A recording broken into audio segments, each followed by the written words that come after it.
dynamic networks of crewed, uncrewed and autonomous systems. In doing so, we'll always comply with the relevant regulatory framework and international humanitarian law, and I can tell the honourable member that IHL compliance is absolutely essential as we look to use more AI-enabled weapon systems in the future. Mr. Campbell said. Thank you, Mr. Speaker.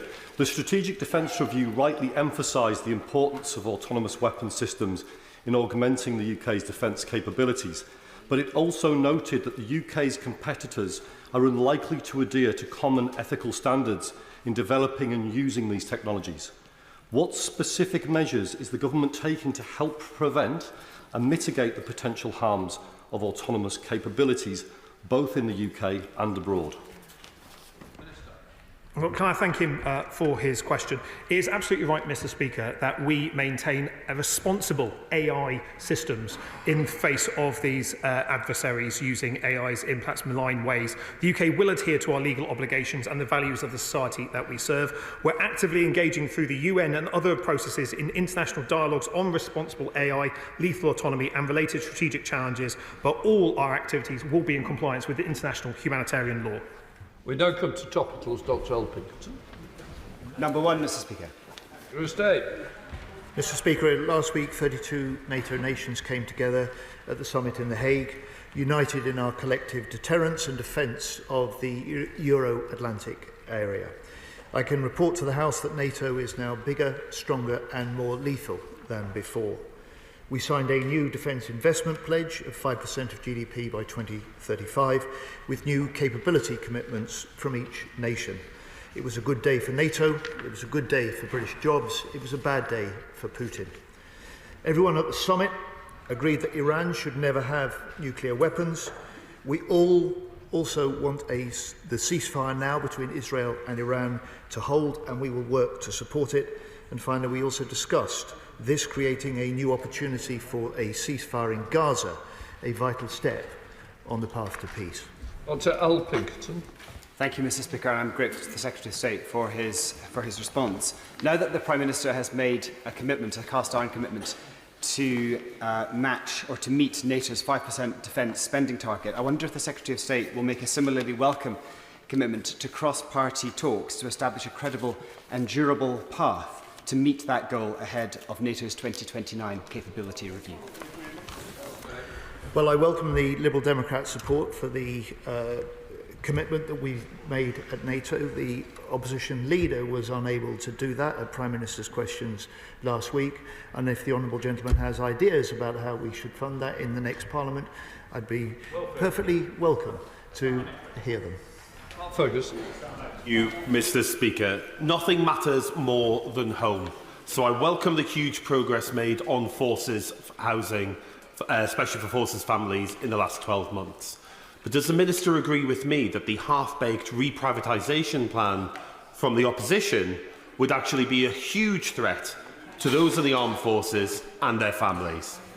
I think it's a really valid point, and the trouble is it does risk the actual deal we had in the first place with Annington, which would outsource all of the housing and take all of control away from the government, away from the Ministry of Defence and away from the military families that would be living in it.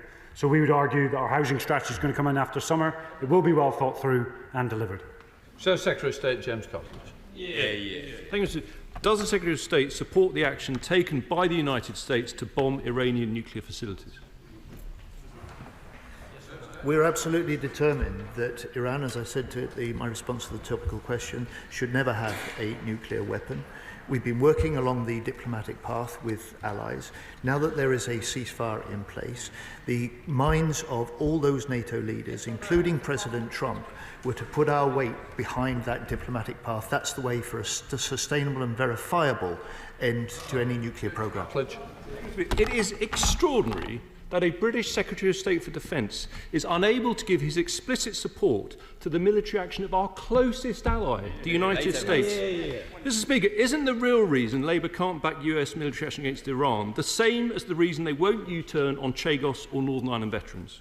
Because when it comes to choosing between legal theory and the national interest, this Prime Minister is a lawyer, not a leader. Absolute rubbish. The UK and the US are the very closest of defence intelligence and national security partners. It's why the US were so strongly behind the deal that we've done for Diego Garcia, because they know that secures the operational sovereignty for the UK and the US for the next 100 years and beyond. Michelle Walsh. ITP Aero supports over 700 jobs in Hucknall in my constituency. I recently went to visit the site with representatives from Unite to seek these highly skilled workers, which are essential in supporting not only our defence sector, but to protecting our national security. Can the Minister tell me what this government is doing to ensure work from future contracts is completed in the UK and by UK workers? Minister.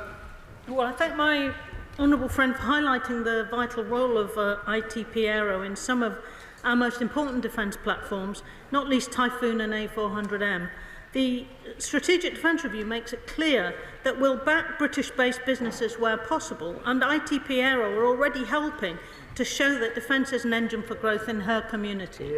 Shocker Adam. Thank you, Mr. Speaker. In response to my WPQ, the Parliamentary Under-Secretary said that MOD assesses support to foreign forces on a case-to-case basis and that UK training always promotes values like human rights and international law. Can I ask the Minister, with that response, how does that square with our continued support of Israel's war crime in Gaza, and will dual nationals serving in the IDF be held accountable?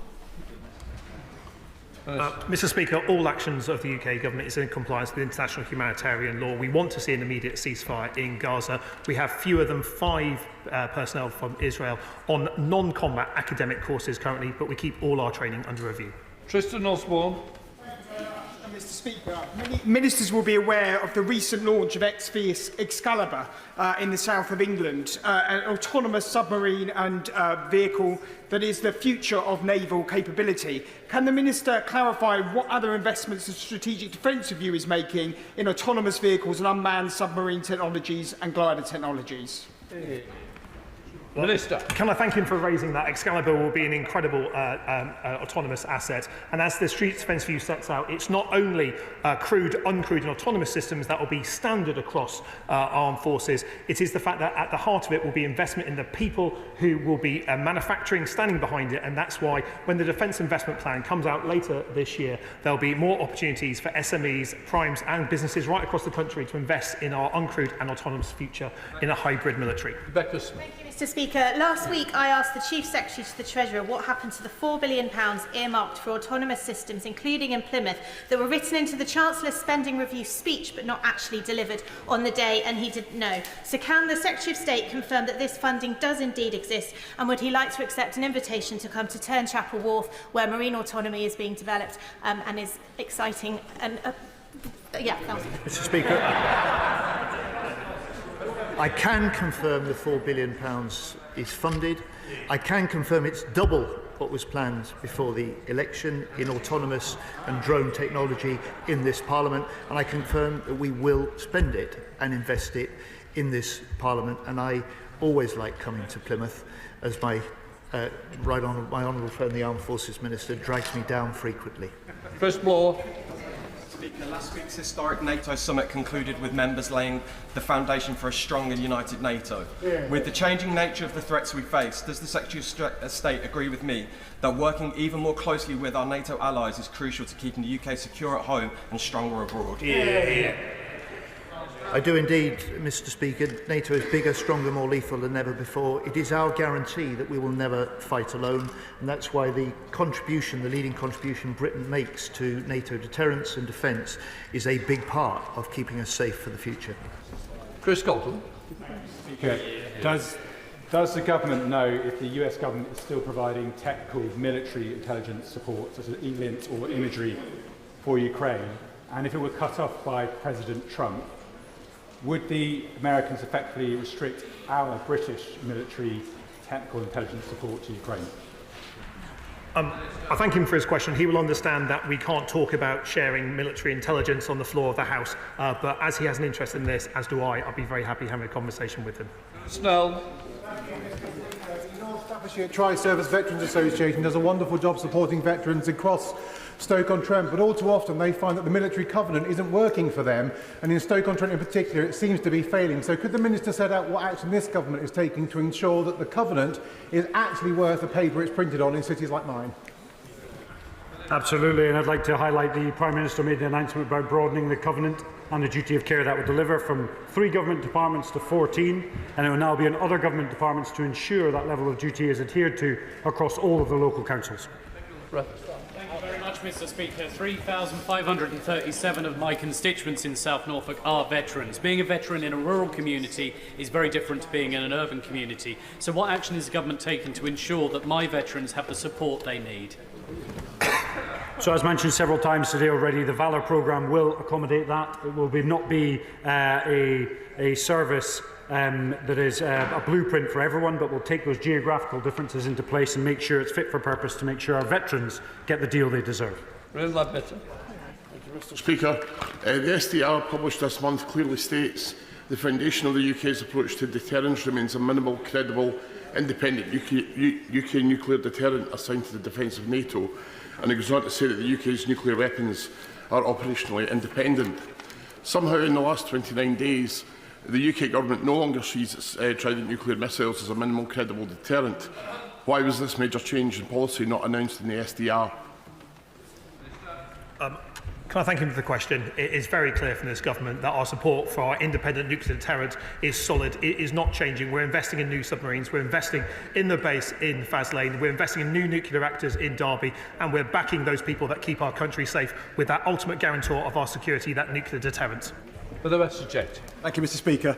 Since the 14th of June, an F-35B from the Prince of Wales Carrier Strike Group has been stranded on the runway at Thiruvananthapuram Civilian Airport in India. What steps is the government taking to recover the plane? How much longer will that take? And how will the government ensure the security of protected technologies on the jet whilst in the hangar and out of view? We're continuing to work with our Indian friends who provided first-class support when the F-35B was unable to return to Prince of Wales when on a flight mission. We're continuing to work with our Indian friends, and I'm absolutely certain the security of the jet is in good hands with RAF crew with the jet at all times. Joe Morris. Thank you, Mr. Speaker. With as many as 35,000 Ukrainian children still missing and likely held in occupied territory or in Russia, will the Minister provide assurance that this government is not only helping take action to support injured soldiers in Ukraine back onto the front line, but doing everything they can to support reuniting Ukrainian children with their families? Hear, hear. Can I thank him for that question? Operation Renovator, our contribution to supporting Ukrainian injured soldiers recover and get back into the fight to guarantee the safety of their nation is something that we're very proud to invest in. We'll continue supporting Renovator and our Ukrainian friends for as long as it takes. Young man. Thank you, Mr. Speaker. Further to the exchange of the Secretary of State with the member for Epsom and Ewell, infantry regiments cite difficulty recruiting in their traditional communities and their traditional recruitment grounds. What more can be done to specifically encourage young British men to join the army? Last year, 165,000 young people tried to join the British Army. We hired 9,500 of them. 84% left because the process was too long. We have a superb attract feature. We need to be better at converting. That's the progress that we're making, but there's more work to be done. Happy meeting him if he has ideas that might support that. Dr. Peterborough. Thank you, Mr. Speaker. Sadly, we have all seen the devastation caused by modern missiles. Germany is preparing to receive Arrow 3 missile defence system, ordered just 2 years ago. The system can intercept intercontinental missiles at 2,500 kilometres. What plans does this government have to equip this country similarly? Mr. Speaker, one of the recommendations in the Strategic Defence Review was that we develop an integrated air and missile defence system in this country. We have to take our homeland security more seriously than we have in the past, and that's exactly what we will do. Thank you, Mr. Speaker. Last defence questions. I asked the Secretary of State to join me in wishing a forthcoming happy birthday to Eastbourne's last surviving war veteran, Eric Deach, turning 100.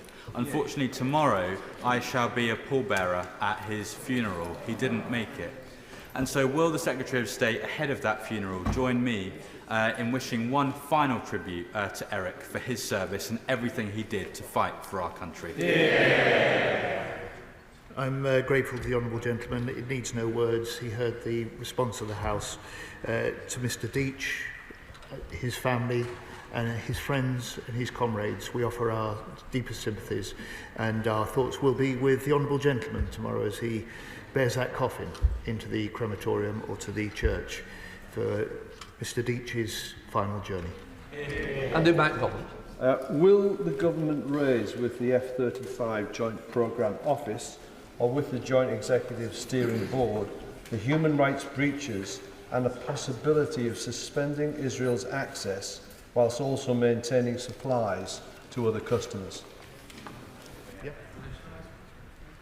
Mr Speaker, we always keep in mind our obligations under international law, and we obviously discuss matters amongst the F-35 nations that might pertain to it. Martin Vickers. Thank you, Mr Speaker. On Saturday, I had the pleasure of welcoming the Secretary of State to my hometown of Cleethorpes, where we witnessed the National Armed Forces event. Earlier, the Right Honourable Gentleman referred to the volunteers who make this possible. My constituent, Alex Baxter, who he met on Saturday, has masterminded the Armed Forces event in Cleethorpes now for many years. So would the Secretary of State join with me in congratulating Alex and his team for a splendid event? Mr Speaker, I had one of the best days in this job so far with the Honourable Gentleman in his hometown in Cleethorpes and in my honourable friend, the member for Great Grimsby and Cleethorpes constituency. They were there together and behind it was Alex Baxter, the absolutely formidable figure that has organised the Armed Forces Major Events team that staged the Cleethorpes Armed Forces Day. 300,000 people expected over the weekend. It was a great boost to our armed forces, to veterans and to the people of Cleethorpes. Final question, Calvin Bain. Thank you, Mr Speaker. Cadets are a wonderful source of social mobility in our country and played a key role in last weekend's Armed Forces Day celebrations. And I want to recognise my brilliant local air cadets, 12F, Waltham Forest and Leighton Squadron and 241 Wanstead and Woodford Squadron. Will the Minister set out the Government's approach to increasing the size and offer for cadet forces in communities like mine so that everyone can benefit from the opportunities cadets have to offer? Minister. I'd like to thank the honourable friend for all of his support of the cadet forces and the armed forces. It's remiss of me to say that the cadet forces provide an excellent social mobility platform for young children across the country, taking people, giving them hope, giving them priority, principles, pushing full into them when it comes to determination. And that's why this government has committed to raising the cadet force by 30% and giving more children across the country better opportunities. It's a pleasure to be President of Chorley Cadets as well. They are cadets. Right, let the front bench change over.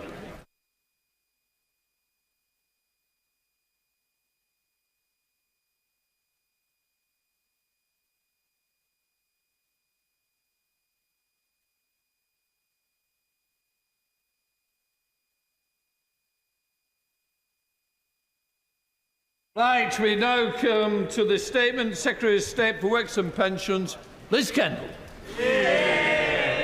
Mr Speaker, with permission, I will make a statement on the government's welfare reforms.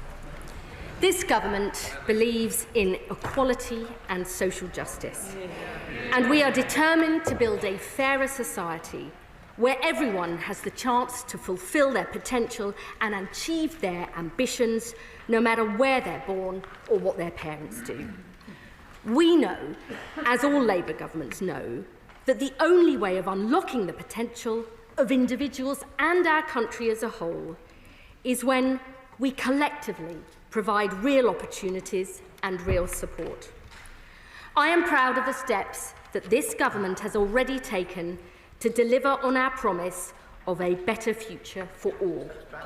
We're creating more good jobs in every part of the country, including through our modern industrial strategy and plans for clean energy. We're in... Order. Can I just say to the front bench, it's just started. If you're not interested, I know my constituents are, so please, I expect the same courtesy when you speak. We're investing in our vital transport infrastructure, in skills, and getting the NHS back on its feet. Our landmark employment rights bill will improve the quality of work, and our increases in the national minimum wage are helping make work pay. But alongside these vital steps, we also need to reform the welfare state.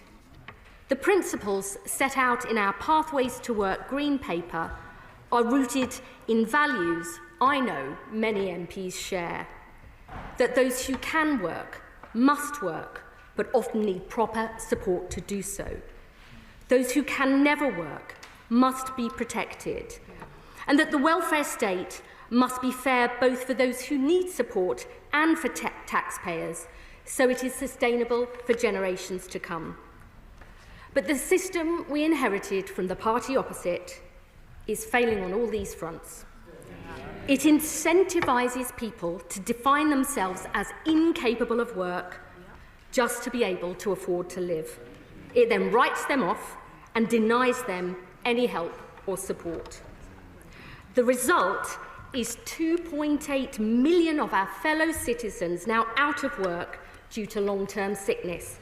Almost 1 million young people not in education, employment or training. That's a staggering 1 in 8 of all our young people. And the future sustainability of the system has also been put at risk, with a number of people on personal independence payments set to more than double this decade to over 4 million, with awards increasing at twice the rate of increases in the prevalence of disabled people in our society, adding 1,000 new PIP awards every single day. Now, I know MPs on this side of the House have welcomed many aspects of our reforms. Our plans to bring in the first ever sustained above-inflation rise to the Universal Credit Standard Allowance, the first permanent real terms increase in the headline rate of out-of-work benefits since the 1970s, and historic change in the direction of public policy. The biggest ever investment in employment support for sick and disabled people, quadrupling what we inherited from the Tories to £1 billion a year. Our plans to ensure that people with severe lifelong health conditions will never be reassessed, removing all the unnecessary and unacceptable anxiety this brings. And our plans to legislate for a right to try, guaranteeing that trying work in and of itself will never lead to a benefit reassessment, giving people the confidence to take the plunge and try work, something many organisations have called for years. But, Mr. Speaker, there have also been real concerns about our initial proposals. We have listened carefully, and we are making positive changes as a result.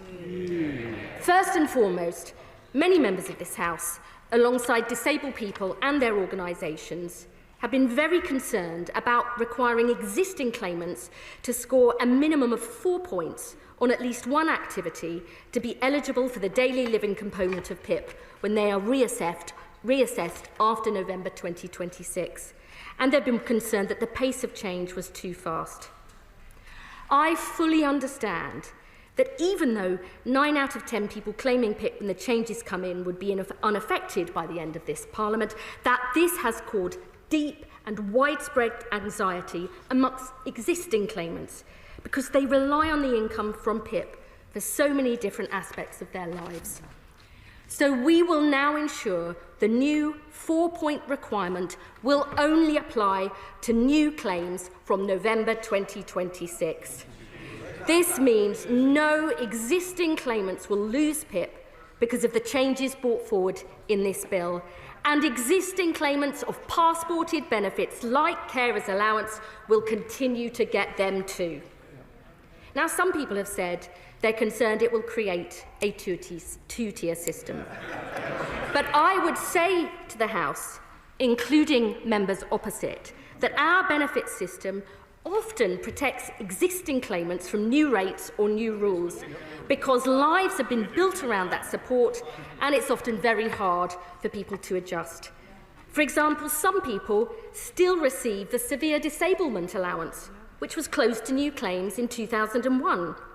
When Labour introduced the local housing allowance in 2008, existing claimants stayed on the old higher rates of housing benefit, and many people are still on DLA, which replaced PIP in 2013.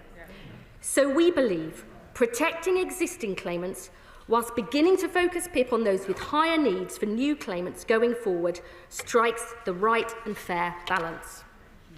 The second important question raised by members was seeing more details of our wider review of the PIP assessment before being asked to vote on the changes in this bill, and many MPs also want to know the views and voices of disabled people will be heard at the heart of our plans.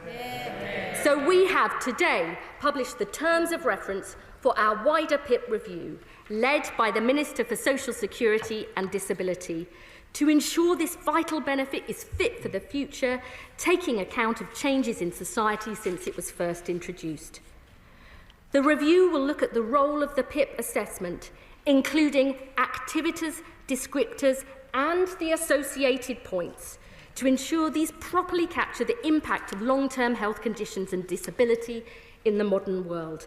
And it will be co-produced with disabled people, their organisations, clinicians, other experts and MPs before reporting to the Secretary of State by autumn next year and implemented as soon as possible thereafter. The third issue of concern was that our plans to freeze the universal credit health top-up for existing claimants and for future claimants with severe lifelong health conditions and those at the end of life would not protect incomes in real terms, even with the increase in the universal credit standard allowance. So I can today confirm that we will ensure for these groups the combined value of the universal credit standard allowance and the health top-up will rise at least in line with inflation, protecting their incomes from these benefits in real terms every year for the rest of this Parliament. And together with the changes to our proposals for PIP, this will ensure no existing claimants are put into poverty as a result of the changes in this bill. And finally, Mr. Speaker, whilst there has been widespread support for the extra investment we are putting into employment support for sick and disabled people, I know many honourable members on this side of the House have been concerned that this isn't enough. So I can today announce we are putting an additional £300 million into employment support for sick and disabled people. So we will be delivering a total of £600 million for support next year, £800 million the year after, and £1 billion in 28-29, increasing our total spending on employment support for sick and disabled people to £3.8 billion over this Parliament, because disabled people who can work shouldn't wait to have the same rights and chances to work as everybody else. And the measures we are announcing today will cost around £2.5 billion in 2029-30, and the overall savings and costing of our reform package will be certified by the OBR in the normal way at the next fiscal event. Mr. Speaker, welfare reform is never easy, but it is essential, because there is no route to equality or social justice based on greater benefit spending alone. The path to a fairer society, where everyone can thrive, where people who can work get the support they need, and where we protect those who cannot work, that is the path we seek to build with our reforms. Our plans are rooted in fairness for those who need support and for taxpayers. They're about ensuring the welfare state survives, so there is always a safety net for those who need it, and so it lasts for generations to come. But above all, our reforms are rooted in our fundamental belief that everyone can fulfil their potential and live their hopes and dreams if we provide them with the right help and support. This is the better future we seek to build for our constituents and our country, and I commend this statement to the House. Service Secretary of State Alan Waitley. Thank you, Mr. Speaker, and I thank the Right Honourable Lady for advance sight of her statement. This is a government in chaos. Open rebellion from their own backbenches, unfunded U-turns costing billions, and welfare plans that are not worth the paper they are written on. Their latest idea is a two-tier welfare system to trap people in a lifetime of benefits and deny them the dignity of work while leaving the taxpayer to pick up the ever-growing bill. Mr. Speaker, it is a long-held Conservative belief that those who can work should work. Work provides security and purpose. That's why we launched universal credit, simplifying complex benefits and ensuring that work always paid. And it works. During the decade up to the pandemic, we got the number of people on benefits and the benefits bill itself down.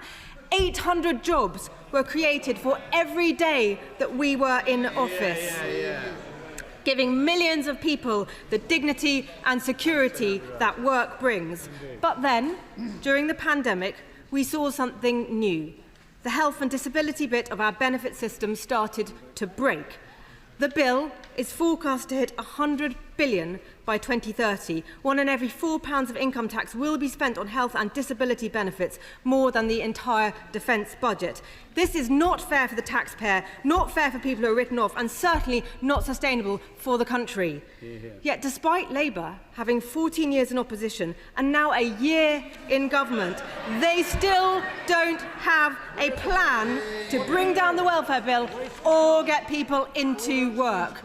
What we now have before us is a rushed and chaotic compromise. It is not reform in any sense of the word. It is woefully unambitious about savings, conspicuously lacks compassion, and achieves no meaningful change of a system we all know is broken. Thanks to the government's latest climb down, we are left with a plan that will save just £2.5 billion of a £100 billion bill by introducing a two-tier system. Two people diagnosed with Parkinson's a week apart will now receive different levels of support, all to clear up an internal Labour argument. The government's own impact assessment shows that these plans won't get a single person into work. The idea that work is the guiding motivation for these changes is laughable. And it's not there aren't things that the government could do. They could reform the fit nose system, which sees 94% of people applying being told that they are too sick to do any work at all. They could say today that they would make all sickness benefit assessments face-to-face.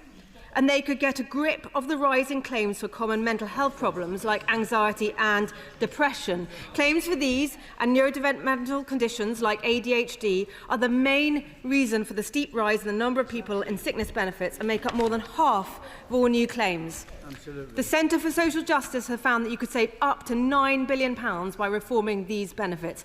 But nothing we've seen from Labour over the last couple of weeks suggests that they have the courage and conviction to grip this problem. And in the meantime, our welfare bill will only continue to rise. Mr. Speaker, we agree on the need for reform and have set out under what conditions we would support the government. First, the welfare budget must come down. Second, we need to get people back into work. And third, there must be no new tax rises to pay for increases in welfare spending. But with the welfare bill ever growing, unemployment rising and jobs disappearing, the bill fails on all accounts. So, will the Right Honourable Lady confirm whether the changes she's announcing today will be paid for through borrowing or taxation? Could I ask, where are these good jobs she claims to be creating when vacancies are going down and unemployment is going up? Has she read the impact assessment for their employment rights bill, which makes it clear that it will be harder for people to find work as a result? Why did it take them a year to publish the terms of reference for their PIP assessment review? And when can we expect changes if it doesn't report back until autumn 2026? Could I try one more time to ask what the difference is between her right to try guarantee and our chance to work guarantee? And finally, Mr. Speaker, is this it? Aren't there any more savings? Aren't they going to get any more people into work? Is this the extent of their ambition for reforming the welfare system during their time in office? In 5 years' time, is this going to be her legacy? Secretary of State. Well, I'm in listening mode and I listened carefully to what the Honourable Lady said. And once again, her strategy seems to be to rail against the problems she and her party created. I mean, she did have a bit of chutzpah to talk about a two-tier system. That's precisely what members opposite did when they protected people on legacy benefits, when they moved on to UC, and they replaced DLA with PIP. They are part of that, and they should admit that rather than making those points. She said we should bring back face-to-face reassessments? We are, because they switched them off. But to be honest, I'm still no clearer about what their policy actually is. She and the Shadow Chancellor claim they had a plan to cut £12 billion from the welfare bill in their manifesto. But the truth is, it was nothing but a vague idea about turning PIP into vouchers, and she talks about fit notes. I think you tried to reform them about 3 or 4 times. It completely failed, as have all their other efforts. And the one change they did propose was to the work capability assessment, and their consultation was ruled illegal by the courts. What is beyond doubt is the mess they left our welfare state and country in. Economic inactivity rising, it's coming down under Labour. Disability benefits doubling and the cost to taxpayers soaring too. We are putting in place real reforms based on our values, fair for those who need support and for taxpayers.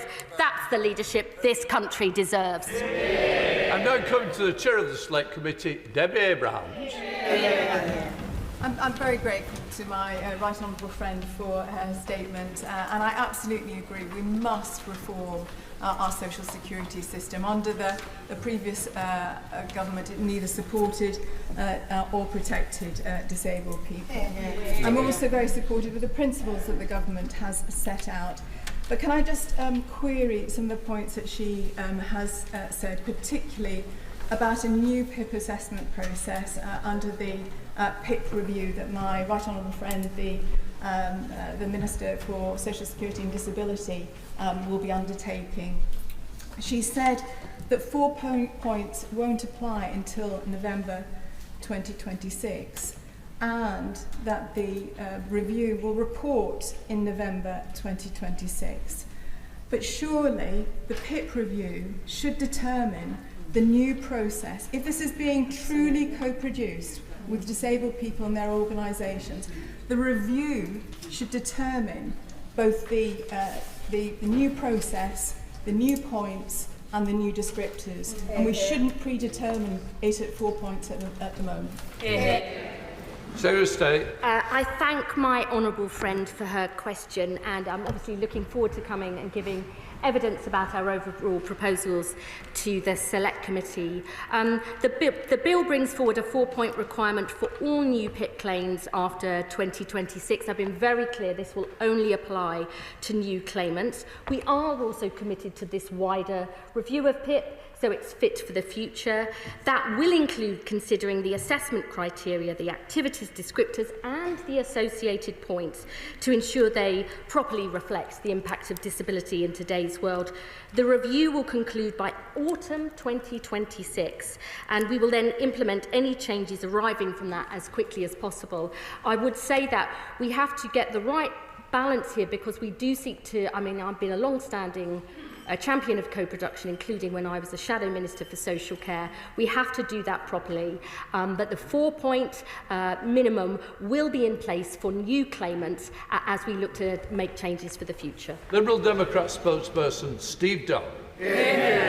Thank you, Mr. Speaker. And the Prime Minister and many ministers have identified that the benefit system is broken and the cost of it is skyrocketing. But balancing the books on the backs of the poor is wrong-headed in the extreme.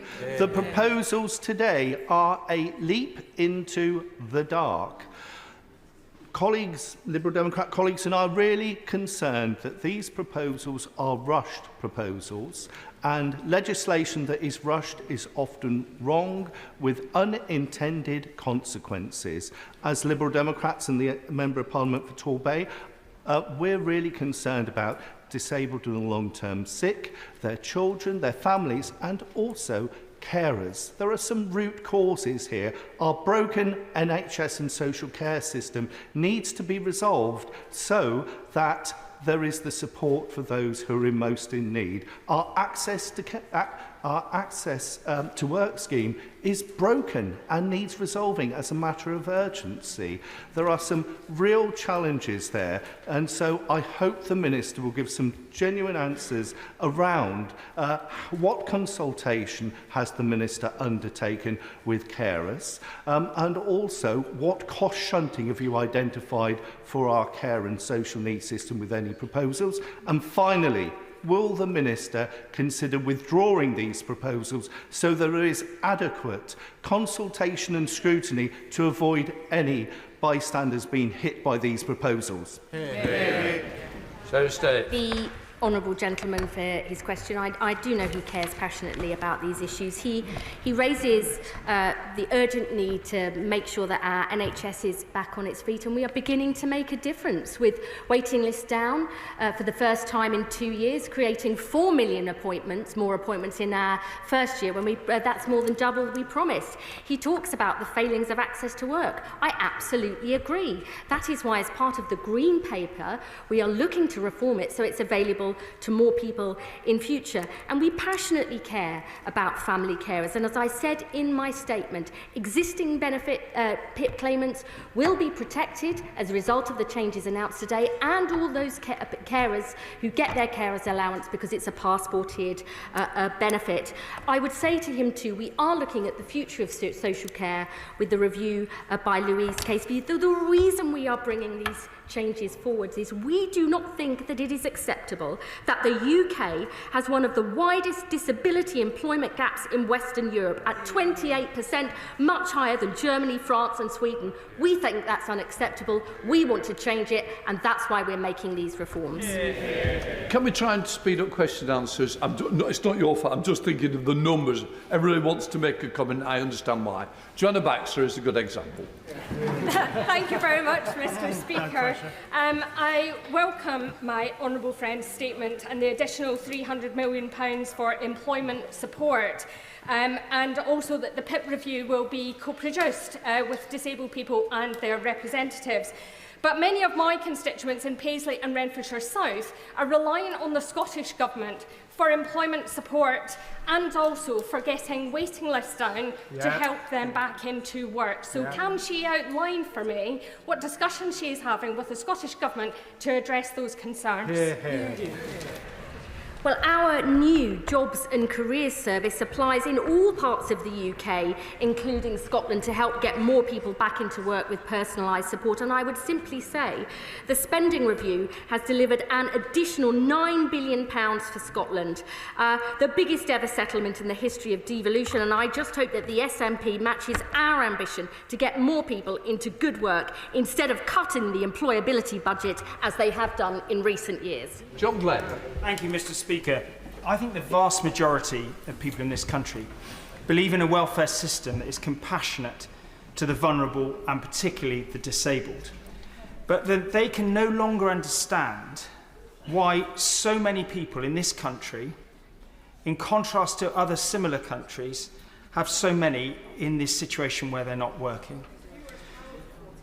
Yes, we were in power for 14 years, and during COVID, when as a minister we made decisions like stopping face-to-face assessments because we couldn't do it. Yes. But we all recognised that that process of recovering from that COVID time has not gone as well as it should have been. But I would say to the Secretary of State, if she cannot deliver the shift in the numbers, this economy is in a death spiral. She needs to recognise that these changes need to reset radically to meet the expectations of the country. I absolutely believe that we've got to reset the system. We have to make sure that everybody who can work gets the opportunity to do so and the support that they need. That is precisely what we're trying to do with these plans. And I would just gently say to the honourable gentleman who I admire that it is precisely that failure and that mess that we are now trying to tackle. Thank you, Mr. Speaker. Mr. Speaker, I thank the Secretary of State for the movement made in the last week. It would have been good to have had those conversations earlier. We are where we are. In response to my honourable friend, the chair of the Department for Work and Pensions Select Committee, my right honourable friends spoke about the November deadline and the 4 points kicking in. Could she explain to the House the rationale for settling on those 4 points in one category prior to the Timms review? I thank my honourable friend for her question. Our objective here is to, as it always have been, and I am grateful to her and others for all the engagement that they have done with us, and I'm very grateful for that going forward. But the reason we are making these changes is we have to both get more people who can work into work and try to begin to focus this really important benefit on those with higher needs, so it is sustainable for the future. That will not affect existing claimants on PIP. They will have their incomes protected. I think that is a very positive change that we are making. The TIMS review will indeed look at those descriptors and the points that are allocated as part of a much wider assessment, because we have to make sure this benefit lasts for the future, to make sure it is always there for those in greatest need. Marriott Ball. Thank you, Mr. Speaker. And this week's U-turn, the Secretary of State just told us, will cost £2,500 million a year by 2029. So can she tell the House how she proposes to cover that expense? This change will be fully funded, and it will be set out in the normal way. It will be set out in the normal way at the next fiscal event, as I'm sure all honourable members in this House would appreciate. Rachel Musk. Thank you, Mr. Speaker. I welcome progress, but I cannot countenance sick and disabled people being denied support to enable them to be independent in the future, and 150,000 people pushed into deeper policy, nor can disabled people across our country support these measures. It is a matter of conscience. So can I ask the Secretary of State if she could set out why we're voting on these matters tomorrow, when the TIMS review says that there could be real changes in the criteria that is used to assess people up to 4 points. It feels like signing a blank cheque. I know my honourable friend cares passionately about these issues, but may I just say, no existing claimant will be put into poverty as a result of the changes in this bill. The figures she are giving are about future notional claimants, and they take into account none of the record levels of employment support we are putting into the system. We have published very clear evidence that proper support programmes can get sick and disabled people into work, to stay in work, making sure they can improve their incomes and their lives. And I would say to all honourable members, we have absolutely committed to co-producing the TIMS review. Indeed, we will be working very closely with disabled people about our reforms to access to work, how we make that pathways to work investment get the best results for disabled people and for their families. That work will take time, but we will implement the decisions as soon as possible. Nadia Whittome. Mr. Speaker. Mr. Speaker, my constituent Steve had been a fit, active working person until about a year ago. Since then, he's been debilitated by ME, which has left him only able to get out of the house for about an hour every fortnight. Even getting dressed leaves him needing a lie down. Now, PIP is already difficult for people like Steve to access. He told me he would rather have lost both his legs than get ME. So could the Secretary of State tell Steve why, if he'd got ME 2 to 3 years later, he almost certainly wouldn't have been eligible for any PIP at all? I'm deeply concerned to hear about what her constituent has been through. I have many constituents myself who have both real needs, but also have struggled to get PIP, and we absolutely want to make sure that that whole assessment process works as effectively as possible, and I would urge her and her constituents to feed into the TIMS review. But what I would say just once again, existing claimants like her constituent will not lose their income as a result of the changes in this bill. It is very common throughout the benefit system to have existing claimants protected on old rules and old rates, and that is what we are doing today. Dr. Whittome. Thank you, Mr. Speaker. I welcome her words that recognise the need to enable disabled people to fulfil their potential. Since April, I've engaged with the government, making it clear I could not support the proposals on PIP. Our manifesto committed to championing the rights of disabled people and to the principle of working with disabled people. Having no public consultation on these plans excludes the voices of disabled people. This is not just about process. This makes disabled people worse off. The principle of fairness means disabled people had a legitimate expectation to be consulted, and in order to fulfil the Equality Act Section 149, Public Sector Equality Duty. Why did the Department for Work and Pensions choose not to consult with disabled people on PIP proposals, and what work will her department do to win back the trust of disabled people?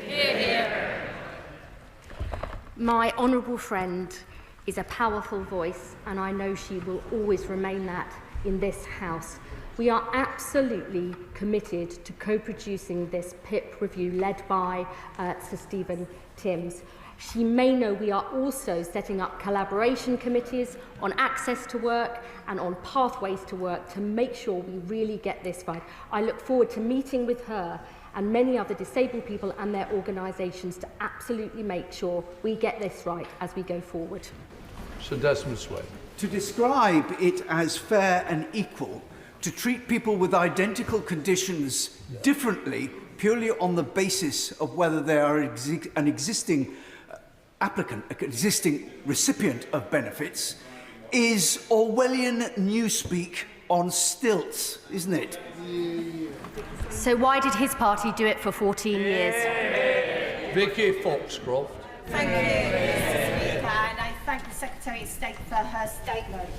Will the Timms Review have the powers to review the planned budget savings for future claimants of PIP and UC health components? And secondly, if claimants request a reassessment because of worsening health conditions, will they be assessed on the current criteria or new eligibility criteria? I thank my honourable friend for her question.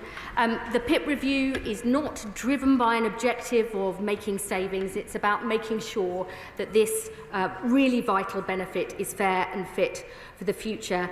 And as is the case now, people can request reassessments whenever they want. For existing claimants, they will remain under the new rules unless they request a reassessment until November 2026. And from November 2026 onwards, there will be that 4-point minimum. Kirsty Blunt. If this is what they think people voted for, what people wanted when they voted in July last year, why was it not in their manifesto?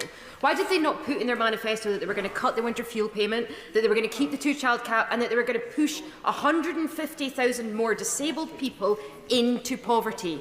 Is it perhaps because she realised how deeply unpopular and wrong these changes would be?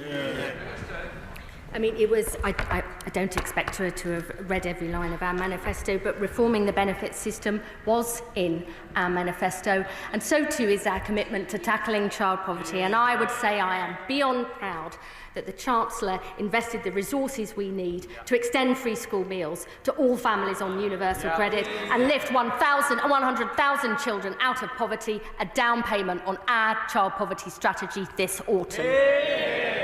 Chair of Women's Equality, Sarah Owen. Thank you, Mr. Speaker. We all agree that the welfare system needs reform, but many of us in this place believe that changes for disability support should not take place without listening to disabled people's voices and experiences. Over the last few days, I'm hopeful that the government has shown strength in listening and moving on what they've heard. However, I have a question on the sequencing. What is the logic of making changes to future claimants before finishing the Timms review, now co-produced with disabled people? Could this lead to not just 2 tiers, but 3 tiers? Those existing claimants, those new claimants who will lose out, and those post-Timms review? No, that won't be correct. As I've set out in my statement, existing claimants on PIP will be protected. But the reason that we are making the changes for future claimants is we want to start to focus that for future claimants on those with higher needs. But current claimants of both PIP and, as I've set out, on Universal Credit Health top-up, no one who are claiming those benefits will be pushed into poverty as a result of the changes in this bill. James White. Thank you very much, Mr. Speaker. Health and sickness benefit spending is set to hit £100 billion by the end of the Parliament. So why isn't she bringing forward proper reforms rather than these rushed cuts imposed by the Chancellor that only save £2 billion and duck the difficult decisions that deal with the scale of the challenge that we face? I mean, perhaps he should make that point to his front bench when they had 14 years. Good job. Thank you, Mr. Speaker. Can I welcome the clarity my right honourable friend has set out, particularly for existing PIP claimants and those with severe conditions. But my constituents, who I met this weekend, would want to be actively a part of designing the changes that affect them. So can the Secretary of State confirm that my constituents will be able to feed their direct lived experience into the PIP review? Yes, as I set out in my statement, we intend to co-produce the TIMS review with disabled people, the organisations that represent them, other experts and MPs, so her constituents absolutely will be able to feed their views into this review. We want to strike the right balance here because co-production does actually take time. We want to do it as quickly as possible, but it's got to be done as effectively as possible. And I look forward to working with my honourable friend and involving her constituents' views. Tim Farron. Mr. Speaker, I spoke to a resident, a friend, in my constituency over the weekend. She's a wheelchair user since a failed back operation some years ago. She currently gets PIP. She gets 3 points for dressing and undressing. She gets 2 points for washing and bathing. She needs help with both. Yet she fears, as do I, that anybody with her needs or exact needs applying after next November will be left without help. We are right to be concerned and to fear that, aren't we? That is unjust and uncaring, isn't it? I would merely repeat to the honourable gentleman that it is very common throughout the benefit system to protect existing claimants from new rules and new rates. But I would also say to him, we are putting billions of pounds extra into the NHS so people can get the health and social care support they need. We're putting the biggest ever employment support investment in for sick and disabled people because we know disabled people who are out of work are twice as likely to be in poverty. That's the investment we're making. His constituents will be protected and will not be put into poverty as a result of the changes in this bill. Special Labour. Thank you, Mr. Speaker. And I thank the Secretary of State for her commitment to bring forward a stronger bill and working with colleagues across the House on this. The reality is any one of us in this House could become disabled. Disability does not discriminate. And it's important for us to recognise the network of informal care, which is keeping our social care system. And the reality is that for a number of carers, they would not be eligible for carers allowance without the PIP eligibility. And there are so many carers who are receiving carers allowance who is in poverty. Those people are not doing it for the money, they're doing it because they are wanting to help a loved one, a family friend. I know from personal experience, being a carer for my mum, when you're helping someone to bathe, someone to get out of bed, someone to cook and clean, the toll it takes on you, you are not doing this for money, but they are scared. So can the Secretary of State confirm that we will protect those carers in any future PIP changes, because it is right that those carers should not be pushed into further poverty? My honourable friend is a huge champion of these issues, and I have long championed what unpaid family carers do. As she says, many don't even think they're a carer, they're just, a husband, wife, son, daughter, mum, dad, looking after the person they love. And I want to reassure her, as I said in my statement, that existing PIP claimants and all those who get passported benefits like carers will be protected as a result of the changes we've made. And indeed, I know my honourable friend, the Health Secretary, wants to do far more to support family carers in future, because without them, our NHS would collapse. Does the Secretary of State agree that, whilst necessary at the time of COVID, the removal of the requirement for face-to-face assessments was an opening of the door to potential abuse? And if so, will she commit in principle to the reinstatement of face-to-face assessments? That's exactly what we committed to in our Green Paper. Good, Snell. Thank you very much, Mr. Speaker. Presumably the outcome of the Timms review will require some form of primary legislation to enact the changes to the system that will come from the Department of Work and Pensions, in which case, Mr Speaker, can I suggest to the Minister that removing clause 5 from the bill tomorrow and putting it into any future legislation means the Department can still have its thresholds in the future if it wants to, but only once everybody knows what the criteria against those judges will be made? Well, we are co-producing this review, and it may result in changes that require primary legislation or secondary legislation or other action, and I don't want to preempt that. Let me just bring the honourable gentleman in the House back to what the purpose of these changes are, which is to make sure we have a system that is fair for those who need support and fair for taxpayers, and so that we do try and put the welfare state on a more sustainable footing in future. Because if we don't, my real fear is it won't be there for the very people who really, really need support going forward. Adrian Ramsey. Thank you, Mr Speaker. Today's statement feels like a panicked political fix to an indefensible attempt to cut benefits from the most sick and disabled people, but it lacks competence and it lacks compassion. And given that the Secretary of State talks about social justice, how can she justify people who might need that support in the future not receiving the support that disabled and sick people rightly receive today? And wouldn't the right thing to do be to shelve these proposals so she can allow time to do what she's promised to do and genuinely co-produce and consult with disabled people on the right way forward? I just fundamentally disagree with the honourable gentleman's proposition. Our changes are rooted in very clear principles that those who can work should work and need the support to do so, that those who cannot work should be protected, but that we need a system that is fair and sustainable. And I do not believe we can wait. We cannot wait while disabled people in this country want to work but are denied the opportunities to do so. We cannot have a system where 1 in 8 young people are not in education, employment or training, with all the terrible long-term consequences this brings.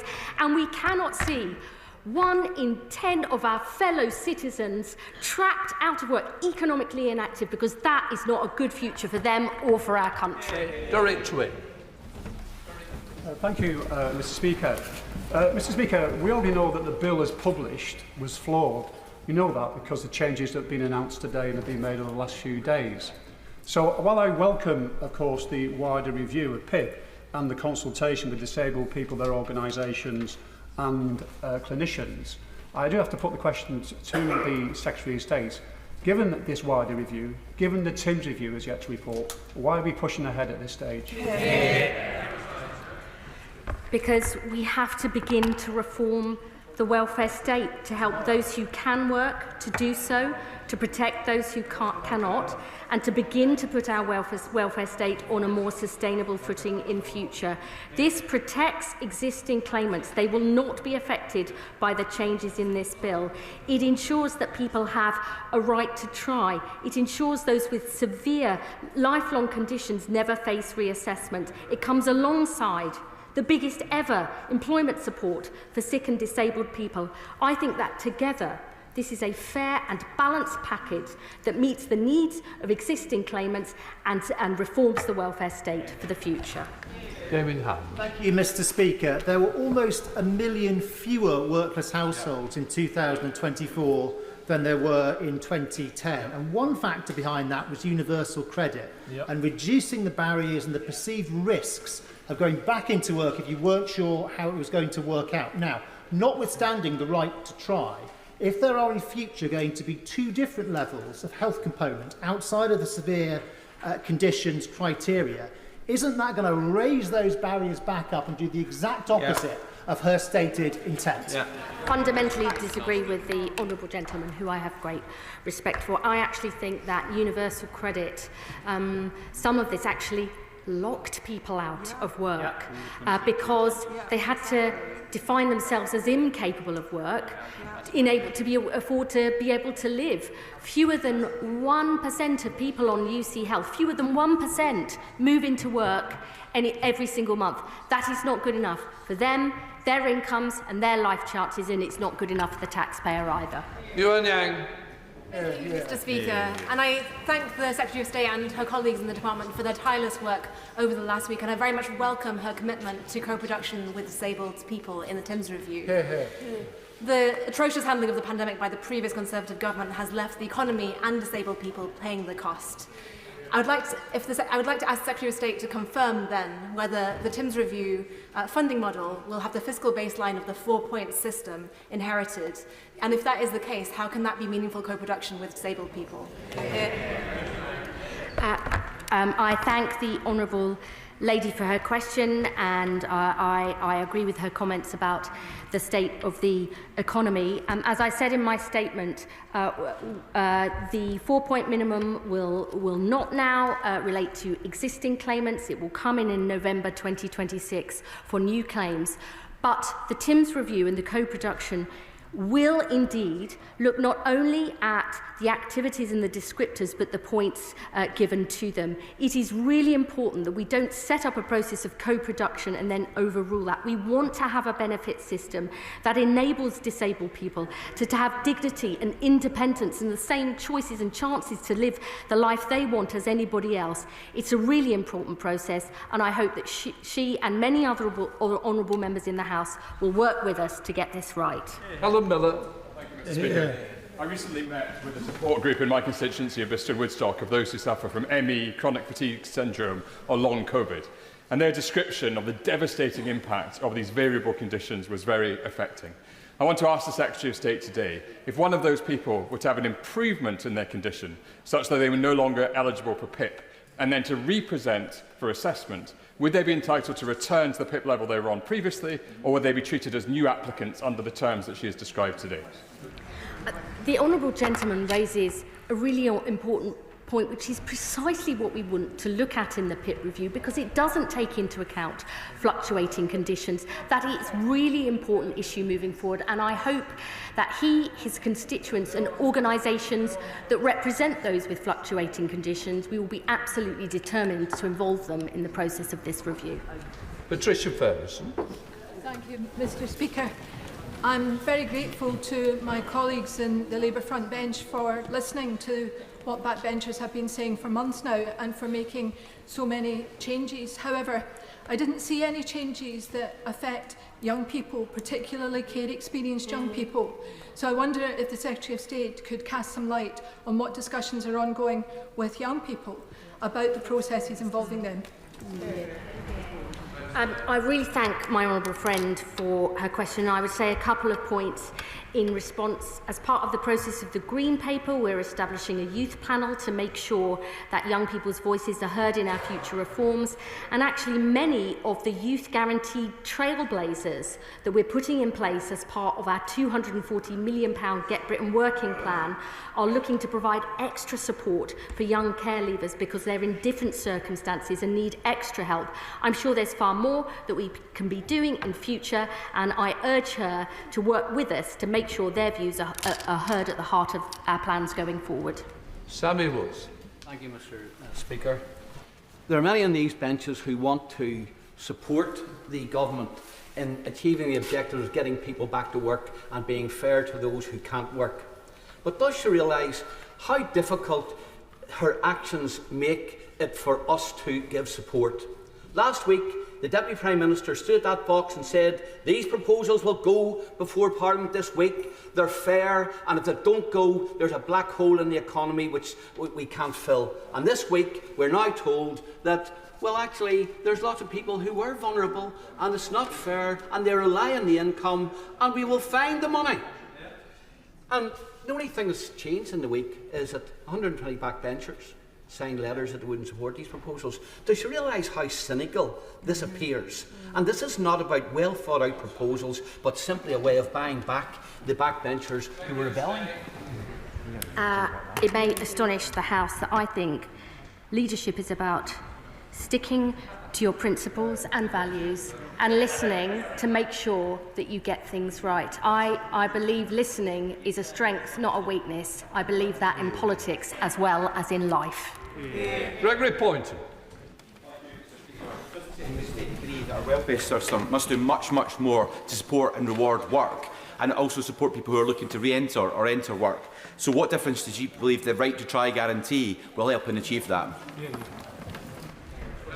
Labour's historic mission is to help more people who can work into good jobs in every part of the land, not only because we believe it's the key to improving living standards, but because of the self-respect, dignity and purpose good work brings.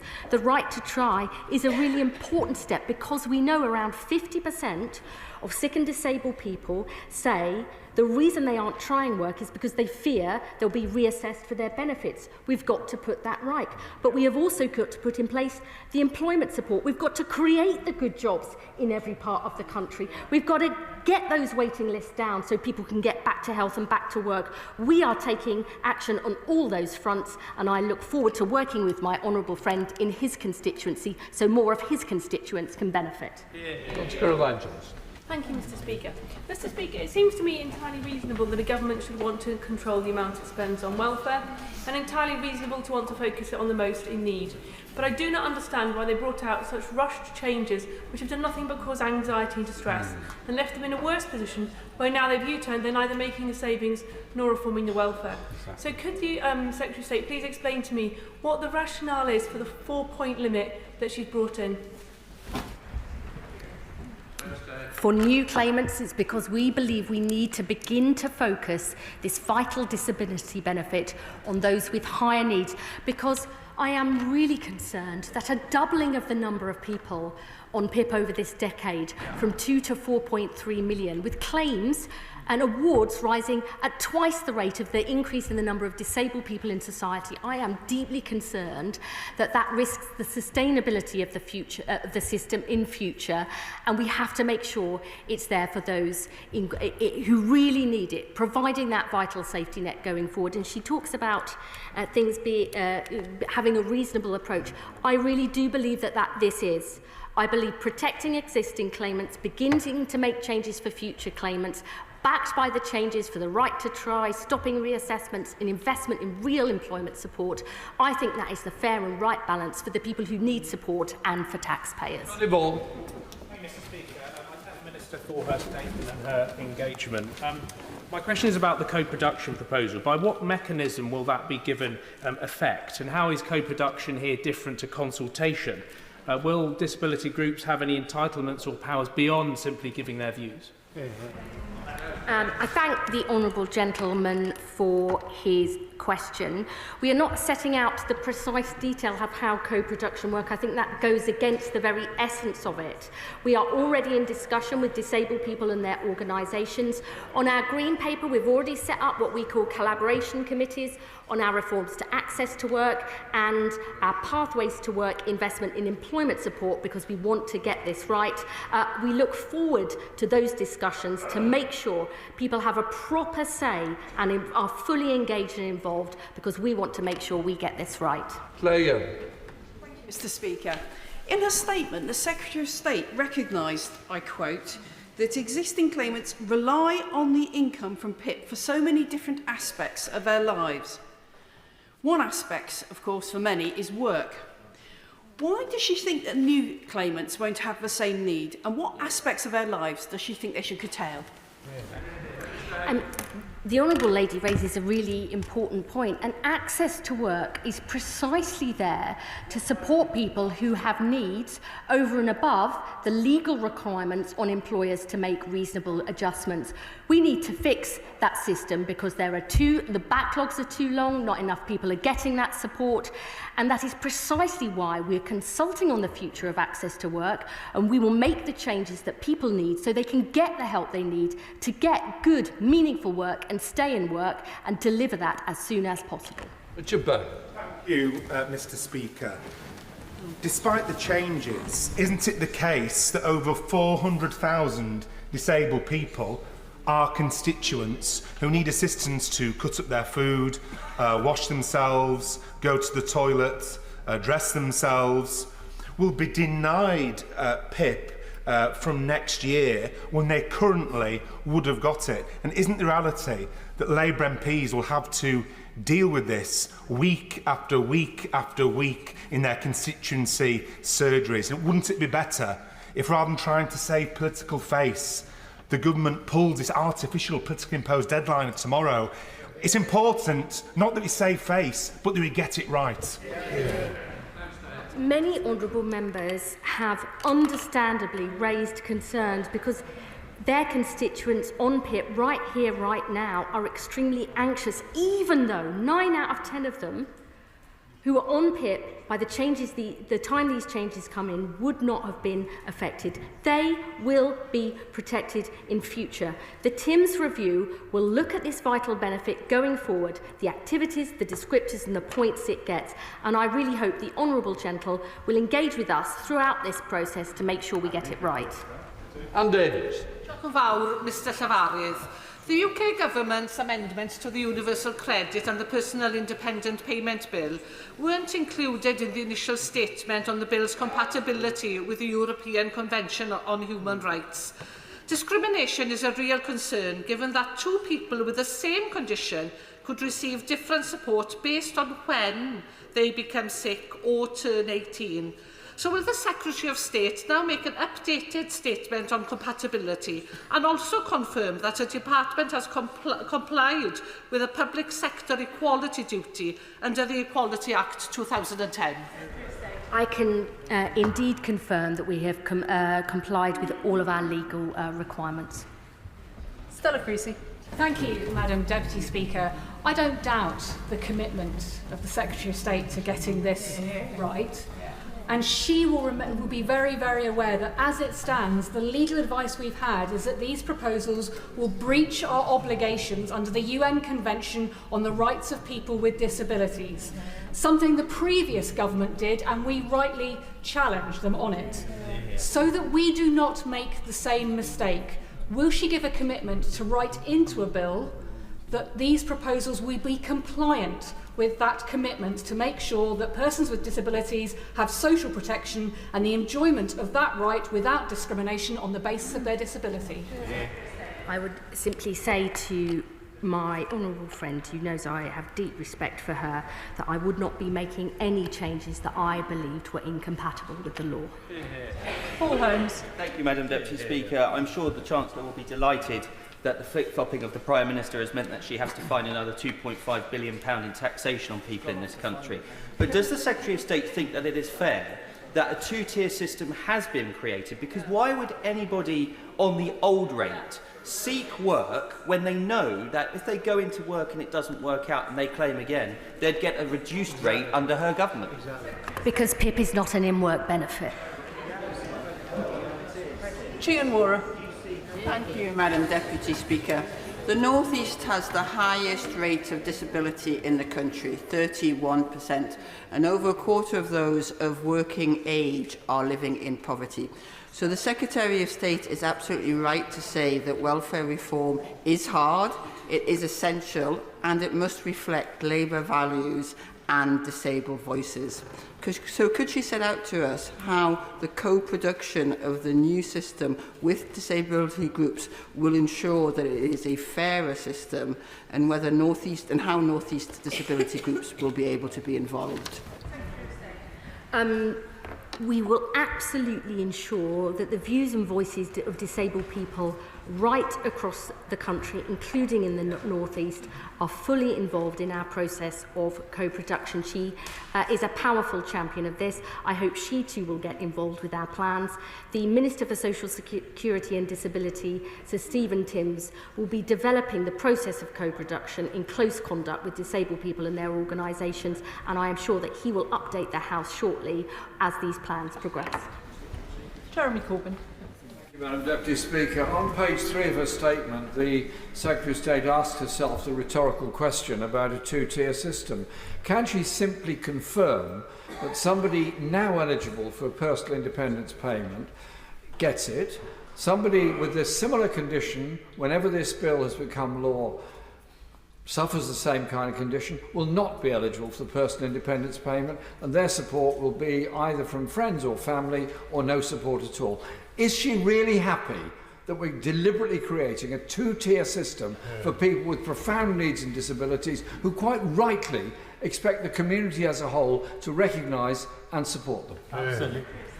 I would simply say to the honourable gentleman, there are many differences in the benefit system already, where people are on different rates and different rules depending on the time that they came into the system. That has always been a part of the social security system, including under previous Labour governments. The TIMS review will look at the different descriptors and the points that are delivered to them, alongside much wider changes. I mean, the PIP came in more than 10 years ago. There have been huge changes in the nature of disability, in the world of work, and in society. We have got to make sure this vital benefit stays in future, and that is what the TIMS review seeks to achieve. I thought it would be helpful to let members know that I'm planning to continue the statement until 1:15. It would therefore be helpful if questions could be short. Alex McIntyre. Mr. Speaker, over recent months I've been consulting with constituents of mine in Gloucester who have lived experience of disability and the welfare system and their representatives, and I know they'll welcome your statement, the Secretary of State's statement today that protections for existing claimants will be protected. But one of the most heartbreaking stories I heard of those consultations was a young constituent of mine who'd applied for hundreds of jobs, attended dozens of interviews, and simply could not find a job. So will the Secretary of State meet with me to discuss what more we can do, not just to support disabled people in my constituency, but also to encourage employers to take on some of the talented, brilliant people living with disabilities that we have in my constituency of Gloucester? Thank you. My honourable friend raises a really, really important point, which is the world of work, and the need to make sure that employers recruit and retain more people with long-term sickness and a disability. That is precisely why, in addition to the huge advances in our Employment Rights Bill, we have asked Sir Charlie Mayfield, the former boss of John Lewis, to look at what more we can do to support employers to recruit and retain disabled people. We are also, I should say, overhauling our job centres so that they provide more personalised, tailored support. And indeed, we have set our job centres a new goal of reducing the disability employment gap. I believe that will make a huge difference too. Cameron Thomas. Thank you, Madam Deputy Speaker, and welcome back. The recent compromise by the government with its own MPs secures PIP for existing claimants, but not for those who come hereafter. A distinction born not of compassion, nor apparently economics, but to secure the government's own political footing. If I'm wrong, will the Secretary of State describe the moral foundation for this distinction between those who suffer today and those who suffer in the future? Thank you. I'm not going to take any lectures on compassion. I have fought my whole life to tackle poverty and drive up opportunity for people no matter where they're born, what their parents did, their gender, their sexuality, or the colour of their skin. And I would say to him, the social security system has many, many different rules for new and previous claimants. I do not believe that that is an unfair system. I believe it is the way that we protect people who've come to rely on that benefit. I am proud of the changes that we have announced today. I think they are positive and get us in a good place. Listening is a sign of strength, and I am absolutely determined to continue to listen. Helen Hayes. Thank you, Madam Deputy Speaker. Can I thank my right honourable friend for her statement and for the steps that she has taken to improve this bill. In launching the TIMS review, she has accepted that the current PIP assessment criteria and descriptors are not fit for purpose. So can my right honourable friend confirm that the difference in the timetable for implementing the change which will require applicants to achieve 4 points in a single category and the timetable for completing and implementing the TIMS review will result in some people falling between the old system and the new system, being required to achieve 4 points on criteria that are not fit for purpose? How long will this happen for? Who will be affected? And what will happen in the future to those people? I would say to my honourable friend, who I know has worked extremely hard on all of those issues, it's actually an issue raised by a previous colleague. There will be two sets here, the people who are on the existing system who will be protected, and the 4 points as we are going forward. But the TIMS review will indeed look at the descriptors and the different points that they get. Those changes will come in as soon as possible. The review will report by the autumn 2026, and we will indeed try and put those in place as quickly as possible. But we do not yet know what that review will say, how those changes will be enacted, but we are determined to make sure they come in place as soon as possible. Nick Timothy. Thank you, Madam Deputy Speaker. Isn't the problem for the government the failure of the Prime Minister to even seek a mandate for what he's trying to do? He said he'd limit spending increases to £9.5 billion a year, but increase spending by 8 times as much, and the effect on the fiscal rules is the root cause of this problem. He also won the Labour leadership by promising to, quote, abolish universal credit and end the Tories' cruel benefits sanctions regime. But then he masqueraded as a welfare reformer. Does she realise now that to win a mandate, you need to be straight with people, including their own MPs? I am very proud of our Prime Minister who changed our party so we can change our country. And the mandate can be seen by the number of MPs on the benches behind me. Annalise Dodds. Thank you, Madam Deputy Speaker. Increasing access to employment opportunities for disabled people and improving the retention of disabled workers were urgent before. They're even more urgent now. My right honourable friend didn't mention the Mayfield review in her statement. She has just mentioned it in response to questions. Can I please push her on the review? First, can she expedite that review? Secondly, can it include disabled people more meaningfully than it has until now? And thirdly, will it indicate how the government will implement our manifesto commitment to increase access to reasonable adjustments? Thank you. The Mayfield review will be reporting before the budget. I know that Sir Charlie Mayfield indeed wants to work very closely with disabled people and the organisations that represent them. He's actually seen very inspiring examples of what good employers are doing and good things that other countries are doing, which I think will provide some really insightful lessons. And I would also say to the House that my honourable friend, the Minister for Social Security and Disability, has already said that we are looking at whether we should actually put in place a time frame within which employers need to respond to requests for reasonable adjustments, because we want to make sure those adjustments are made as quickly as possible so more disabled people can get work and stay in work. Helen Maguire. Madam Deputy Speaker, why are the proposed PIP cuts still being applied to new claimants, many of whom have equally urgent and severe needs as existing claimants?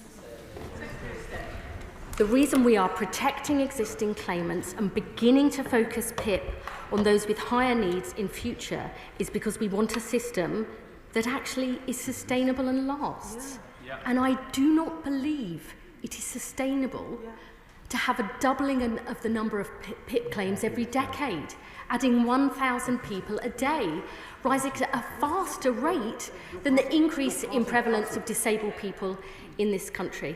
And the truth is, we know the parts of the country that have the highest disability benefit claims and incapacity benefit claims are the places that were decimated by the Tories in the 80s and 90s when whole industries closed, who have yet to have the investment that they need to create those jobs and haven't had the investment into the NHS. I have always believed in the social model of disability. We have got to put these things right.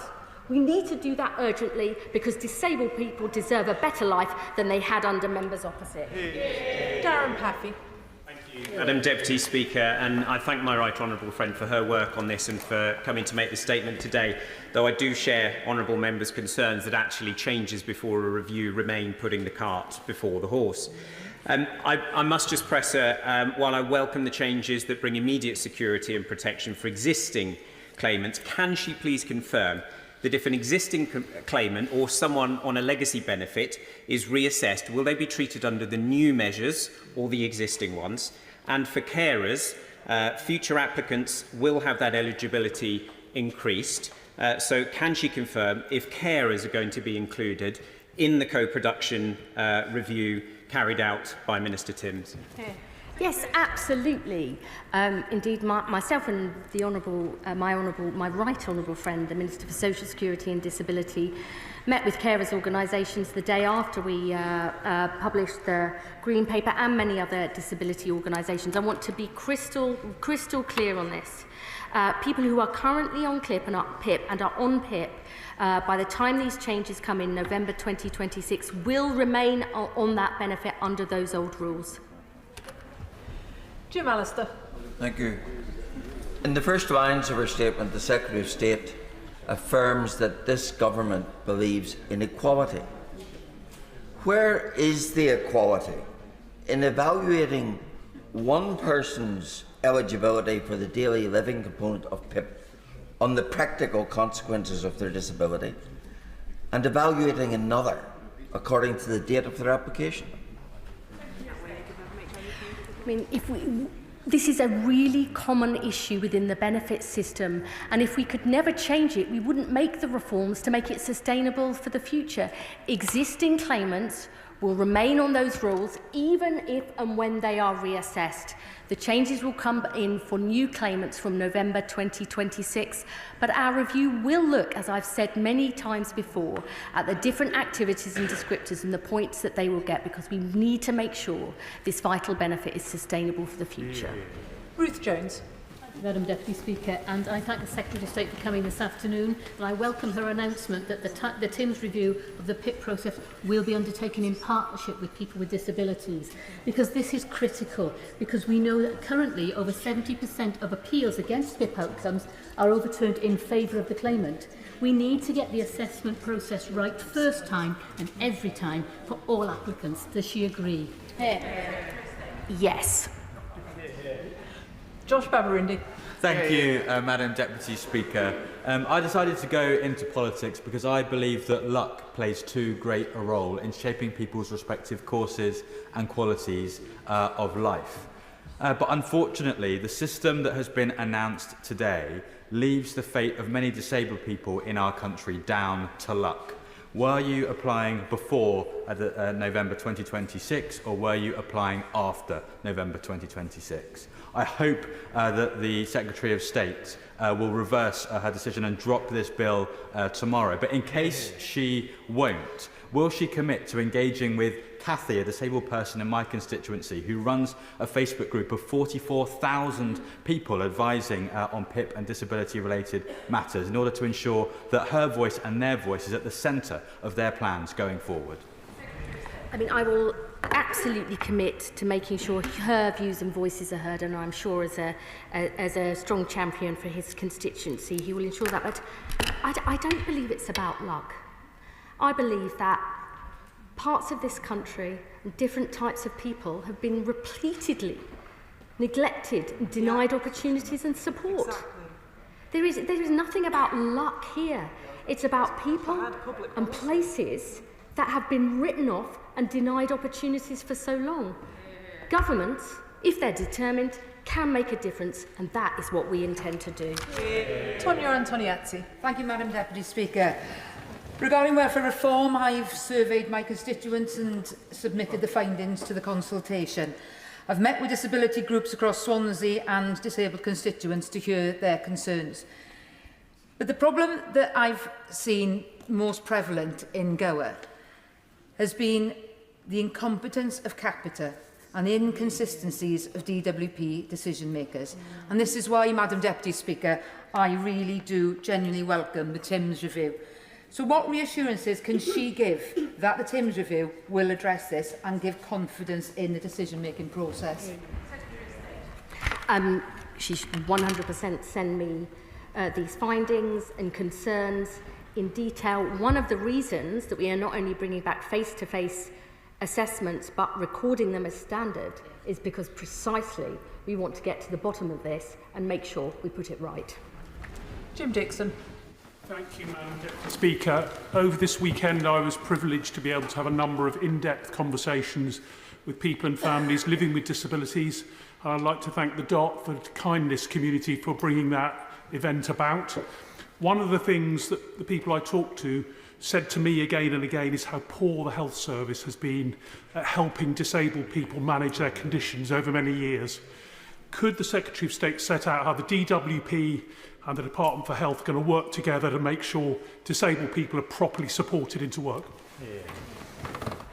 My honourable friend raises a really important point. There is far more that the health service can do to help people with long-term sickness and disability to better manage their conditions. They can't do it on their own. They need the right help and support. We actually have a joint work and health unit that is working on precisely those issues, and I'm indeed working closely with my honourable friend, the Health Secretary, because getting people back to health and back to work is so important. We know good work is critical for good health, and good health is critical for people getting work. They're two sides of the same coin. We've got to stop these false divides, get it sorted to help people be able to fulfil their ambitions and work. Marsha de Cordova.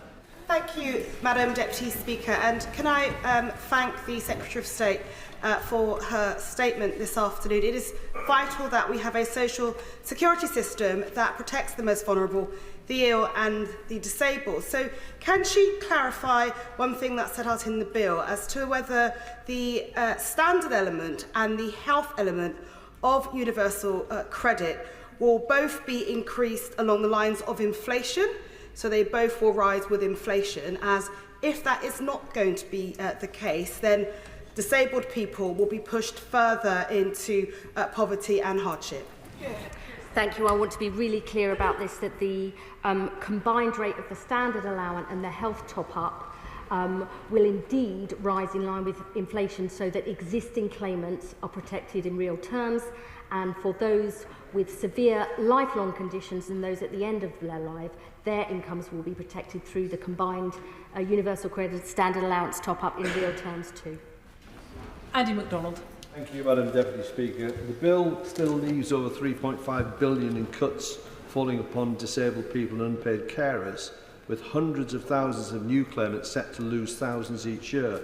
Protections for existing claimants are welcome, but a two-tier system will generate hardship for many and create societal divisions. We're being asked to vote without vital evidence, whether that's the OBR's impact assessment or the TIMS and Mayfield reviews, while serious questions remain unanswered. Without clarity on outcomes and implementation, will the Secretary of State continue to listen and withdraw this bill and co-design welfare reform with disabled people's groups? May I say to the honourable gentleman, who I have great respect for, that none of this takes into account the biggest ever investment into employment support for sick and disabled people. People have often said, wait for the OBR's assessment, but we have published our own very clear evidence that good employment programmes can help disabled people into work. Programmes like Work Choice, a Labour programme ended by the Tories that saw 40% more disabled people in work for 8 years. That is based not just on economic theory, but on practical reality. That is the difference that this Labour government wants to make. Nadia Whittome. Thank you, Madam Deputy Speaker. Disabled people's organisations have been clear that even with these concessions, they oppose this bill. The government talks of co-production in the PIP review, but it's not co-production if the government's starting point is delivering cuts, and it's asking disabled people where they would prefer those cuts to be, rather than how can we create a system that truly supports disabled people. Does the Secretary of State not accept that after months of the government ignoring disabled people, the only way meaningful co-production can take place is by pulling this bill and going back to the drawing board? I would gently say to my honourable friend that we will be protecting existing claimants. That is the very purpose of the announcements we've made today, that no existing PIP claimant or those on a universal credit and the health top-up will be put into poverty as a result of this bill. Far from it. We are changing the system so that many more sick and disabled people who want to work can actually get work. That is about building a better life in future. This Labour government believes that if you can work and that you want to work, you should have the chance and choice to do that. 200,000 sick and disabled people say they work now, right now, with the right help and support. We are not cutting the support for that, we're actually increasing it because we believe that is the key to a better life. Kirstine Sullivan. Thank you, Madam Deputy Speaker, and I thank the Secretary of State for her statement and indeed the recent movement to protect existing claimants. Now, I appreciate that adult disability payment is a matter devolved to the Scottish Government. However, my constituents are really concerned about the potential for differing qualifying criteria across the nations, which may result in limiting access to passported benefits from November 2026. So what assurances can the Secretary of State give my constituents that they won't lose benefits that they currently have access to and the vital support in which their households rely? And can also ask, following on from the response to my honourable friend, the member for Dulwich and Norwood, I'm really unclear now. Is this House being asked to agree 4 points without knowing the outcome of the TIMS review with regard to descriptors, or could that review result in more fundamental reforms that would rip up the current PIP? On the first point my honourable friend raises, she will know that PIP is devolved in Scotland. I believe the Scottish Government is actually reviewing the ADP at the minute, including on eligibility criteria. That will be a matter for them. But I want to be clear to the House that the new 4-point minimum requirement will come in November 2026 for new claims going forward. Existing claimants will be protected. Of course, the TIMS review will look at the different descriptors and the points that they should get in future, but that 4-point minimum in the daily living component for new claimants will remain. Matthew Patrick. Thank you, Madam Deputy Speaker. The party opposite presided over multiple reforms of welfare and the results were a disaster.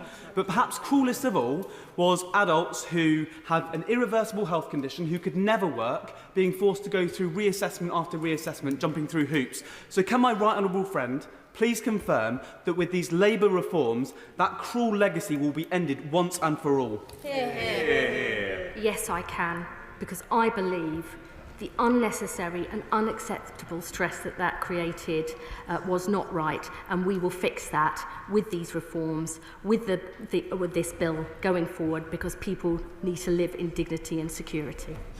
Mark Ferguson. Thank you, Madam Deputy Speaker.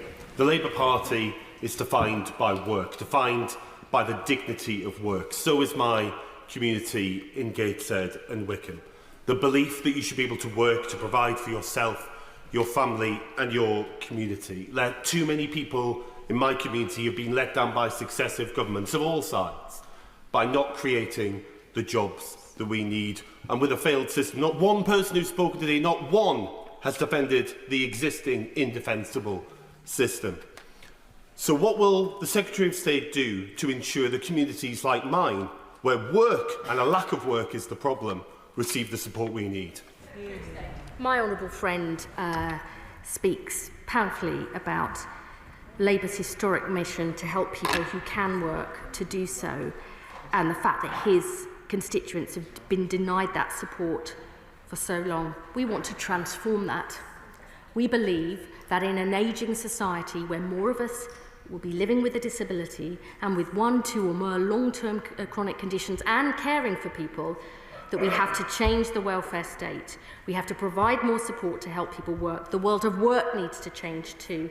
And that is why we've not only commissioned the Mayfield review, but that we are putting in the biggest ever employment support for sick and disabled people, and why I've announced an additional £300 million for that support today.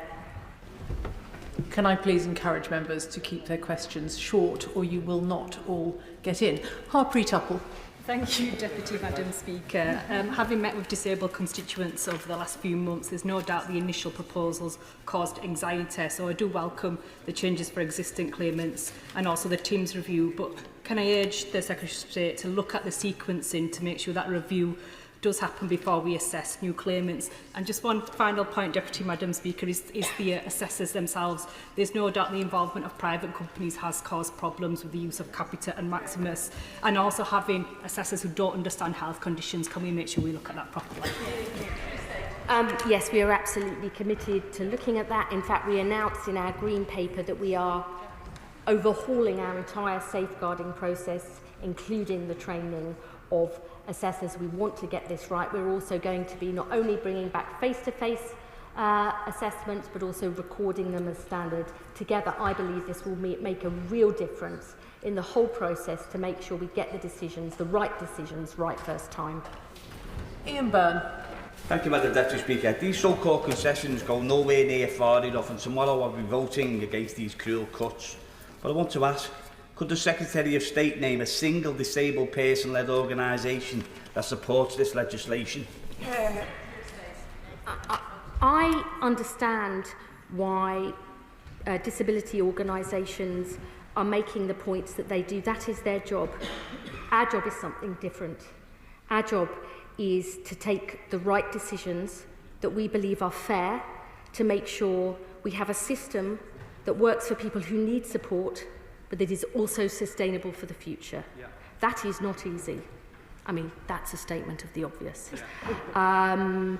But I believe we have a fair package, a package that protects existing claimants because they've come to rely on that support, as is often the case in the social security system, that begins to tackle the perverse incentive that encourages people to define themselves as incapable of work just to be able to afford to live, and which puts in place the employment support to help the hundreds of thousands of disabled people and people with long-term conditions who want to work.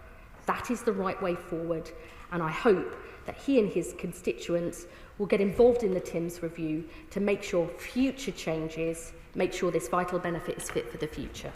Rachel Taylor. Thank you, Madam Deputy Speaker. I spoke to Mike, one of my constituents, last week, who's a disabled person who speaks on behalf of many disabled constituents across Warwickshire. And he is really pleased that he's going to have the right to try work. He's also really pleased that disabled people will be treated with dignity and will be part of a co-production of these new proposals. But he is still fearful that these changes may mean losses for disabled people like him and difficult situations. Can she reassure Mike that her minister will come to meet with him to discuss these changes, and also how in particular we look at fluctuating conditions like ME and like MS, which my partner suffers from, so that we don't lose out in those things, and we make these changes something that can be positive for every disabled person up and down the country? We absolutely want to work with MPs, disabled people, their organisations and other experts as part of co-producing the TIMS review. And I think this point about fluctuating health conditions is really important and something that we have to crack for the future, because so many people have those conditions. They may be able to work one day, not another, 3 days at home, but not 5 days. That we've got to make this fit for the future, because the reality is we're living longer, more of us have disabilities, more of us have 2, 3 or more long-term conditions. The welfare state in its broadest sense, I mean the NHS as well as the benefit system and the world of work, have got to wake up to this, because as we live for longer, we will have to work for longer, but we've got to make that practical and decent. Clive Efford. Thank you, Madam Deputy Speaker. This is a relatively small bill, but one core part of it has now been delegated to the PIP review and will not report until November 2026. So, can my right honourable friend say just how many disabled groups have indicated they want to participate in the PIP review? Because she set out a number of red lines today, which I doubt that they would agree with. And if they were to propose that we do not have a two-tier system, what would be the government's response? What I would say to my honourable friend is that the Minister for Social Security and Disability and myself have met with many disabled organisations, and he has in fact spoken to many already about this review.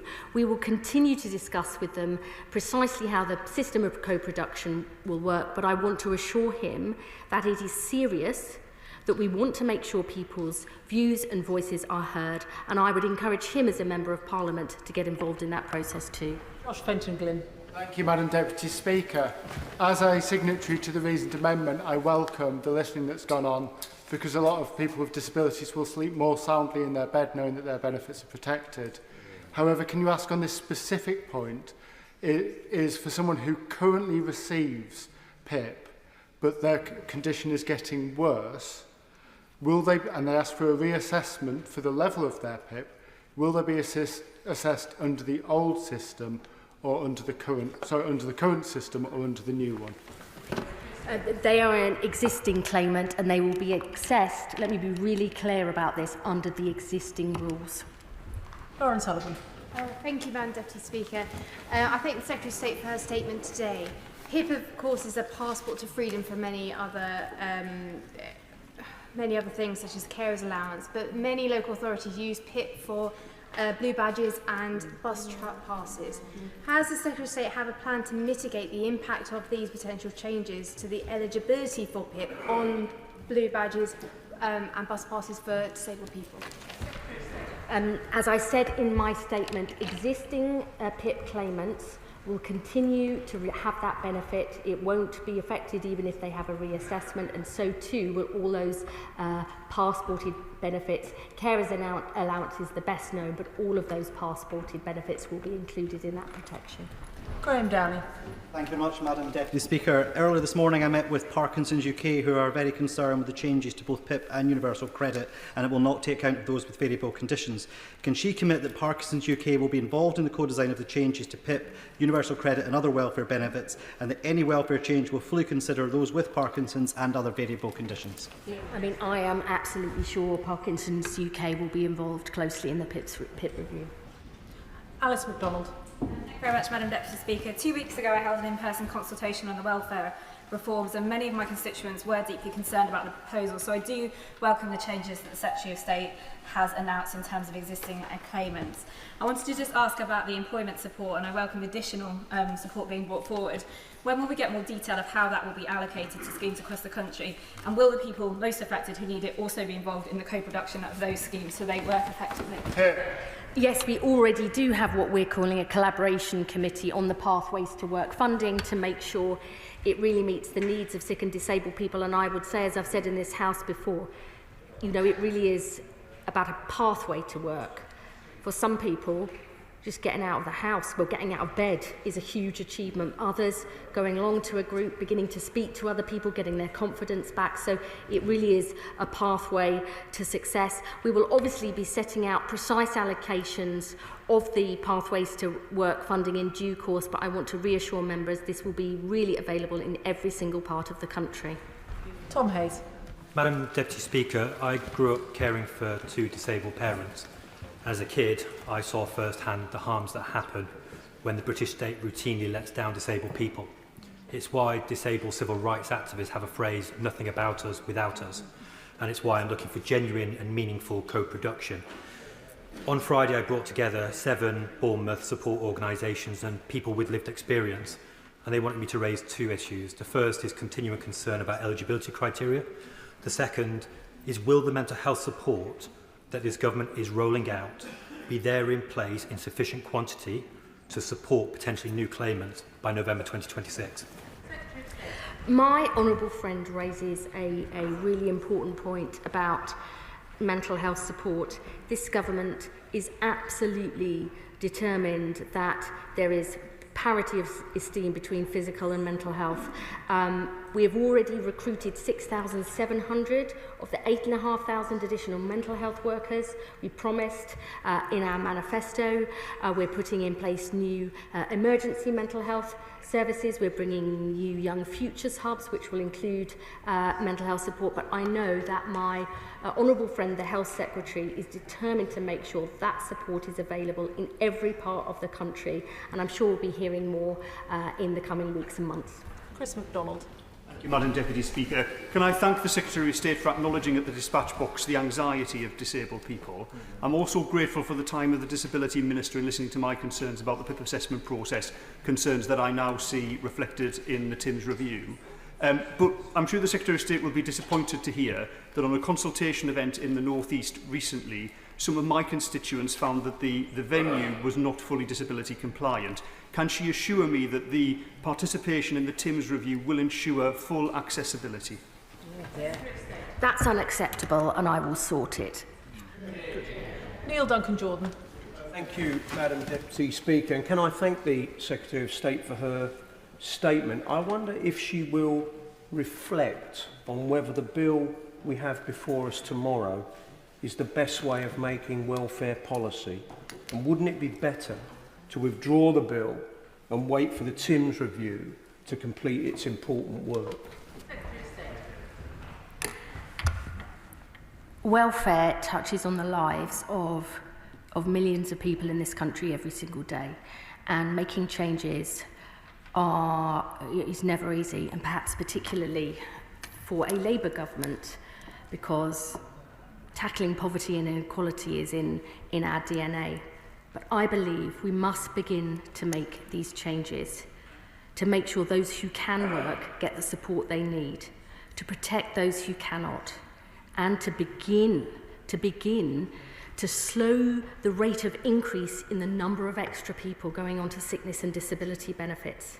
Because I believe the route to equality and social justice can never come from extra benefit spending alone.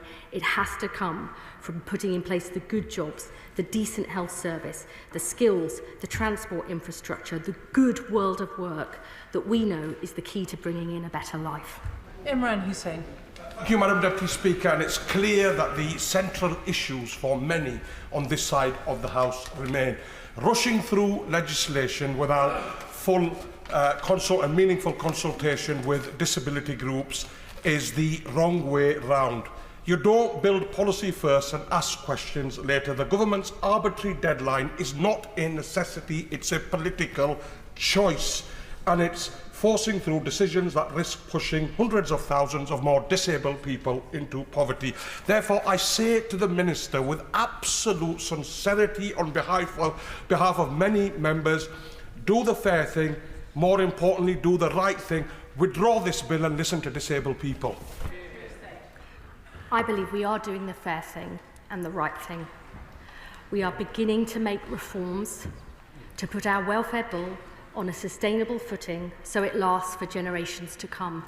We are beginning to put in place the employment support that sick and disabled people have been denied for too long. And we are making sure those with severe, lifelong conditions are never again reassessed, that there is a new right to try.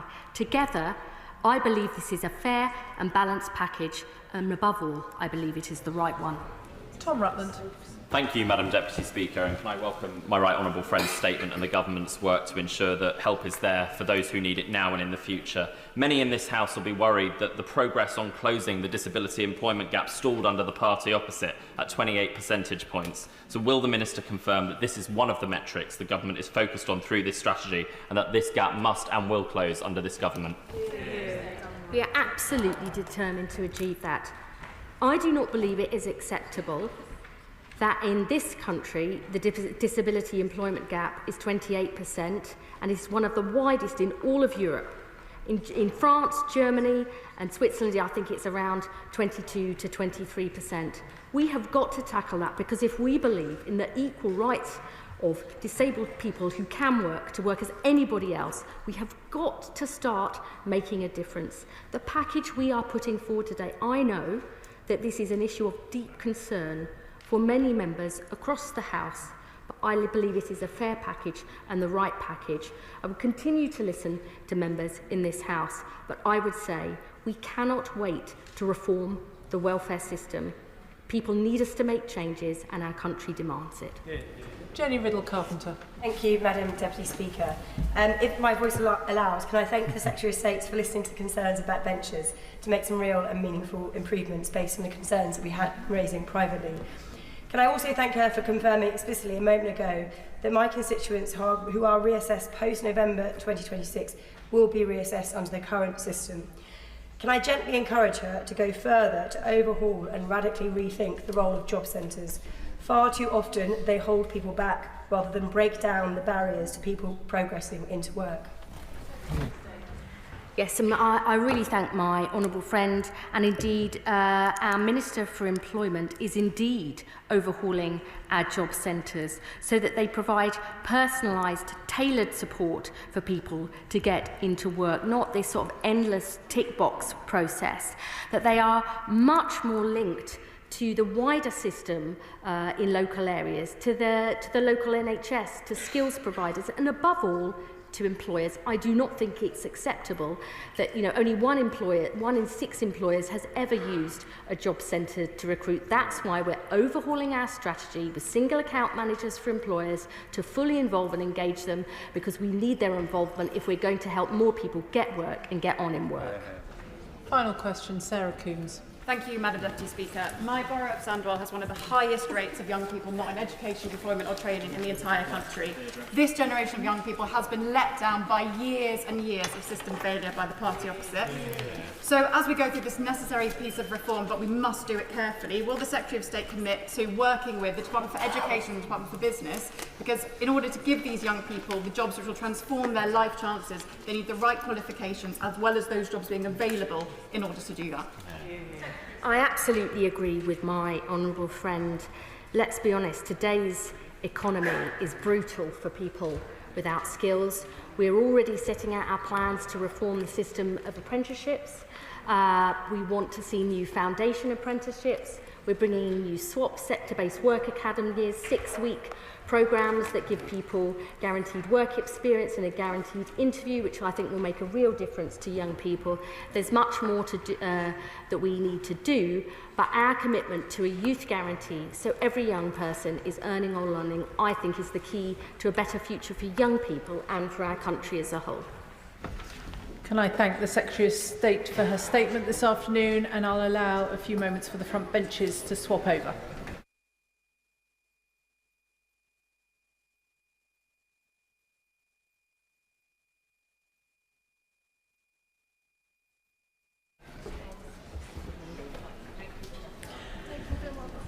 Statement, the Glastonbury Festival and BBC coverage. Secretary of State Lisa Nandy.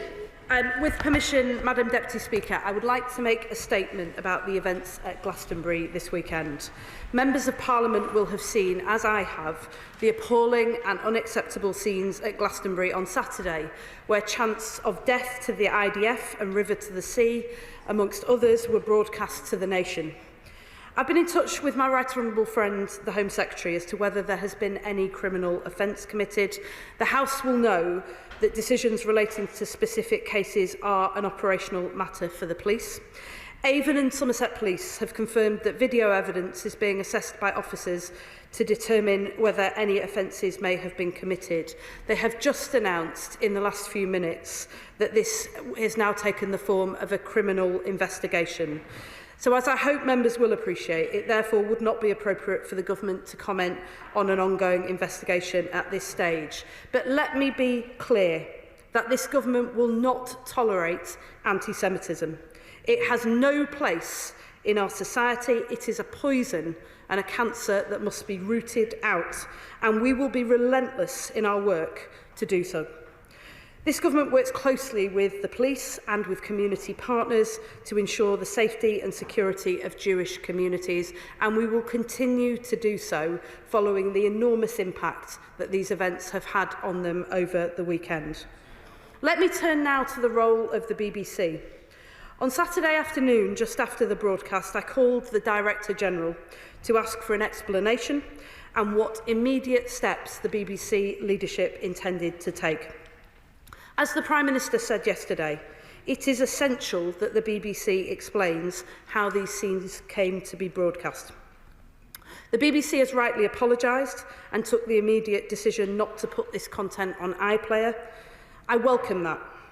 However, key outstanding questions remain, including why this performance was broadcast live, given the concerns regarding other acts in the weeks preceding the festival, why the feed wasn't immediately cut when the chance of death to the IDF began, and what due diligence was done prior to the decision to broadcast this particular act to the nation. I expect answers to these questions without delay. I have made that view clear to the BBC leadership, and I will, of course, update the House as soon as I can. Over the weekend and this morning, I have also had conversations with members of the Jewish community, including those who were present at Glastonbury. They have raised a number of concerns about imagery and slogans that were on display at the festival this weekend. And I am told that this led them to establish their own safe space at the festival. As a government, we take this incredibly seriously. We are urgently looking into the specifics of these alarming reports and reaching out to the festival organisers. Finally, I want to be clear about the government's role. As a government, we strongly support freedom of expression, and as Culture Secretary, I will robustly defend the independence of our broadcasters and the right to artistic expression. But we do not accept that incitement to violence, hate speech or anti-Semitism is art.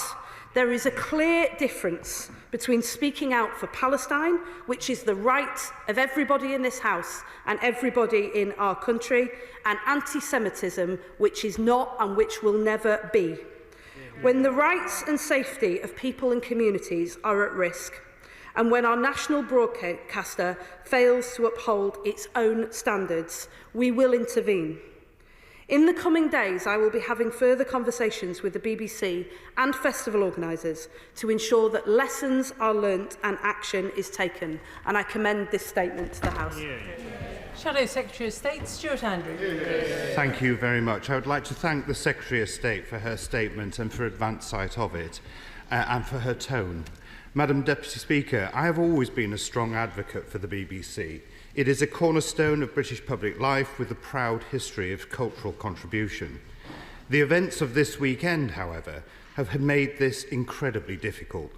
During the coverage of the festival, the artist, as we've heard, real name Pascal Robinson Foster, led the crowd in a chant of death to the IDF, a moment which extraordinarily was transmitted by the BBC. Let me be clear, a national broadcaster funded by the licence payers must adhere to the highest standards of impartiality, responsibility and commitment to social cohesion. And I hope we can all agree that in this instance it has failed profoundly. Free speech and political activism are the sign of a healthy democracy, essential to it. But when you cross the line to incitement to violence, then there must be a consequence. However, broadcasting is not a passive act. Every second of broadcast transmitted is an active choice.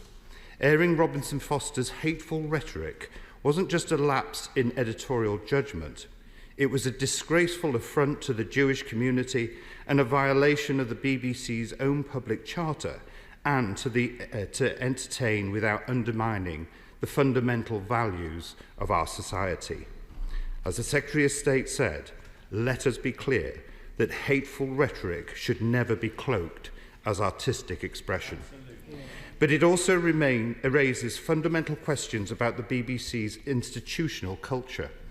This is a broadcaster that has time and again given airtime to representatives and supporters of Hamas while refusing to clearly identify the group as what it is, a terrorist organisation. It has repeatedly failed to call out anti-Semitic rhetoric when it emerges under the guise of political commentary, and has faced serious allegations of minimising attacks on Jewish communities. The BBC's decision to also broadcast material from NECAP, a group whose members have openly called for members of Parliament to be killed, is as indefensible as it is shocking. We have already seen the devastating consequences of political violence in this country, with the loss and the tragic murder of Joe Cox and Sir David Amess. For the BBC to amplify voices advocating similar violence is grossly irresponsible. Even more troubling is that a leading member of the group is currently facing a terrorism charge. That fact alone should have prompted an immediate editorial intervention. Instead, the BBC gave this group a platform on a publicly funded service. I welcome the fact that the Secretary of State has spoken to the Director General, and I'm grateful to her for coming to the House to report on that exchange. However, I would like to press her further to ensure the gravity of this matter is fully recognised. Is she satisfied with the BBC's explanation that they originally decided that streaming the performance was in line with their editorial guidelines, and have now decided they will look at their guidance around live events so they can be sure teams are clear on when it is acceptable to keep output on air? Does she think the BBC's editorial guidelines were not clear enough, or does she think that the BBC misinterpreted them in the first place? And does she think that this sort of weak response will be of cold comfort to the Jewish community? I welcome the fact that she has spoken to the Home Secretary, and I wonder if she could also assess whether the BBC's actions constituted a breach of Section 22 of the Public Order Act. And does she believe the BBC's current editorial oversight mechanisms are adequate, specifically across the commercial broadcasting arms like BBC Studios? And does she think it is still right that the BBC gets to mark its own homework in the first instance before Ofcom get involved, and that an independent inquiry is what is needed? And in light of the repeated failings, will the government commit to a full review of the BBC's impartiality and governance standards as part of the Royal Charter renewal? And can she provide an update to the House on why the Charter renewal framework and Green Paper have not yet been published? Finally, can I thank her for her work so far? She will have the support of this side of the House, and I welcome her commitment to come back to the House to update us. Thank you. I'm grateful to him, and I think all of those involved in the events of this weekend will hear the very strong feelings across all sides of this House, so I'm grateful to him for that. And I share his view about the importance of the BBC. I would say that those of us who do believe in the importance of our national broadcaster are probably more angry than anybody about what has happened over the last few days. It's precisely because we understand the importance of the BBC that we know that the BBC has to do better. He's asked whether I'm satisfied with the explanation that I've had so far. I'm not. I've been very clear with the BBC leadership about that, and clear that I expect to get a full explanation immediately without delay. He asked about the possibility of an independent inquiry. I would say to all members of this House that I'm not sure that you need an inquiry to establish that it should have been foreseeable that there would be problems with broadcasts this weekend, that the decision to broadcast live without any delay should have been reviewed, and that a live feed should have been pulled immediately when the chance death to the IDF began. So what I want to see from the BBC, and I know he shares this, is rapid action to make sure this cannot happen again. I've promised to update the House on these developments, but I should say too that I am still expecting a response from the BBC about an earlier decision to broadcast a documentary about Gaza, which it was then discovered fell short of the BBC's own editorial standards as well. So I expect a response quickly and swiftly, and I expect action as well. And finally, can I just thank him for mentioning the Jewish community, because having spoken to friends and colleagues across the Jewish community over the weekend, I cannot describe how much this has impacted on them, particularly those members of the Jewish community who were at Glastonbury. I was extremely distressed to hear that there were organisations whose logo was emblazoned very visibly on T-shirts and banners, who are about to be prescribed by the government. I was concerned to hear reports that there were images associated with Hamas and others, and Nazi imagery as well. Most people who go to Glastonbury, I think, go for exactly the reasons that I've been in the past, and I suspect he has as well, because music festivals are an incredible way to bring people together, to show support and solidarity, to bind a nation and to showcase great British talent. And it is our job collectively to ensure that those festivals become again and remain a place where everybody in our country is welcome. Gareth Snell. Thank you very much, Madam Deputy Speaker. As well as the despicable chants, the monologue that preceded them by the artist in question clearly drew on the influence of Jewish power in music, an age-old anti-Semitic trait.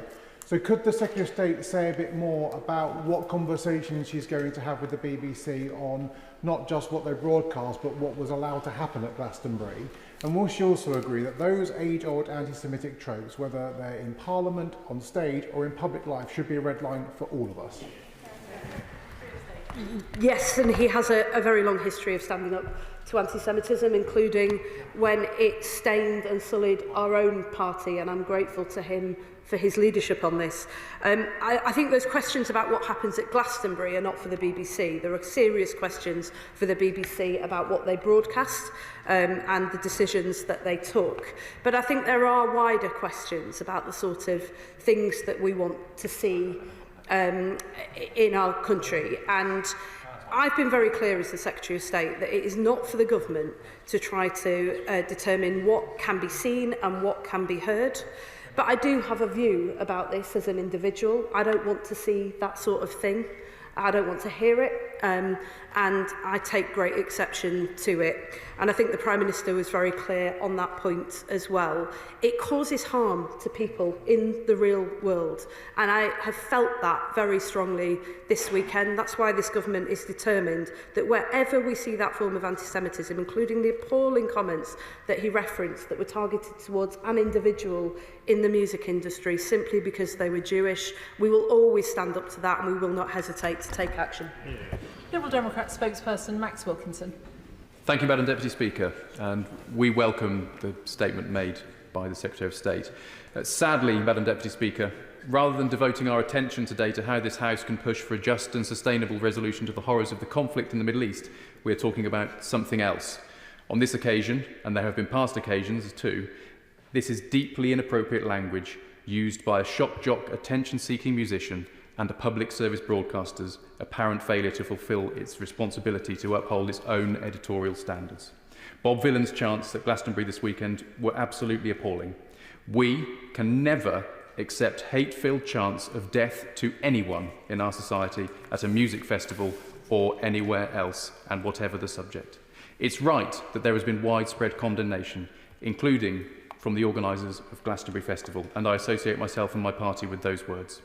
Of course, the UK must push much harder for a ceasefire. Of course, we must put pressure on Netanyahu's government to roll back their military campaign and build a sustainable two-state solution. And of course, Liberal Democrats believe that cultural events must be a place for debate. But there can simply be no place for hate speech, anti-Semitism and incitements to violence at Glastonbury or anywhere else. It seems that an editorial failing took place in the BBC's coverage. The decision to proceed with broadcasting this act is particularly hard to understand, given the BBC's correct decision to take a more cautious but ultimately fruitless approach to the broadcasting of kneecap. A cursory look through the social media of Bob Vylan raises the question, how exactly was this not foreseen? And of course, we know that kneecap is a group that in the past has called for death of the members of this House. The failure to effectively use delayed coverage and to remove the coverage in a timely manner is baffling. So can the Minister tell us whether, when asking the BBC about this issue, the subject of charter renewal was raised? And can she give us concrete reassurance that change will happen and we never have to put up with this kind of dreadful anti-Semitism appearing on our screens again? Thank you, and can I thank him for his comments and for the tone in which he gave them. I think it's the responsibility of all of us, always, to stand up to anti-Semitism. I think it is sadly a battle that is never won. The lesson of history is that it falls to every generation to fight it and to fight it again. And certainly from our side of the House, I can promise that this government will always do that.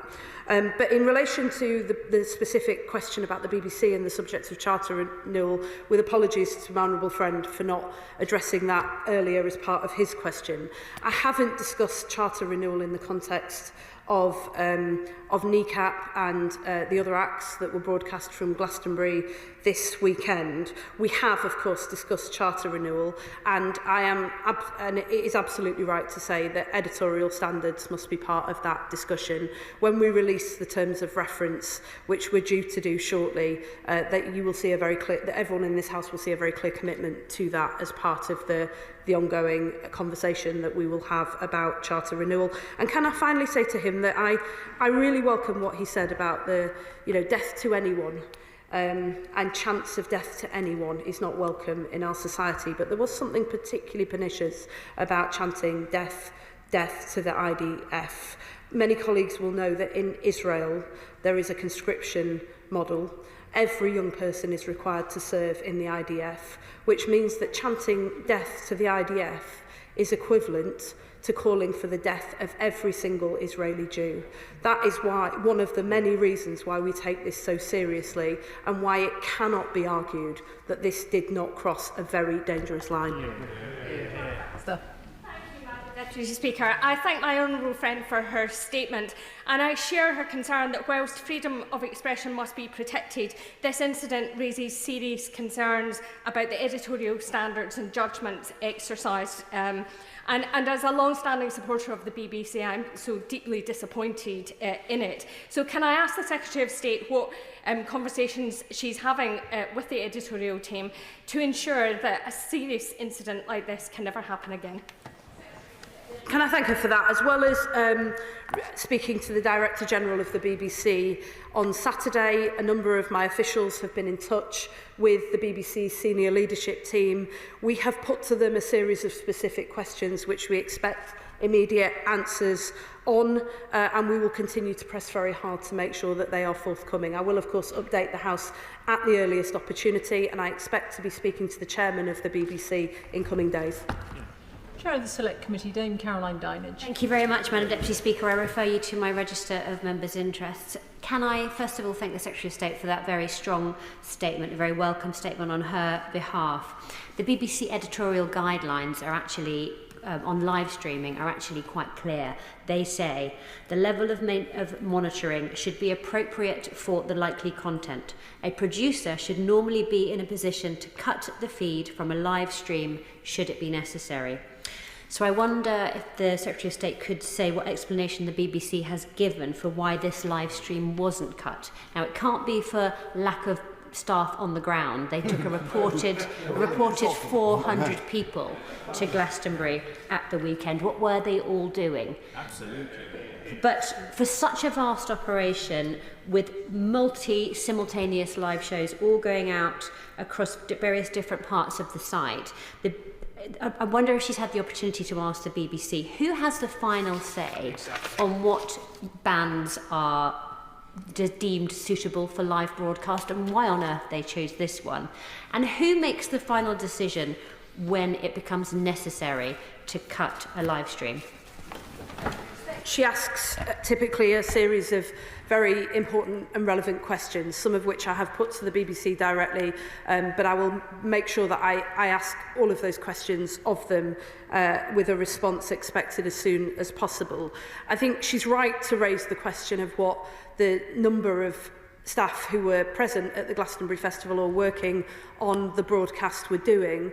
But I do think this also raises very, very serious questions at the highest levels of the BBC about the operational oversight and the way in which editorial standards are understood and reflected in the decisions that are made by individual staff.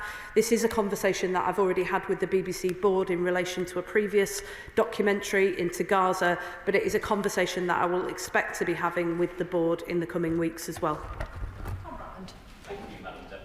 and I refer to my register of interests as the chair of the BBC APPG and a former employee of the Prospect and Bector unions, which represent BBC staff. I welcome my right honourable friend's statement and indeed the BBC's own statement today, which makes clear that the performers' anti-Semitic sentiments were utterly unacceptable and have no place on our airwaves, and that the BBC will examine its guidance on live events to ensure teams are clear on when it is acceptable to keep output on air. Does the Secretary of State agree with me that it is possible to express concern about the appalling suffering in Gaza without using language that risks fueling hatred and division or inciting violence? I think he makes an incredibly important point. As somebody who's been associated with the Palestinian cause for nearly 2 decades now and has consistently spoken out about the treatment by the Israeli government, not just of people in Gaza, but in the West Bank as well, it is entirely possible to stand up for the Palestinians and never ever stray into anti-Semitism. And there are many members of this House who've managed to do precisely that over many, many years. Nobody is objecting to the comments that were made that said free Palestine. What everybody is objecting to is the comments that were made that were clearly anti-Semitic, incited hatred, and caused real-world harm to people living in our country in the Jewish community. So I couldn't agree more with him and support him on that. And for those who say this is a freedom of speech issue, this is nothing of the kind. This is about standing up against hatred, discrimination, racism in all its forms, but particularly anti-Semitism, where we have seen an enormous rise in our country in recent years, and where every single one of us needs to be vigilant to make sure that it is never allowed to spread. Jim Allister. Mr. Speaker, what we saw was an appalling pro-terrorist broadcast on our national broadcaster. Because when you chant, kill the IDF, you're endorsing those who kill them. And those who kill them are Hamas. So it was an endorsement of the terrorism of Hamas. And yet the BBC deliberately chose not to cut the broadcast. Perhaps therefore it's time for government to consider cutting the licence fee. Well, this government's view of Hamas is clear. They are a terrorist organisation. They are banned in the UK, and there is a good reason for that, and we will continue to be outspoken about that and to be robust in relation to them. That is one of the reasons why I was very concerned to hear that there may have been imagery, symbols and graffiti in support of Hamas at the festival this weekend, and one of the reasons why we will not hesitate to make sure that we deal with that and get to the bottom of that in order to stand with our Jewish communities and with everybody in this country who stands against Hamas and is at risk from them. In terms of the BBC licence fee, he will know that this government supports the BBC. We believe it is an important institution. That is why we are so disappointed that this has happened, why we have been so exasperated with the lack of account from the leadership, not just about this, but about a previous Gaza documentary and a number of other issues as well. The BBC is one of the most important institutions in our country, and that is the reason why it is held to the highest of standards, why it's essential that we hold it to the highest of standards as we seek to start the charter renewal process, which should safeguard the future of the BBC, not just for the next 10 years, but to put it on a solid footing for decades to come. These are questions that we are determined as a government, collectively with the BBC and all members of this House, to grip. Dr. Peter Prinsley. Thank you, Madam Deputy Speaker, and I thank the Secretary of State for her excellent statement. The murder of hundreds of Jews at the Nova Music Festival in October 2023 sparked this war. The irony of broadcast anti-Semitism at Glastonbury here in the UK is not lost on any of us. So how are Jews, such as myself, in this country to be reassured about the editorial processes at the BBC, and who on earth will be held accountable for this error? He makes an extremely important point about accountability, and that is something that is not lost on me as the Secretary of State, and something that I've impressed upon the BBC leadership as well. When you have one editorial failure, it's something that must be gripped. When you have several, it becomes a problem of leadership, and so I very much take his point about that. On the point that he raises, though, about the parallels between, not the parallels, sorry, but the strength of feeling that people have about this, given that it was happening, this was a music festival, and it was at a music festival on the 7th of October where so many young people lost their lives, others kidnapped to never return to their families, and some still being held hostage. At that moment, this would have been the perfect place to express support, love and solidarity with those who are still suffering. And I know that there were those at the festival who were doing precisely that, but they were hindered in that by some of the appalling scenes that we've seen. And that's why we are determined to grip this and to make sure that music festivals are a safe and inclusive space for everybody. As a government, we're also reaching out to other music festivals and to Glastonbury to see what more we can do to express solidarity with those who are still suffering as a consequence of the appalling events that happened on the 7th of October, and to see what we as a government can do to support those efforts. On Glenn. Thank you, Madam Deputy Speaker. Can I thank the Secretary of State for what she said? I agree with virtually everything she has said. When I heard these reports, I thought of the Mayor of Wilton, Councillor Alexandra Boyd, who is Jewish. And I thought about what it would have felt like for her to have watched this with her family. Can I say to the Secretary of State, I think we all in this place understand the fine editorial judgments that the BBC and their staff have to make. But this is of a completely different order. And when people are losing faith in the great institutions of this country, could I urge the Secretary of State in her follow-up conversations that she actually, the BBC actually identify accountability to individuals? My honourable friend has set out very clearly the guidance that exists. Somebody didn't follow that guidance, and I think the country expects people to be held individually to account for why they failed to do their job properly. I think people do expect people to be held to account for the way that they do their jobs, be that on the front line or at senior levels. It's a point that I've made to the BBC. They will have heard what he said and what my honourable friend said as well about accountability, and it's a point that I will continue to press. Dr. Caroline Johnson. Thank you, Madam Deputy Speaker. The Secretary of State has spoken about the responsibility at the BBC and of those who said these dreadful words. But could I ask her, what responsibility do those people who are organising the festival have, both legally and morally, to be held responsible and accountable, and to ensure it doesn't happen again? Can I thank her for that? And I deliberately included some words about the festival itself in my statement, because I agree with her that we all have a responsibility to uphold the highest standards and to ensure that people are safe and welcome and included at our shared national events. The reports that I've had over the weekend and this morning are incredibly alarming. They suggest that that was not the case this weekend, and so we are reaching out to festival organisers and investigating those reports to make sure that that can't happen again. Richard Tice.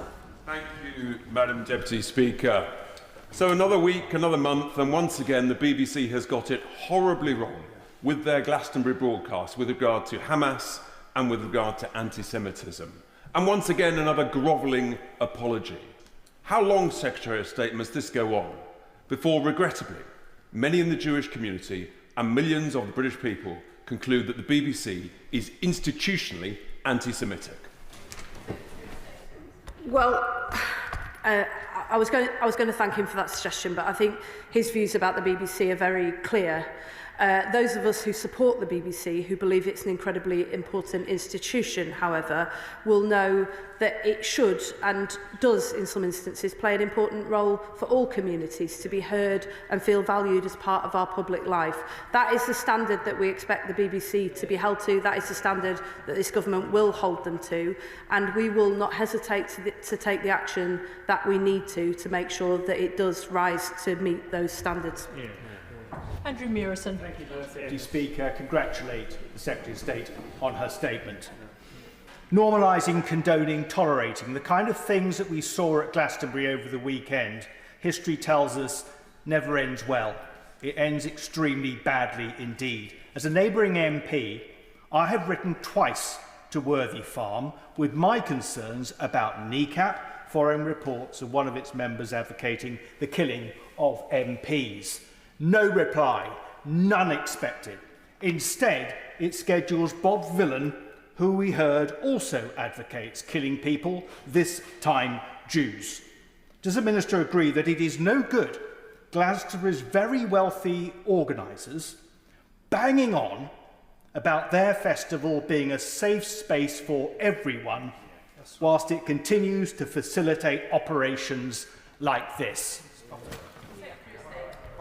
Well, I share his concerns about how this was able to happen, and I am sorry to hear that he has had no response at all to very serious concerns raised in a capacity as a democratically elected Member of Parliament for people in the area who deserve answers. That's something I'm certainly happy to follow up on his behalf and with him after this statement. I share his view that festivals, music festivals in particular, must be safe and inclusive and welcoming spaces. And I fear that we fell way short on this occasion. I visited Glastonbury myself before. I know that it provides an incredible showcase for a lot of British artists, not just those at the top of their game, but up-and-coming British artists as well. But as the organisers rightly acknowledged, a line was crossed this weekend, and that must not be allowed to happen again. Gregory Campbell. Madam Deputy Speaker, I thank the Secretary of State for her statement and the sentiments contained therein. But would you agree with me that in the run-up to the festival, it was very clear to many of us, given the track record of some of the participants, that this was going to happen or something like it was going to happen. The government were aware something was going to happen. The BBC were aware something was going to happen. And still it happened. Where does the sanction lie? And who is going to implement the sanction? And when are we going to know what it is? Well, can I thank him for that? I mean, I agree very much with the sentiment that much of this was foreseeable. None of us could know precisely who was going to say what, but I think even a cursory glance at Google could tell you that this particular artist has a history of provoking very extreme statements and behaviour, particularly in relation to the events in the Middle East. I don't think it would have been too difficult to foresee that, and I think there are therefore serious questions to answer about the issues around live streaming, about due diligence and other factors as well. Those are questions I expect a response from the BBC on, and the action that they will take in order to ensure that this does not happen again. If those answers aren't forthcoming, I do have various levers in order to hold the BBC to account, and I want to be clear with him and with the House that I will not hesitate to use them if I need to do so. Jack Rankin. Thank you, Madam Deputy Speaker. Had those chants been calling for death to any other people, nationality, ethnicity, there is no question in my mind that that live feed will have been pulled straight away. I welcome the Minister's robust statement, but the problem is this is systematic, isn't it? There's been a decades-long and deep-rooted bias at the corporation against Israel, and the BBC has seemed unwilling or incapable to deal with it, hasn't it? Secretary of State. Can I thank him for that statement? And I really do feel the strength of feeling and the anger and the emotion that is contained behind what he says. I felt that from the Jewish community as well over the weekend, and actually from all of us, including myself, who feel very, very strongly that this should not be allowed to happen, and it certainly shouldn't be allowed to continually and repeatedly happen. As to whether there's a question of inbuilt bias at the BBC, I think what has happened here is a serious failing of editorial standards, leadership and oversight. It's that I need to make sure that we address, particularly because he said that if it had been any other group, it probably would have been pulled straight away. I'm not sure that we can say that with any confidence, actually, given that, as the chair of the Select Committee just made clear, there were hundreds of BBC staff involved in this production. The BBC was represented at Glastonbury at the most senior level, and yet the feed wasn't pulled and the standards weren't upheld. It's my job to make sure that regardless of which community it affects, that those standards are upheld, and I give him my word that I will use every lever at my disposal to make sure that that happens. Ayub Khan. Thank you, Madam Deputy Speaker. I wish we lived in a world where there was no chanting of death. Any form of racism is vile, be that Islamophobic, anti-Semitism or any other kind. The Secretary of State will probably recall only last year in November the Israeli football fans, which were chanting death to all Arabs, and more sickening perhaps, there are no schools in Gaza because there are no children. That kind of speech and chanting must equally be condemned. And what's sad is that whilst we have a ministerial statement here today, we did not have any ministerial statement when that chanting happened. It's the hypocrisy which is causing an outrage in the British public. Does the Minister not agree that that is what's happening out there in the community? Could not disagree more. And I would just say to him that, of course, absolutely, and I think every member of this House will utterly condemn chants of death to all Arabs. It's disgusting and disgraceful. It's a principle by which we hold ourselves. And there is no hesitation from anybody in this House. The reason I've brought a statement to the House today is because our national broadcaster, which is funded by the licence fee, which is paid by the public in this country, has broadcast something that is deeply, deeply offensive to a community in this country, that has made many, many people feel, and may actually have made them, unsafe. That is the most serious thing that you can imagine. It is rightly a question for government, and that's why I didn't hesitate to bring it to the House today. If this had been a broadcast that had led with the chant that he describes, broadcast by the BBC, you would be having the same statement at this dispatch box, and you would be getting the same response from other members of the House. And can I just say to him that it does, as somebody who has stood up for the Palestinian cause for the last nearly best part of 2 decades in this House, especially when it was hard, and especially when it was unpopular, and especially when it cost me friends and colleagues, and has stood alongside many members of this House in order to highlight the plight of the Palestinian people. Can I just say to him that as a long-standing supporter of justice for the Palestinians, he does nothing for the Palestinian cause by aligning himself with anti-Semites. John Cooper. Thank you, Madam Deputy Speaker. A blind man on a horse could see there was going to be difficulties broadcasting a band called Kneecap, named after a terrorist punishment. People who'd called for the death of people in this House, and we should take a moment here now to reflect on the fact that Aidy Neve and Ian Gow were both killed by Republican murderers. Is it not the case, however, that there is a pattern emerging here with the BBC, given the events of the weekend and given previous incidents, that will she at least test the idea that the BBC has a fundamental problem with Israel? Secretary of State. Let me first of all recognise that the BBC has been criticised by all sides in this conflict for bias, which shows the very difficult editorial line that they have to walk. But let me also be clear that when it comes to what happened this weekend, as the BBC itself has rightly acknowledged, the coverage, the standards, the enforcement of those standards fell well short of what was expected. And let me acknowledge that that's not the first time in recent months that that's happened. Let me assure him that the government takes this incredibly seriously. We are having discussions with the BBC at the most senior levels in order to make sure that this is gripped. And as I said previously to other colleagues in the House, I do have levers at my disposal and I will not hesitate to use them should I need to. Sammy Wilson. Thank you, Madam Deputy Speaker. I think that anyone who witnessed the disgusting images of young, middle-class, educated morons chanting death to IDF soldiers at the weekend can only be alarmed that we've stooped to this level in our society. But even worse, the state broadcaster should then broadcast those images across the nation. And I welcome what the Minister has said today and the way in which she has said it. But if we look at what she has spoken about, she has called the Director, she has asked for immediate explanations, and she's expecting answers.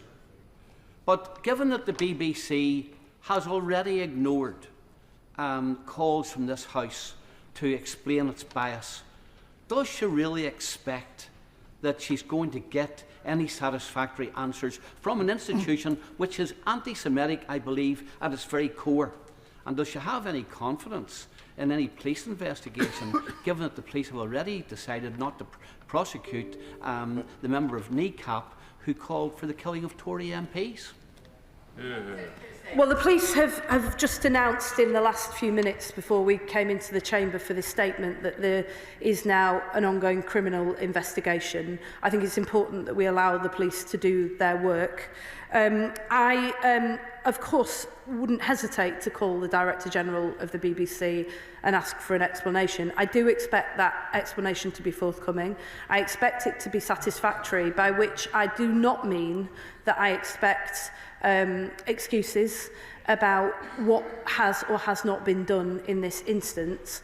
What I expect is a full and honest explanation of what has clearly gone wrong on this occasion, and a full explanation of what will be done, not through another review, not with months and months of delay, not by spending public money on trying to get to the bottom of what has gone wrong, but what will be done immediately to make sure that this cannot happen again. Point of order, Ayub Khan. Thank you, Madam Deputy Speaker. The Secretary of State, in answering my question, said towards the end that I did no favours to the Palestinian cause by aligning myself to anti-Semites. Now, at no stage have I said in my question or statement that I was aligning myself to anyone at that Glastonbury event. So will the Secretary of State clarify what she meant? And if she didn't mean that, then I apologise, but I'd like some clarity on that. Can I thank the honourable gentleman for his point of order, which in fact was not a point of order, and I do not intend to allow the debate to continue via points of order. I'll allow a few moments for the front benches to swap over.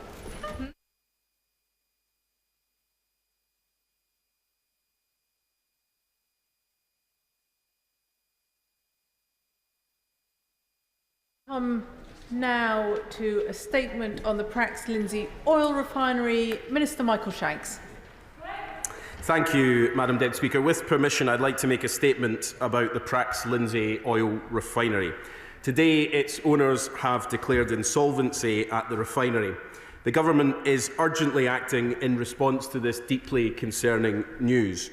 And I know it will be extremely worrying news for workers at the refinery as well as the wider community in Lincolnshire. And let me say very clearly, the Government stands with the workers, the families and the wider community at this difficult time. They have been let down by the company, but we will ensure that they are supported. Let me first take the House through the chain of events leading up to today and then the actions that we will take in response. There have been long-standing issues at the refinery since it was acquired in 2021. At the end of April, the government was informed of ongoing commercial difficulties, and the Energy Secretary met the Chief Executive on the 13th of May to see how the government could provide support. The Secretary of State was reassured by the company that there was no immediate closure risk at the refinery. A week ago, the business changed their position and said they feared it could no longer be a going concern.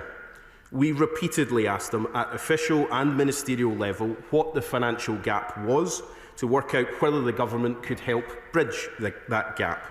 But the company were unable to share that basic information.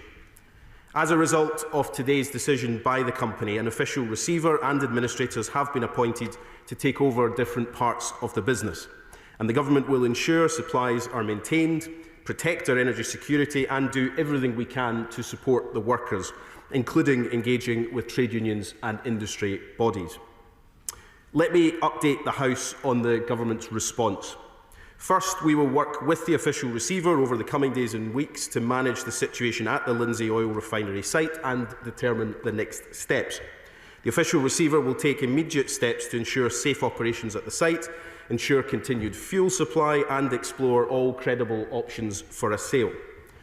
Unfortunately, the refinery has consistently failed to make a profit since it was bought by the current owners from Total in 2021.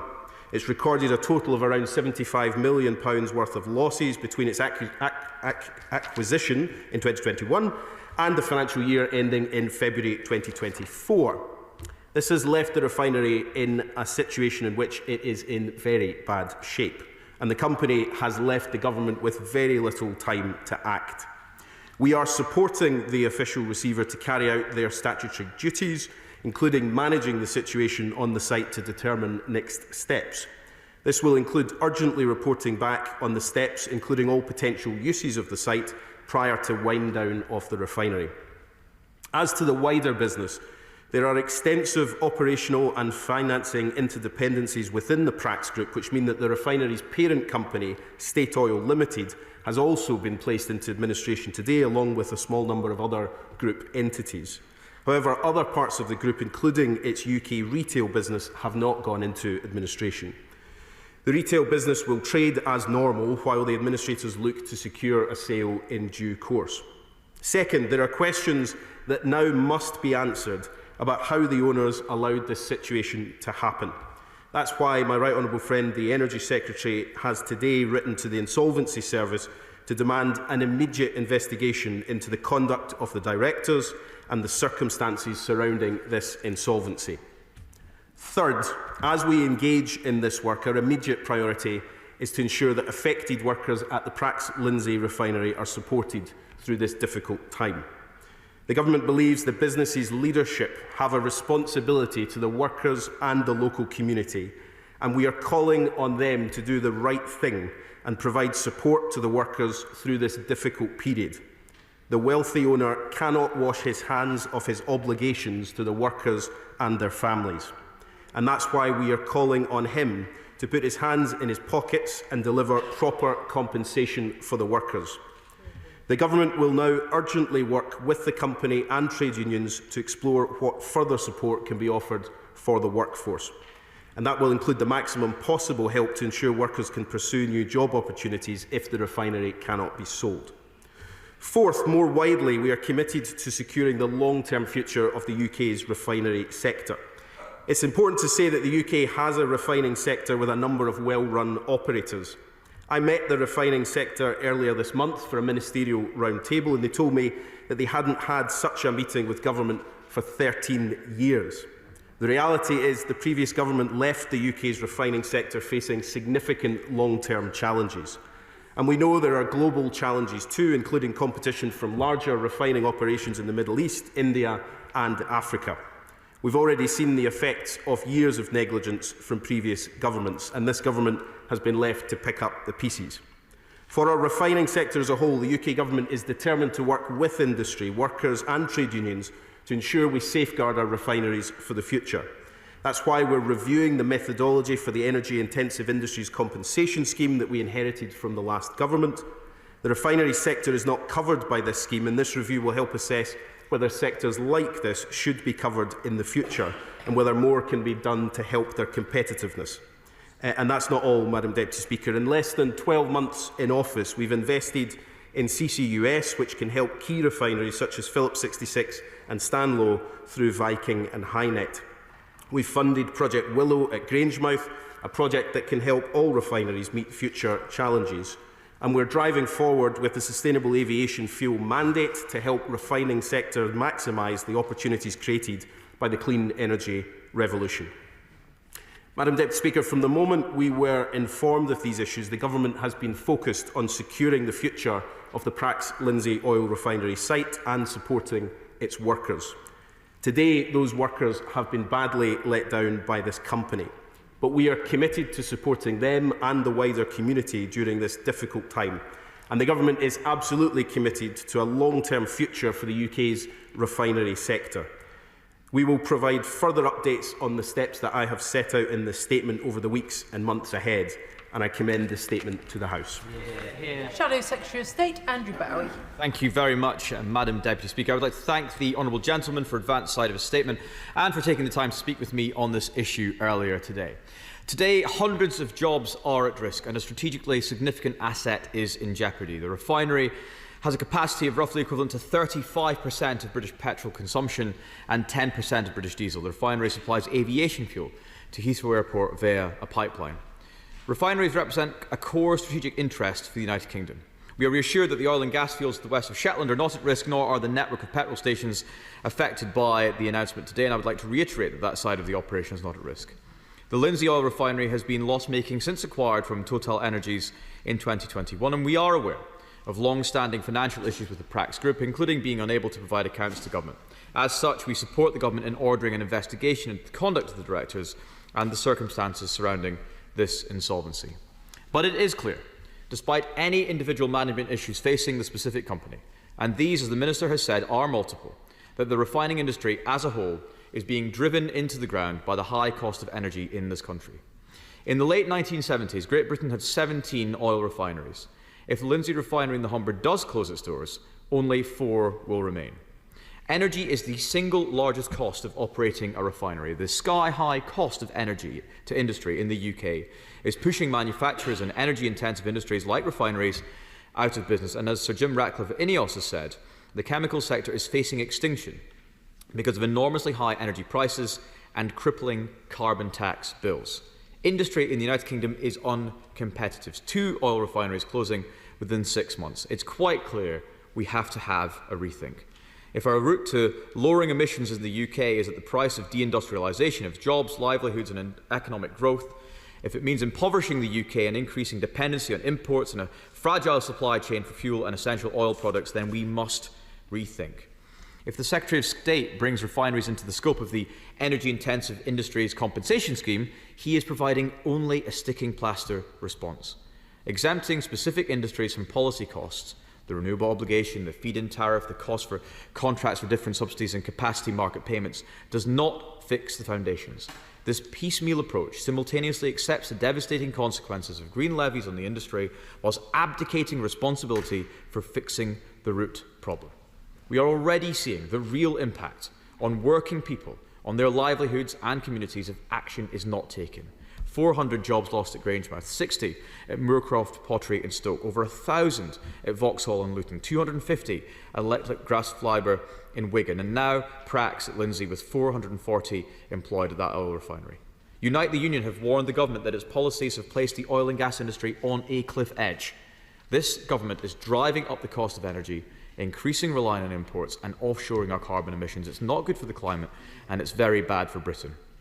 Refineries have consistently raised the existential issues facing the sector. The cost of the emissions trading scheme, eye-wateringly high energy bills. Since the closure of Grangemouth, no action has been taken by this government to tackle the fundamental problem, to reduce the burden on businesses, to make UK manufacturing more competitive and to back British industry. So can I ask the Minister, what is the government's plans for the Lindsay refinery? Does he expect to find an operator? And how long will the government support the refinery? And what plans do they have for the refinery if no buyer is forthcoming? What action will he and his government take to ensure this situation is not replicated at Britain's 4 remaining refineries? How many petroleum refineries does he expect to be left by the time the Labour government leaves office in 2029? And what will the government do to take action on bringing bills down for all industrial energy consumers and not just those covered by the energy-intensive industries compensation scheme? Well, can I thank the Shadow Minister, first of all, for quite rightly, I think, repeating the fact that not all of the business that we've been discussing in this statement has gone into administration today. That's really important to say that there is certainty in other parts of the business. We'll be able to outline more of that in the days and weeks ahead. And thank him also for his and his party's support of the investigation that the Secretary of State has launched into the conduct of the directors. Clearly something has gone badly wrong here, and it is important that we get to the bottom of that. On his three specific questions, I think, first of all, the government has backed the official receiver who is now running the refinery in the short term. We will be using that time to see if there is the possibility of finding a buyer. Clearly, our very first option would be to see if someone would want to take on the refinery as a going concern, and we will put every effort into trying to find that. If that's not possible, then we'll be looking at what the wider future of the site could look like and what possibilities there are for other industries on that site. On the wider question, he says fixing the root of the problem. I have to gently say to him, though, that he and his party oppose the action that will fix the root of the problem, which is our continued exposure to volatile fossil fuel prices that has driven up the cost of electricity, and households and businesses right across the country, he rightly says, are paying the price of that. But while we've got an answer to that, to move much faster towards a clean power system, with renewables and nuclear in the system that brings down cost and delivers that power here in the UK rather than relying on that casino for volatile fossil fuels, he opposes it. And the reality here is that he can't, on the one hand, call for us to fix the root of the problem, as he puts it, and then oppose the very action that will do that. We've outlined the credible plan for how we'll deliver cheaper electricity for all consumers, including businesses across the country, and we're getting on with delivering it. They're opposing all of those initiatives. Chair of the Select Committee, Bill Esterson. Thank you, Madam Deputy Speaker. My honourable friend, the Minister, recognised the importance for our energy security of securing the fuel supply at Lindsey. He also recognised the importance of engaging with the trade unions to attempt at least to reassure the workforce. Can I thank him and congratulate him on those actions and indeed on the engagement since the election that the government has had with this sector. Refinery operations are increasingly challenging, not least because of the volatility and uncertainty in international fossil fuel markets that the Minister just mentioned, but also because of the competition across the world. Phillips 66 and Stanlow, which he mentioned in his statement, are adapting to the changes in our energy system, taking advantage of carbon capture and the production of SAF and biofuels. So will he ensure that the UK refinery sector is part of the energy transition and a key part of our energy and industrial strategies, so they play a key part in the future for the communities and workers that depend on those jobs at the moment, and that we don't see any kind of cliff edge? Yeah, well, I thank my honourable friend for his question. First of all, he's right to restate what I said in the statement, that it is extraordinary, frankly, when I brought in the refinery industry for a round table to be told that it was the first time in 13 years that had happened. That is an extraordinary state of affairs. I'm glad that we have now done that. But what it has highlighted is just how much engagement is now necessary with that sector, and I'm determined to drive that forward. He's right about the nature of the transition. Refineries will be important at all stages of the transition. They are critically important now, clearly, in delivering on our fuel security. They will play a really important role in that in the future, in sustainable aviation fuel, in biofuels, and in the wider work that we need that sector to do. And we'll support it to transition into what some of those future technologies could look like. The bottom line here is that in this particular case, we seem to have had a business that was far from doing that, not driving forward the investment that was necessary, and we will now, at pace, try to get to the bottom of what the directors were doing with this company. It is a shocking state of affairs, a sad day for the workers, but I do genuinely believe that there is a strong refining sector in the future. Liberal Democrat spokesperson Pippa Halings. Thank you, Madam Deputy Speaker. And I would also like to thank the Minister for advance notice of their statement today. And our thoughts, as with many, are with those workers at the Prax Lindsay refinery who've heard this last-minute shocking news today, with putting their future and jobs on hold. And we understand this is just one refinery within the Prax Group, but the threatened closure will be sending shockwaves across their wider operations, with their newly acquired oil fields to the west of Shetland and roughly 200 petrol stations in the UK under the Breeze and Harvest Energy brands.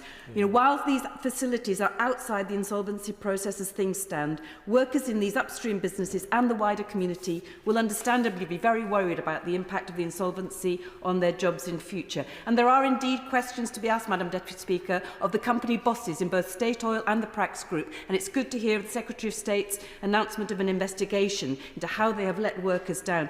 And we also do welcome the Minister's words that the company should also bear some responsibility and accountability for jobs and skills for those workers if it turns out that the company closes. We also welcome the Government's proposals to consider adding refineries to the National Capacity Compensation Scheme for energy-intensive industries.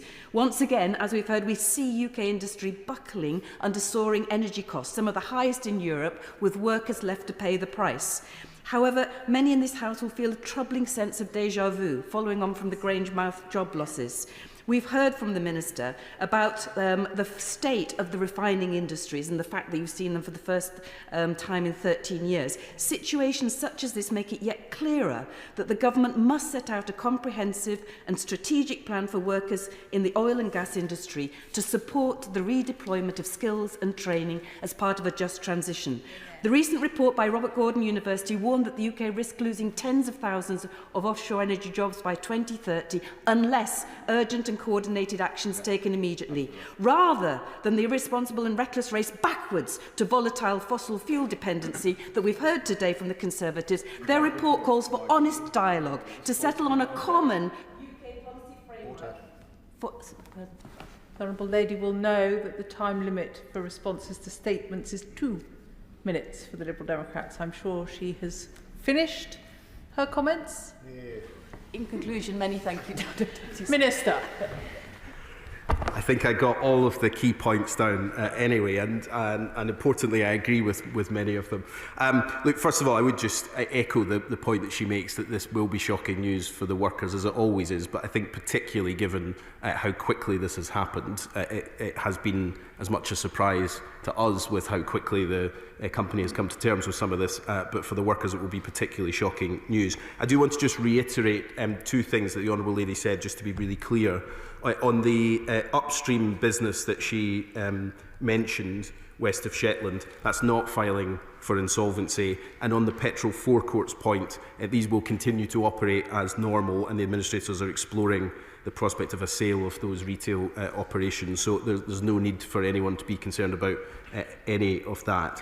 I think on the point around the company taking some responsibility for this, look, there is an argument here that actually this is just critically important, whatever the outcome of this, that the company takes some responsibility for the actions that they've taken up to this point, and for the workers that were employed in their business that kept this business running for a long time, that they take some responsibility for them. And I think I've been very clear in my statement today, but we'll continue to reiterate this, that we would expect the owners to put their hands in their pockets and provide the support that these workers absolutely rightly deserve. And just finally, on the point around a comprehensive plan, I was in Aberdeen last week talking to people about this exact point, and I'll continue to do that, because it is right that we put in place a comprehensive plan for the future of those working in oil and gas. There is a bright future for that workforce in oil and gas for many decades to come, but increasingly transitioning into new industries. We're determined that we'll deliver those jobs, and a plan is really crucial, and I'm working on that at pace. Melanie On. Thank you very much, Madam Deputy Speaker. I'd like to thank the Minister for this statement. He's right, this has sent shock reverberating around our local area. I visited the Prax site, which actually sits in my neighbour, the Honourable Member for Brigg and Immingham's constituency, back in April, and spoke with the staff and trade union reps about the importance of their work, and was really impressed at their commitment to the company. There was absolutely no hint of the scale of difficulties, beyond how challenging it is in the refining sector anyway, about how deep and uncomfortable the financial situation was for this company, it is astonishing to me that the company couldn't answer basic questions about its finances when the government asked for those details. The decision that's been taken by State Oil puts over 400 local jobs at risk, with around 65% of those workers living in North East Lincolnshire. I do appreciate the efforts the government is making to support our workers and hope to work closely with the government to help perhaps find a new buyer to preserve these jobs and support domestic fuel production as a strategically important asset. However, as things stand, I understand that State Oil are only required to make statutory redundancy payments to those workers. Does the Minister think that there is more that the billionaire owner of the refinery could do to better support those workers in the event that they lose their jobs? Surely that is the least that they could do after what appears to be gross mismanagement. Minister. Well, I thank my honourable friend for her questions, and she underlines, I think, in her recent visit to the refinery, just the real issues that have come to light in such an incredibly short space of time. Although the truth is that uncovering some of this, we discover that this has gone back some time, and that is really why my right honourable friend, the Secretary of State, has announced that he has asked for this inquiry into the decisions that have been made, because we do need to get to the bottom and learn any lessons that we can. She's right that I think we have to do absolutely everything we can to support the workers. We will continue to do that, and we'll be looking at what support we can provide for them. At the moment, of course, these are jobs at risk rather than redundancies that have been announced. We are doing everything we can to see if there is someone interested in coming forward as a buyer for the refinery in a going concern, in which case the workers would be retained. But we'll do everything we can to support those workers should that not come to fruition. She's right to point out that under the current process, those workers will be entitled to statutory redundancy only. I think it's clear that the business's leadership do have a responsibility to those workers, not only because it's right and prudent for all owners of businesses like this to take responsibility for the workforce, but particularly with the way this business has ended, I think they should take responsibility to the workers and the local community. And so we do call on them to do the right thing and to support the workers through this incredibly difficult period. Thank you, Madam Deputy Speaker. I thank the Minister for his statement and also for the briefing that he gave me earlier today. It is disturbing that the company, when the government reached out to them for additional information, that wasn't forthcoming. The Shadow Minister did ask some pertinent questions, one of which is how long the government are prepared to support the workers and the refinery. I think it would be reassuring for the many of my constituents who work there if he could give some indication of at least medium-term support.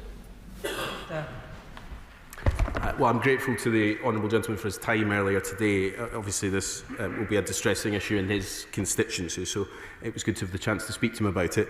He's right. What we need to work through, having this decision been made last night in the courts and made public this morning, we have not had much time to fully work through the timeline of what comes in the coming weeks. The government is funding the official receiver to continue the operations, the safe operations of the refinery. The first priority will be to make sure that the safe operations proceed, but then to see if there is a buyer who's interested in the site. We'll then move as quickly as possible, if that's not possible, to see what other alternatives there are on the site. I can't give him assurances on exact timescales at this point in time, but he can be assured the government is determined to do the right thing here, and we'll do whatever we can to get either a buyer or some sustainable future on the site. But I would just reiterate to the House, this is a difficult set of circumstances with very little time to prepare, and with a refinery that has been loss-making since it was taken over from Total some years ago. So it is a difficult position, but we'll do everything we can. Brian Leishman. Thank you very much, Madam Deputy Speaker. Now, I'm glad that the root cause of the problems that we face have been identified, and we've touched on it so far, but this is what happens when private capital is in charge of such a key, vital piece of infrastructure. We saw that play out at the Grangemouth refinery in my constituency. And it's good to hear my honourable friend, the Minister, in agreement with me in condemnation of the owners of the Prax Lindsay refinery. So it gives me hope that the government will indeed learn important lessons and assume at least some form of ownership in the future industries that are going to be coming at Grangemouth and potentially other sites. Can we get an update on that, please? Minister. Well, I thank my honourable friend for his question. He's right to highlight the work the government is doing through the £200 million commitment that we made through the National Wealth Fund to support the future of Grangemouth. We've had 84 serious and credible inquiries into that. I've been meeting with some of those projects to see what more the government can do to make sure they are delivered, and we will say more in due course, working collaboratively with the Scottish Government and with Scottish Enterprise to bring those projects forward. We're determined to deliver a sustainable, viable industrial future for Grangemouth, as we have said since day one. The difference, of course, I think, just to separate the two slightly, is that while we may have issues with owners of various sites across the country, in the Grangemouth site there was an 18-month redundancy package put in place. That's not here, and that's why the government is particularly calling on the owners of this refinery to do the right thing for the workers here. Graham Leadbitter. Thank you, Madam Deputy Speaker. Clearly, Westminster's mismanagement of the energy sector is being felt across these islands, and the Government is right to make a statement here today and address the possible closure of the Lindsay oil refinery. However, that's not a courtesy that the Labour Government ever extended to Grangemouth in Scotland. They have not once come to the Chamber to make a statement on Grangemouth. We have seen Labour pull out all the stops for Scunthorpe and now begin that process for Lindsay. Will they now think again and do the same for Grangemouth? And on the Shelton gas plant, which is also owned by Prax and also a significant employer, what steps is the government taking to secure the future of the site, and why was this plant not featured in the statement, even if it was just by means of assurance?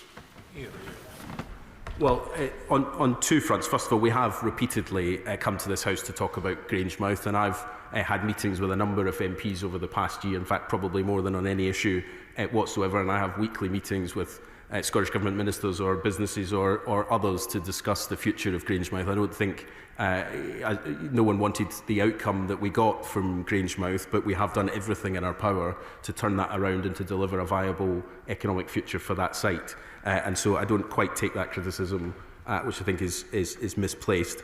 On the question of other parts of the business, I think there is a process here, and I apologise to the House that I can't give explicit details on every part of the business. Part of the issue is we haven't been able to get clarity from the company on all the interdependencies within their own business group. We will, in the coming days, as we engage with the official receiver, discuss more of this, but it is important to separate out the insolvency for the refinery, which is a specific issue we're discussing today, from the wider group issues, but we will come back to some of those, I have no doubt, in due course. Snell. Thank you very much, Madam Deputy Speaker. Madam Deputy Speaker, the Shadow Secretary of State referenced Moorcroft and Stoke in his comments. A small glimmer of light in what is otherwise a rather gloomy story is that company has been rescued by Will Moorcroft, the grandson of the original founder, and those jobs are potentially coming back. But those jobs were put at risk, Madam Deputy Speaker, much like the jobs at the Prax Lindsay oil refinery, because of the eye-watering industrial energy costs that we face in this country. And although the government has announced the British Industrial Competitive Scheme, that will not come online for industrial energy price until 2027, potentially 2 years away.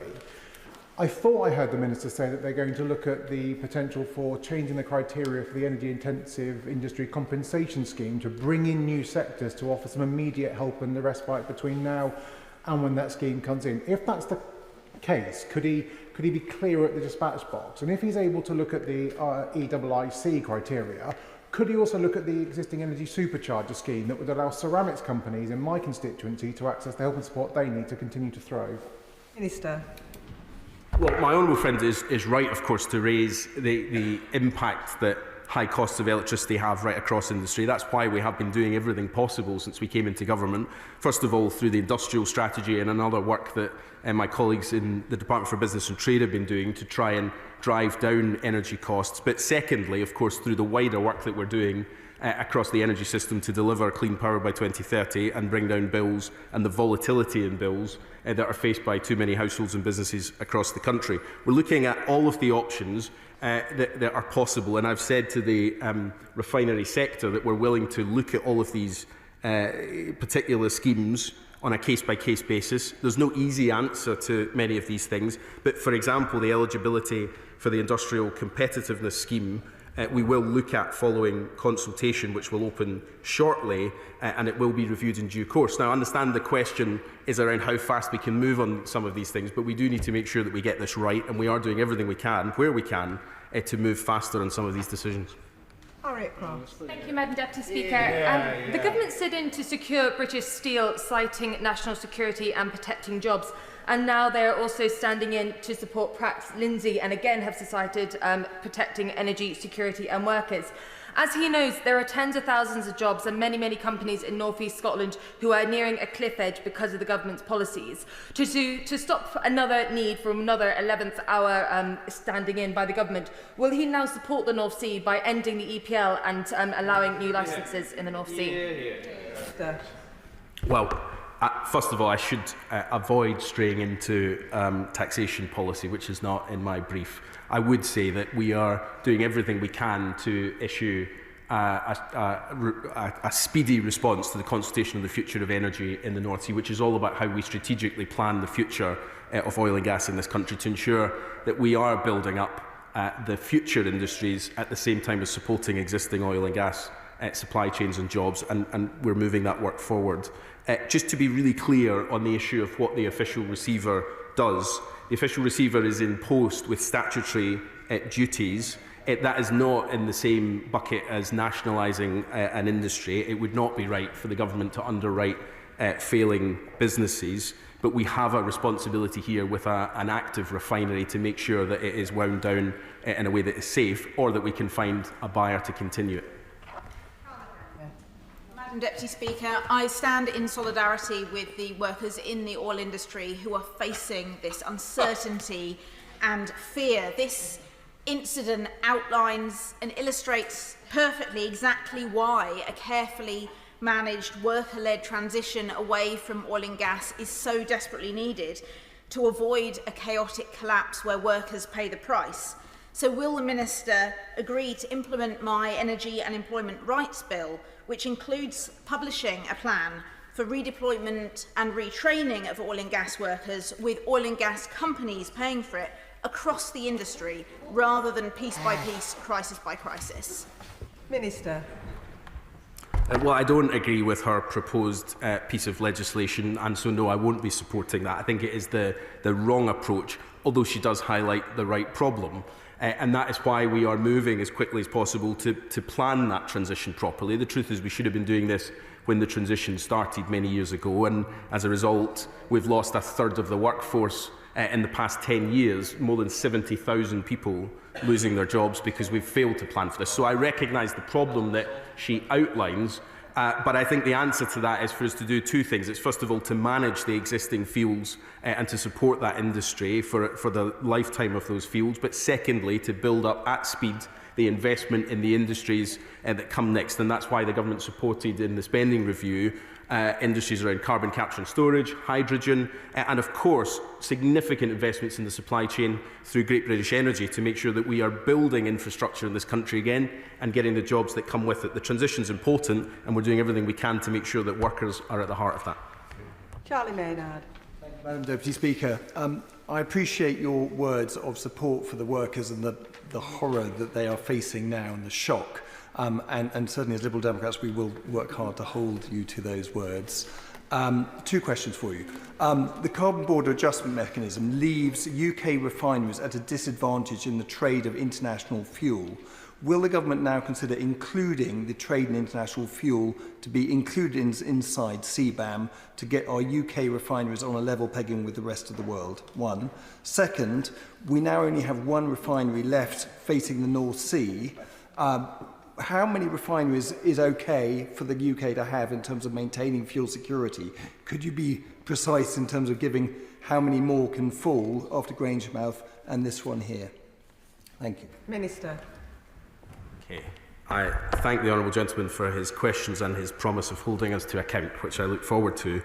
He's right to reiterate the point that I made at the beginning, that support for the workers is incredibly important, and we are calling for the company's owners to do the right thing.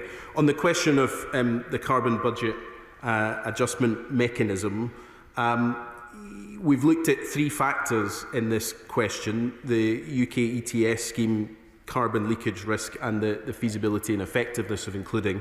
The refining sector doesn't currently meet all of the above criteria and therefore isn't included in scope at the moment, but we are looking at this both beyond 2027 and whether there's more we can do in the short term. But clearly there are questions around carbon leakage and other things that we need to work through, and that's partly why I got the sector together for the first time in 13 years, it turns out, to talk about some of those issues and what the refining sector's views themselves are on this. I'm not going to answer his second question with a specific number, because I don't think that is the right way to look at anything around business planning in the country. What I can say is that refineries are incredibly important in this country. They're crucial parts of our energy infrastructure. They're important businesses, but businesses do also have to operate as successful businesses, and while there are some refineries that are absolutely doing that, clearly this one is an example of where that's not happened, and so we will do everything we can to support the sector, but I'm not going to put a specific number on how many refineries we should have in the future. Sammy Wilson. Speaker. Whatever the specific reasons of this particular company are concerned, the fact of the matter is that the refining industry has been squeezed for decades now as a result of government policy. And it's hardly surprising when the Secretary of State for Net Zero stands up and demonises fossil fuels, that there's not investment in the refining sector. And then you add on top of that the energy costs, the carbon taxes, and all of the other impediments there are in the business, then of course we're going to see businesses disappear. Given the fact that we have now seen aluminium, steel, oil, and now oil refinery disappearing off the scene in the UK, does the Secretary of State not understand that as long as we pursue this demented net zero policy, we're going to have regular announcements of job losses, greater insecurity in our fuel supplies, and the loss of heavy industry? Yeah. Well, I don't agree with the honourable gentleman on any of his assessment of that. It won't come as a huge shock to him or the House for me to say that. First of all, I would say aluminium and steel have not disappeared from our industrial landscape in this country, but he is right to read out a number of things that this government inherited and has had to fix. It has been 14 years of failure of industrial policy, and that's why we announced an industrial policy recently, which I'm sure the honourable gentleman has read and supports, because we're not agnostic about our industrial future. It matters that we build things in this country again, and we need a credible plan to do that, and that's what we've outlined in that industrial strategy. But I would also make this wider point. He is against all of the investment in the clean power that will give us the energy security that he talks about, that will take us off the volatility of fossil fuels. And I just sort of repeat this point again to him, as I have done before. That investment is what will deliver the reindustrialisation of our communities, and it's what will give certainty to the industries that he talks about, that bills will be under control and falling, rather than subject to the ups and downs of an international fossil fuel marketplace. That's the thing that will drive forward economic growth and investment, and he opposes all of that. Richard Tice. Thank you, Madam Deputy Speaker. Lindsay Oil Refinery, I understand, has gone bust because it was uncompetitive because of high energy prices, just months after Grangemouth closed. We are witnessing the disappearance of the oil refining sector in this country because of high energy costs. We're witnessing the deindustrialisation of Britain because of high energy costs, because of this government's obsession with net stupid zero. That is the harsh reality, Minister. That is the simple facts, and thousands of jobs are disappearing in front of our eyes. The Minister accepts that we have too high energy costs, and the government promises that electricity and energy bills will come down. So could he tell the British people when? Minister. Well, I'm always delighted, Madam Deputy Speaker, to give the honourable gentleman his opportunity for his soundbite. Of course, the problem with soundbites is that you need some detailed, credible proposals underneath it, and that's in short order from the Reform Party at the moment. I don't think we've got any credibility from them whatsoever. He seems to have concluded a whole series of things about why this refinery closed. If he's party to information that we haven't got as a government, I would be grateful if he would share it with us, because we haven't concluded the investigation that the Secretary of State only launched today. So please do share that information with me. But I would just also say this, the refinery hasn't made a profit since 2021, so for him to say that this is the responsibility of this government's energy policy, I think is quite misguided. The truth is that while the Reform Party chooses to oppose the investment that will drive forward jobs and opportunities across the country, including in his own constituency, we are determined to do that because it is the right plan for reindustrialisation, for economic growth, for bringing down bills, for energy security and for tackling the climate crisis, which he might not care about, but children all across this country who have to face this planet in the future do care about. And the final question on the statement, Sorcher Eastwood. Thank you, Madam Deputy Speaker. Minister, thank you for your response so far. I too stand in solidarity with workers at Prax Lindsay site. I worry that whenever big companies like this that are responsible for the stewardship, certainly and sometimes the generation of our energy, that cost will be passed on to consumers. I'm also worried that workers at the Tata Steel site in my constituency of Lagan Valley that are currently engaged in industrial action have had their meeting cancelled by management side. Would you agree with me that actually these jobs are important? They are key to where we need to go in the future in terms of transitioning, and those workers should not be left behind. Minister. Well, I can absolutely agree with that point. I think it's a very powerfully and well put point that I'm very happy to agree with. Workers are right at the heart of our entire economy, and they will be at the heart of the transition in the future, and we need these skills to power the future industries that we're driving forward at the moment. We can't afford to lose it, and she's right to make that point. I didn't quite pick up what the meeting was that was cancelled, but if she wants to write to me, I'll happily look into it.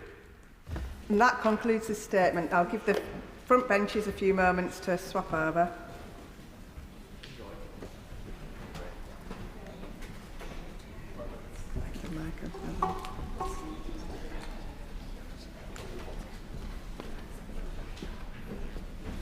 And we now come to the business of the day. The clerk will proceed to read the orders of the day.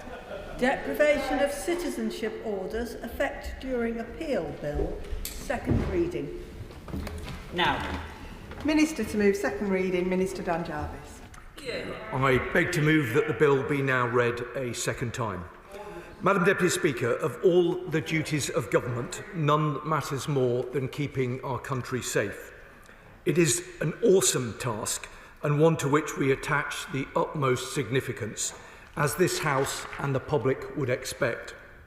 For people to flourish, they must have confidence that they are safe as they go about their lives.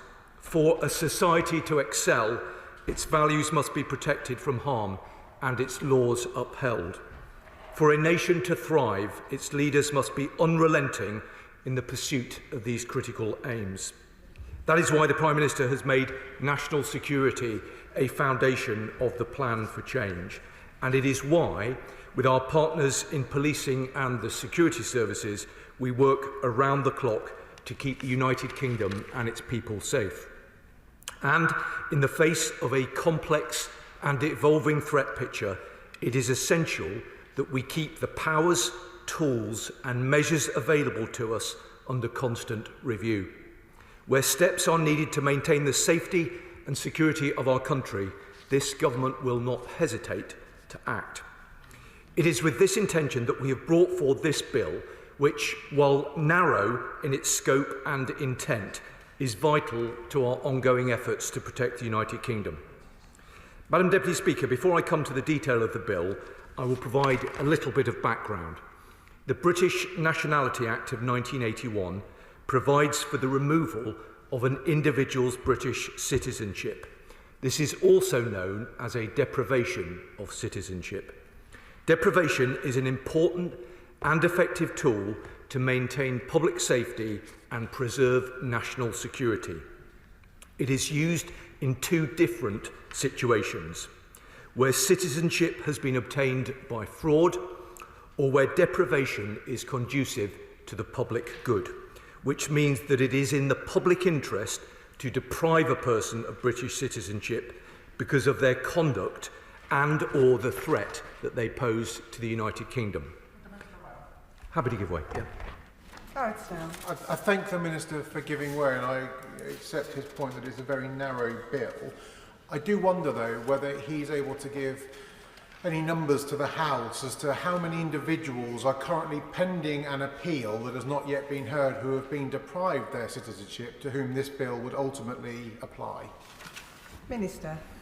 Well, Madam Deputy Speaker, I'd be happy to do that, and if the honourable member bears with me for just a couple of moments, I will provide him with the information that he has requested.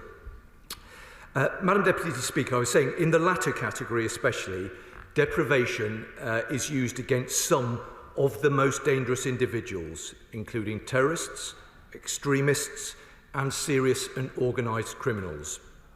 To summarise the main effects of deprivation, someone in the UK who has been deprived of their British citizenship no longer has any immigration status. Steps may be taken to remove them from the UK, and they may be held in an immigration detention in the interim. And if they are overseas, they cannot re-enter the UK using a British passport. In both circumstances, this is clearly an effective way to disrupt the threat posed by dangerous individuals. Happy to give way. I commend, first of all, the Minister and Government for bringing this forward. There's absolutely no doubt that it's absolutely necessary. National security is paramount when considering revoking citizenship, as the Minister has outlined. This bill is necessary to close that loophole, and that which allows and ensures that no person can bypass that.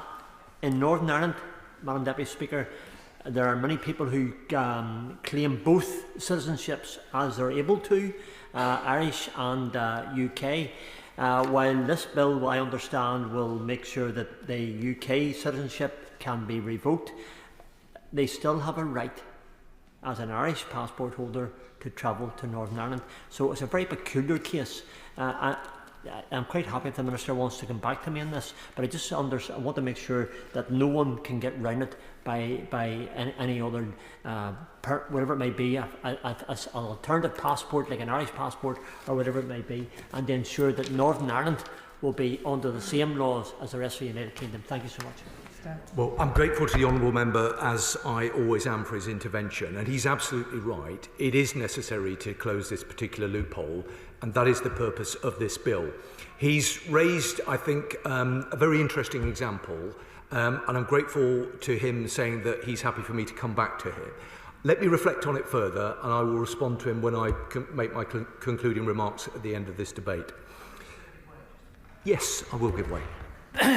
The Minister keeps referring to it as a loophole, but in fact it has been an important principle of British justice that successful appeal equals vindication. What this bill is trying to do is to remove that presumption. That's not a loophole, that's a basic judicial right on which we all rely. If the right honourable gentleman will just bear with me for just a moment, I will come to the specific points that he makes in just a moment. But if he's not satisfied that I've responded adequately in a moment, I'm happy to give way again. Madam Deputy Speaker, I think I'll just make some progress. Deprivation decisions are made following careful consideration of advice from officials and lawyers and in accordance with international law. Each case is assessed individually. Decisions to deprive, where it is conducive to the public good, are personally taken by the Home Secretary. Now, the power is used sparingly. It complies with the UN Convention on the Reduction of Statelessness and always comes with the right of appeal. Turning to the question from the honourable member just a moment ago, let me give the House a sense of the frequency with which deprivation powers are used. From 2018 to 2023, on average 12 people a year were deprived of their citizenship where it was conducive to the public good. The available period for fraud-related deprivations is slightly different, but from 2018 to 2022, there were an average of 151 cases in that category per year. Madam Deputy Speaker, let me turn now to the bill. dealing firstly with why it is required. And I hope that this will go some way to answering the point just made by the Right Honourable Gentleman. In a recent case, the Supreme Court decided that if an appeal against a deprivation decision is successful, that initial deprivation order will have had no effect and the person will be considered as having continued to be a British citizen. This means that people who have been deprived of British citizenship will automatically regain that status before further avenues of appeal have been exhausted by the Home Secretary. Now, I'm just going to make a little bit of progress, if I may, but I will in a moment, because I want to address the point that's been raised. There are very good reasons why the government may wish to stop citizenship being regained until all appeals are determined, withdrawn or abandoned. These include to prevent someone who is outside the UK and who poses a risk to our national security from returning when a further appeal may be upheld pending the Home Secretary's decision, or to prevent a person from renouncing their other nationality and putting themselves in a position whereby, if further appeals are successful, a further deprivation order would not be possible, as it would unlawfully render them as being stateless. Will the honourable member give way? Very briefly. Gareth Snell. I do thank the Minister for that explanation, but hypothetically there exists a circumstance where the Home Office, the Home Secretary, could deprive an individual of their citizenship. That individual could go for appeal and have it reinstated. This law would then prevent them from retaining that citizenship, and the department could then simply choose not to appeal further. How does the department then ensure that that individual then is allowed to access those future appeals to potentially regularise their citizenship status? For reasons I understand, the Honourable Gentleman has progressed at a hypothetical scenario. I don't know whether it's based on a particular case that he has in mind. It's not a set of circumstances that I've personally dealt with, but I'm happy to look at the circumstances that he's risen. Will the Honourable Gentleman give way? I will give way, yeah. I thank the Minister for giving way. Southall Community Alliance in my constituency have long been defenders of human rights. So would he confirm to them that this bill will mean that we will continue to use the power to deprive people of their citizenship very sparingly, and that there will be no changes to the existing right of appeal or any widening of the reasoning under which we would deprive somebody of their citizenship of this country? Minister. Absolutely. I can give her and the organisation in her constituency that assurance. This is a very narrowly drawn bill. It is two clauses. I'm happy to give way.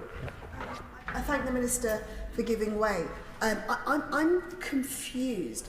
If the individuals in question have done something so bad that their citizenship has to be deprived, why would we not simply jail them? Why would we need to deprive their citizenship?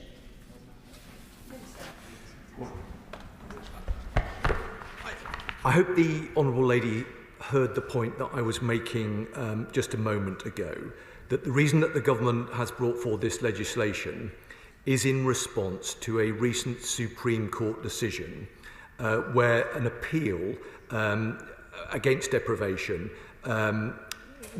essentially resulted in a requirement to bring forward this clarification of the law. In response to her and the point just made by my honourable friend, this does not represent any widening of the existing arrangements. The right of appeal is completely unaffected by this legislation, which is incredibly narrowly drawn. I will give way, yes. And I'm sure he understands and appreciates that due process is important and the appeal process must be respected fully. What he's intending is to make people temporarily stateless.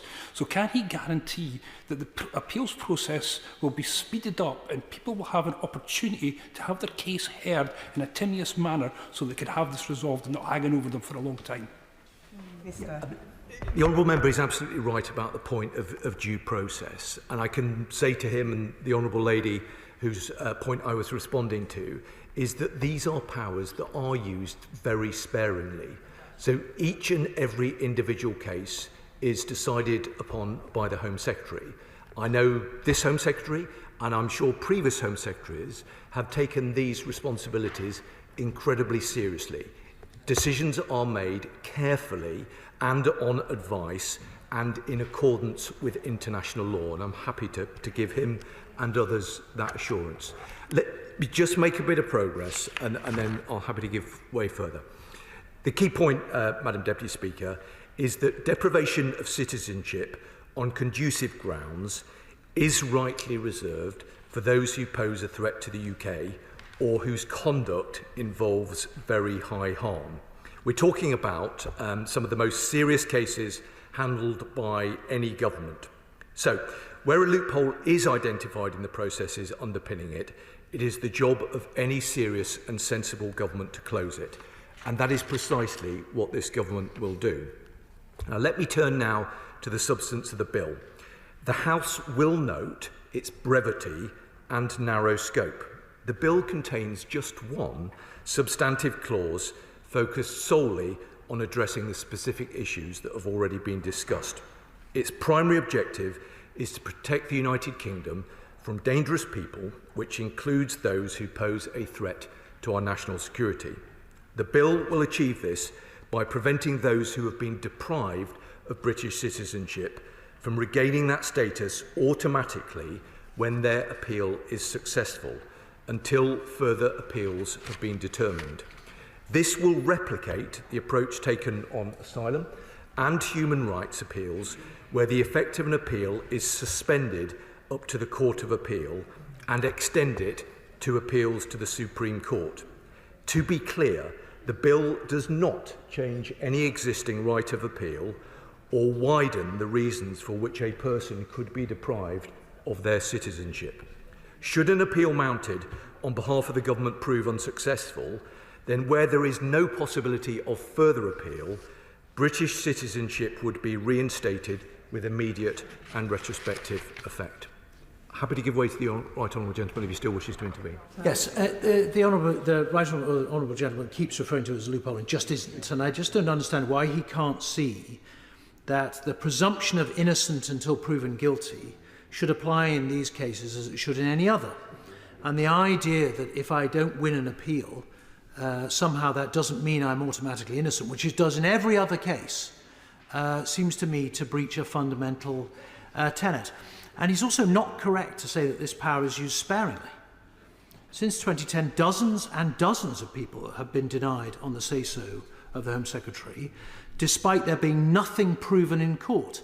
And that is what is different about these cases. This is effectively something that is done in secret, behind closed doors, without necessarily the facts being proven in any way. And to me, that's a space, and I have a lot of respect for the honourable gentleman, that's a point at which we should be even more reliant on due process, rather than doing what we're trying to do today, which is legislate judges out of the room.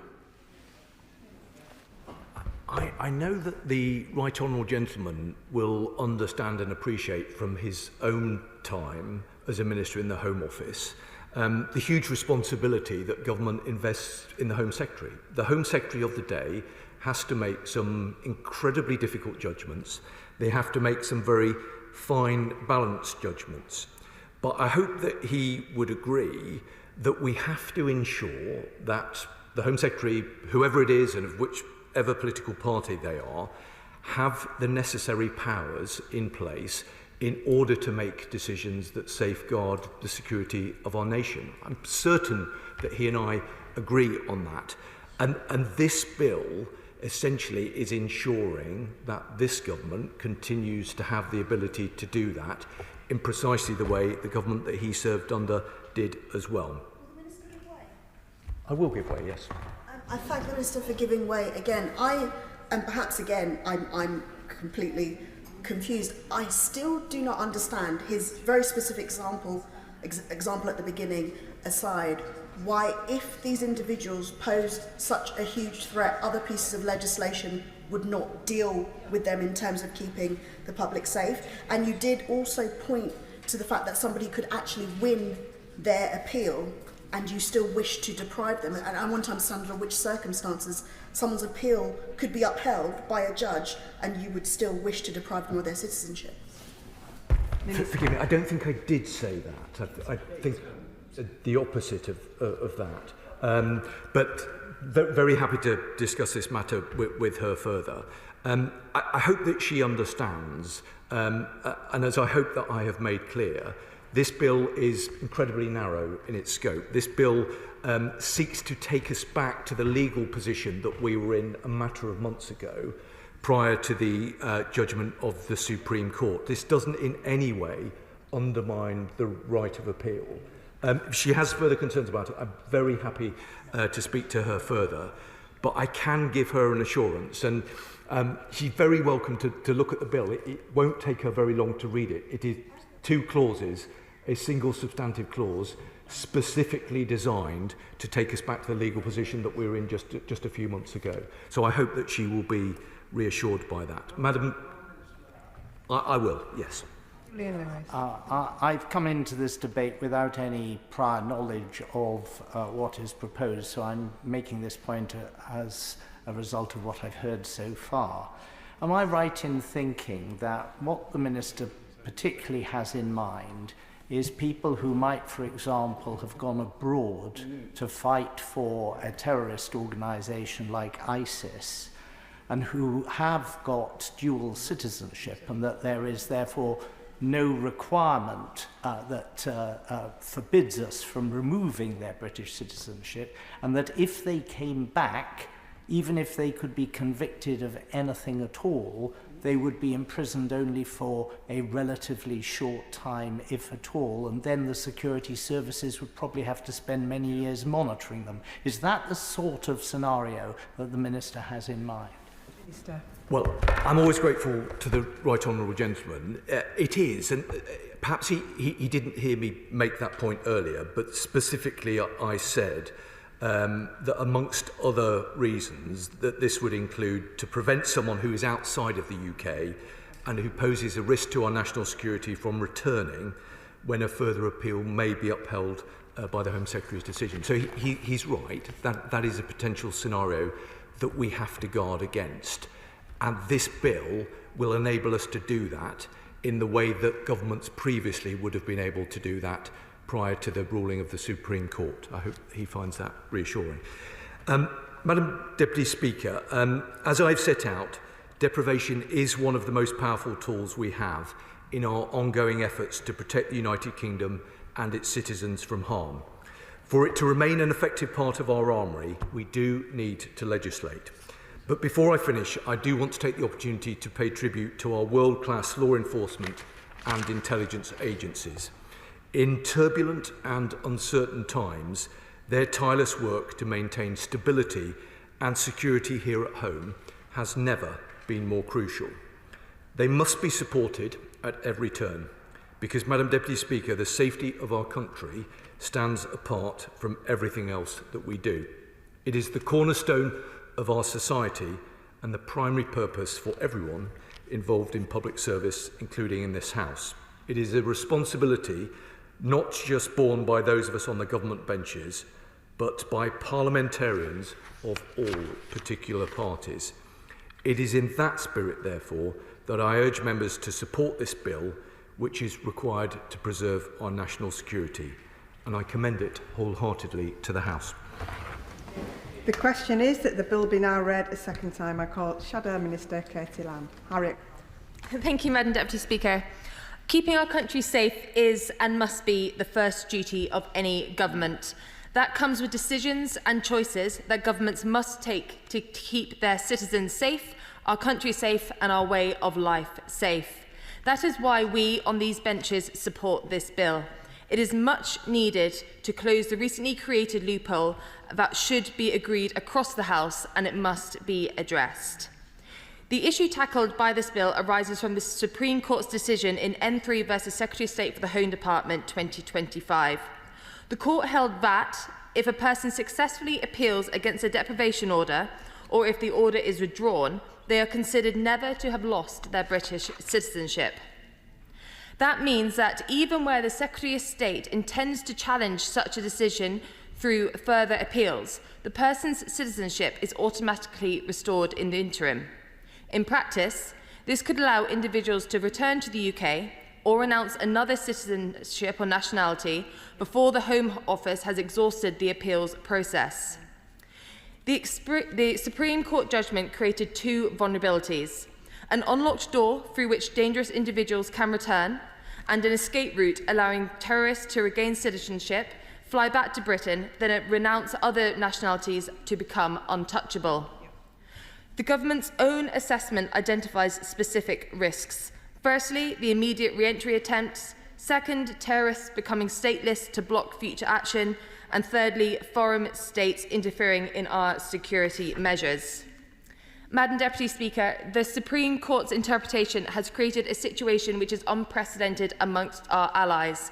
The United States, Canada, Australia, France, the Netherlands all maintain reclamation of citizenship throughout appeals.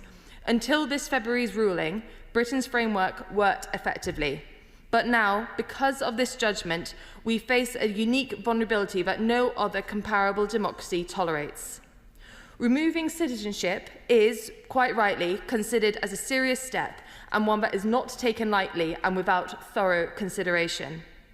The seriousness of such decisions is reflected in the fact that it is the Secretary of State who personally decides if, based on public good and safety, an individual should be deprived of their British citizenship.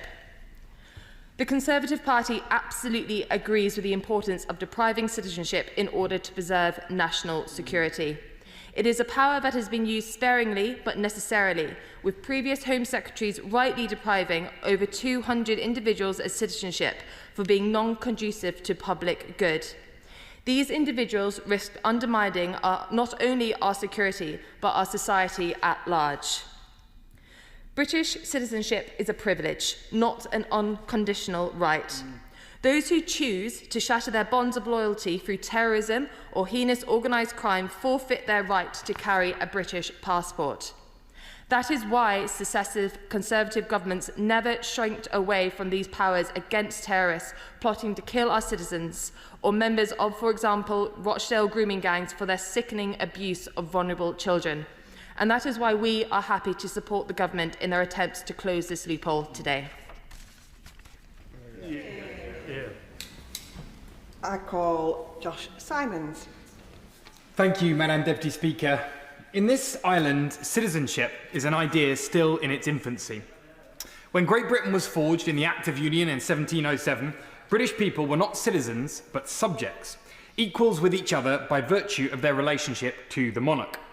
Only with the British Nationals Act of 1948 was the concept of citizenship introduced into our laws.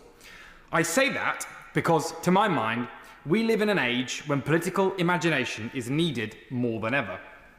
The recent experiment with politics as bureaucratic management is over, and now we're returning to a politics with a longer history in this country, forging the future through imagination and creativity, exercising the collective power to change the values and systems by which we are ruled.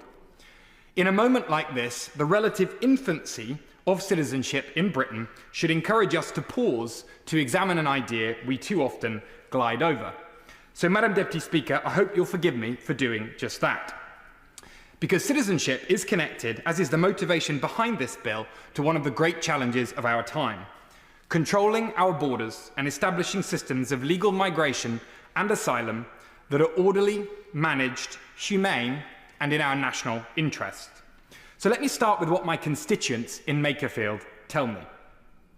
They want to feel that they and their family belong in the community they live in, that their neighbours feel they belong there too. That's why high streets full of vape shops, dog muck and smashed glass matter so much. They're a visible and constant reminder that others seem not to feel they belong. To treat your community with respect and love is to show that you feel you belong.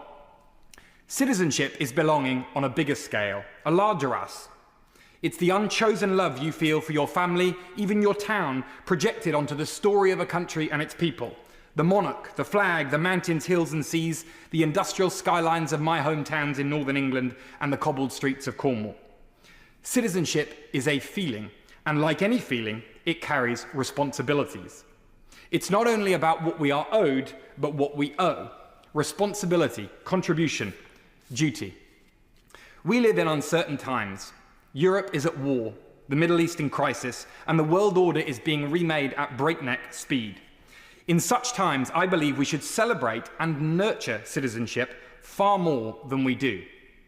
Because now we hide it away. We bury citizenship ceremonies in dingy, bureaucratic corners of town halls, making the test of those who obtain it their capacity to pay thousands for the privilege, not their commitment to our country and our values. For me, this is what citizenship should be about. I believe citizens of this country should speak our language, know our history, and share our commitment to fairness, tolerance, creativity, and freedom. Those who wish to become citizens must in the end be willing to stand shoulder to shoulder with their fellow citizens to defend that freedom in a world where it really is threatened. That takes me to the specific measures in this bill. While I voted to remain, I did so after much thought. It was always true that the European Union changes the capacity of elected representatives to control our borders and places clear constitutional constraints on what Parliament can do. But I'm always suspicious of those who blame forces beyond Parliament for their own failures to use its immense powers. My constituents understand a simple truth about this country's constitution. Our politicians can enact almost any laws they please, and governments with strong majorities can do almost whatever they want. If they choose not to use that power, rarely is it because of some external force, Strasbourg or an arm's-length body. It's because they are frightened to use their own power or lack the imagination to use it well. And that is why I strongly support the measures in this bill. It is not about making people stateless or subverting judges. It's about what this place is supposed to do. Assert the view of this place as Parliament on what citizenship means and how it should be enacted. Because to value citizenship requires being clear about when and under what circumstances it should be taken away. To be an equal, full part of our society means to share our values. British citizenship affirms your part in our country, and there must be a way to remove those who threaten it where they have dual citizenship.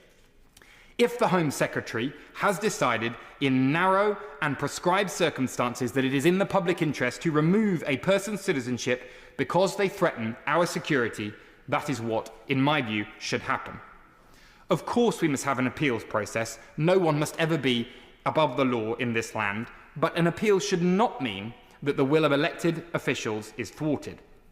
And this is part of a broader agenda that this government has that I strongly support.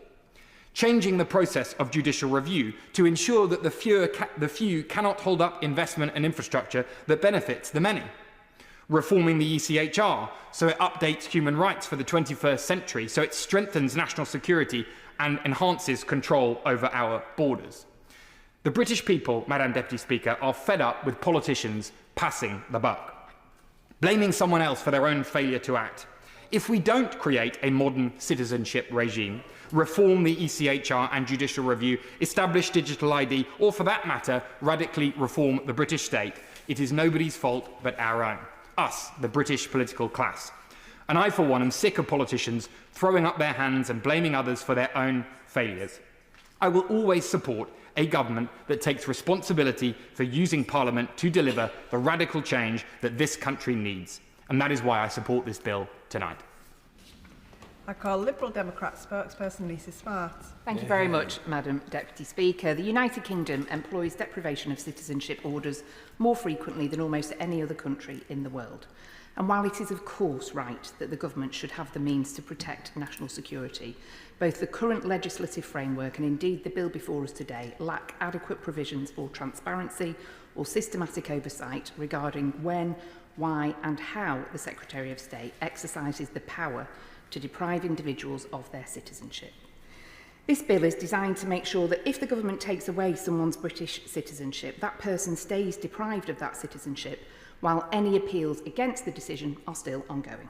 And in practical terms, if the government deprives someone of that citizenship and that person appeals, the deprivation order remains in effect through the entire appeal period. This means even if they win an initial appeal, they won't get their citizenship back until all possible appeals from the government up to the highest courts are finished or the time limit for the government to appeal has passed. The Home Secretary has described this bill as a necessary step to close a legal loophole, a description that has had some debate already this evening. But even if it is a loophole, that does not mean these provisions deserve any less scrutiny. The power to deprive an individual of their citizenship is an exceptionally significant one, which in any democratic society should be exercised only in the most limited and extreme circumstances and should be subject to rigorous oversight by Parliament. We need to see proper reform of the whole citizenship deprivation process, not a piecemeal approach like we're seeing today. This principle has underpinned Lib Dem policy on the deprivation of citizenship, most recently updated in 2019, when our party leader, my right honourable friend, the member for Kingston and Surbiton, set out clear and just principles that should govern its use. These principles are that deprivation of citizenship should only occur in the most extreme circumstances, that its use must never be political, and that legislation conferring this power must be used with transparency and should be the subject of continuous and meaningful parliamentary scrutiny. On the specific issue of transparency, Parliament's Joint Committee on Human Rights, a cross-house and cross-party body, has echoed these concerns. Earlier this year, it informed the government that its current approach to the deprivation of citizenship falls short of the UK's human rights obligations.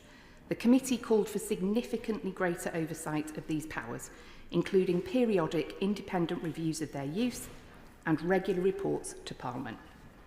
Already, the current regulations around the deprivation of citizenship place far too much power in the hands of the Secretary of State. The requirement that the Home Secretary is satisfied that deprivation is conducive to the public good is too low a bar for deprivation of citizenship. The Liberal Democrats would therefore confine the power to deprive individuals of citizenship to naturalised citizens only where either their citizenship has been obtained through fraud, false representation or concealment of material fact, or where the person has done something seriously prejudicial to the vital interests of the United Kingdom, and deprivation of citizenship is a proportionate response to such conduct and necessary for the national security of the UK. Furthermore, we are firmly of the view that no individual should be rendered stateless by the government's actions, except in cases where British citizenship was acquired by misrepresentation or fraud. Madam Deputy Speaker, the powers conferred by this bill will transfer even greater authority to the Secretary of State. It is therefore essential that these powers be subjected to ongoing, rigorous scrutiny, and I would welcome further details from the Minister regarding their plans to ensure this oversight takes place. Will the Government, for example, consider reforming the deprivation of citizenship process to require the Secretary of State to apply to a court for permission to make a deprivation order, thereby obliging the Secretary of State to demonstrate that all the proper requirements are met? Would they commit to publishing annual reports detailing the use of deprivation of citizenship powers and to facilitating a review of the exercise of these powers by the independent reviewer of terrorism legislation at least once every 3 years? And finally, will the Minister confirm whether the Government intends to ratify the 1997 European Convention on Nationality, thereby introducing an additional layer of international scrutiny regarding the UK's use of these powers, particularly where there is a risk of rendering an individual stateless? Madam Deputy Speaker, the power to deprive individuals of their citizenship engages fundamental rights and must be exercised with appropriate safeguards, transparency and oversight. Deprivation of citizenship must be the strict exception and never the norm. This bill risks further concentrating excessive power in the hands of the executive with too few safeguards to prevent error or abuse. And we, the Liberal Democrats, will continue to press for reforms that ensure transparency, judicial oversight and proper parliamentary scrutiny. Thank you. Ade. Thank you, Madam Deputy Speaker. Now, I agree that the most important role of any government is to keep its citizens safe, but I do not believe that citizenship is a privilege. I actually believe that it's a right. And I also don't believe that the Minister answered my questions adequately earlier. I want to understand why, if somebody was such a huge threat to this country, we could not deal with them under other pieces of legislation?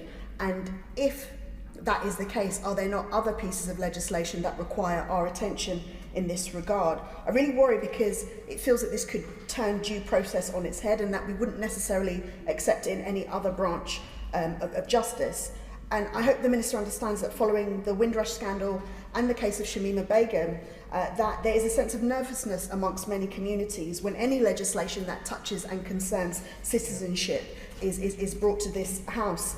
And it's for good reason. They worry that it disproportionately goes against people of colour or people who are British-born or long-settled individuals whose heritage or ancestral links are outside of Europe. And the idea that their citizenship can be revoked because they could be eligible potentially for another nationality is problematic, and that is a fear that many hold. Now, I always worry about legislation that seems to circumvent the judiciary, so I would ask the Minister to consider these concerns and please answer my questions. I understand that he was talking about a very, very specific case, but he does need to be able to apply it to many of the different examples that people have put before him to this House, because as he's heard many times before, deprivation of citizenship is an extremely serious thing to do, and we want to make sure that it's only happening in the absolute most extreme cases. Yeah. Thank you.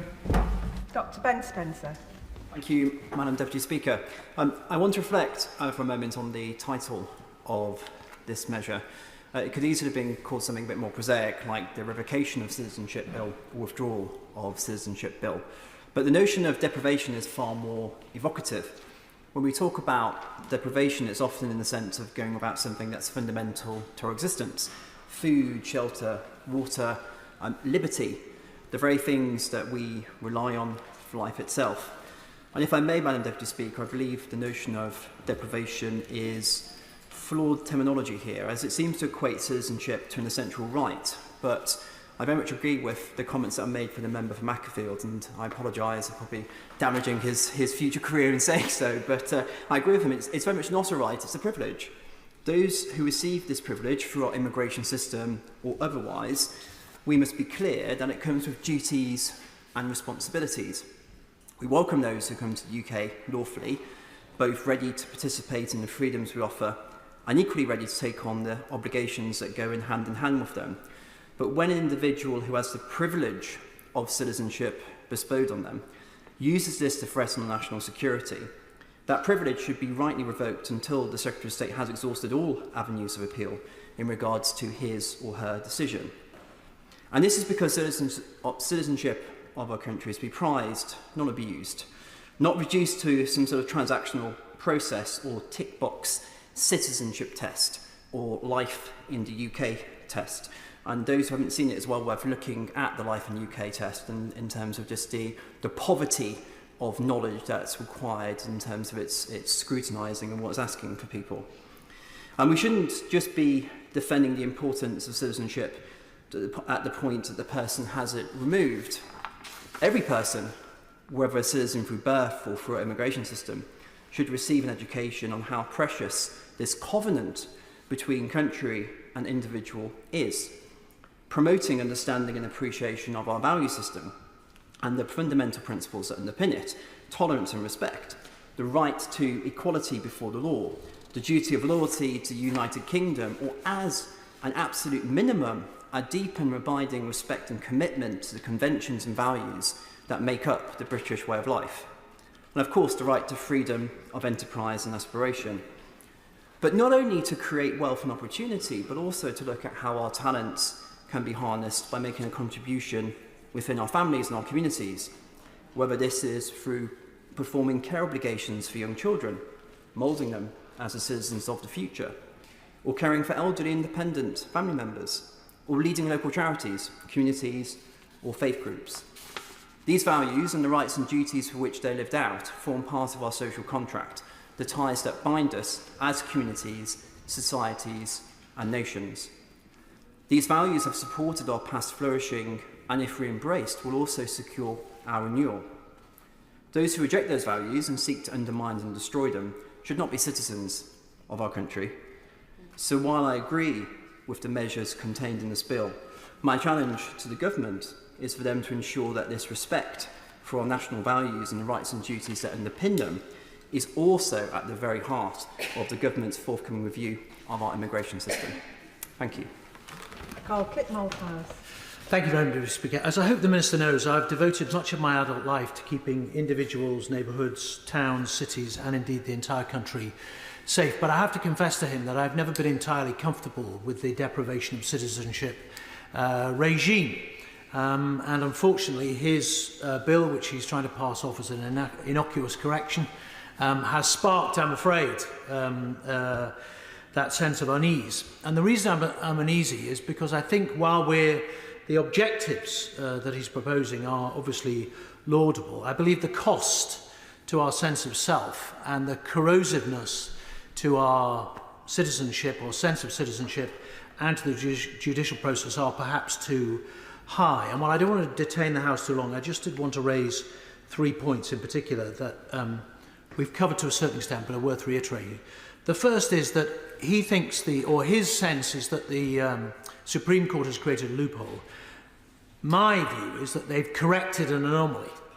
As I said to him, it has long been a tenet of the protections that the judicial process provides to me as an individual, that an appeal equals vindication.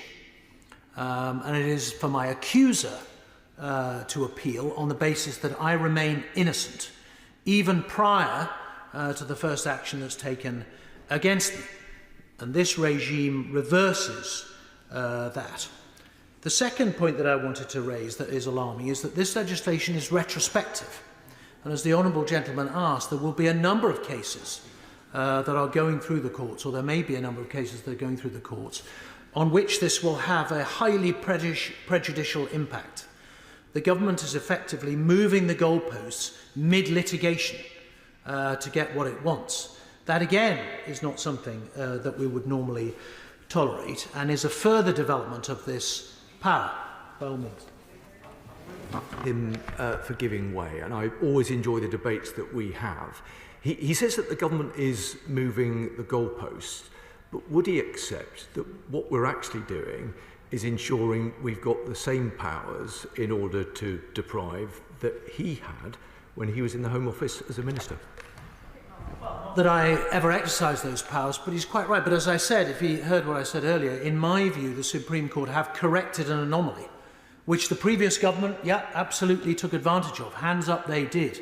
I'm not saying that is correct. And what he is proposing today is that in the face of a Supreme Court decision which he doesn't like, he's going to change the law to say that the court was in effect wrong. And that fundamental right, which the Supreme Court has decided, and don't forget the courts basically decide our rights within the legal framework, is somehow not to be tolerated. Sure. I have some sympathy with his argument, but surely this, the effect of this change is only going to kick in if in the end the government's appeal succeeds. Therefore, it will be the case that the court previously was wrong, because otherwise the government's appeal against its decision won't succeed. Well, is exactly right. However, what it does mean is the state can render someone stateless by inaction. They can take many years to work their way through the courts. It also means, and as I said, this is highly prejudicial, because it means for the duration of the legal action, that person will not be able to come to the UK, and therefore will have to litigate from outside our borders.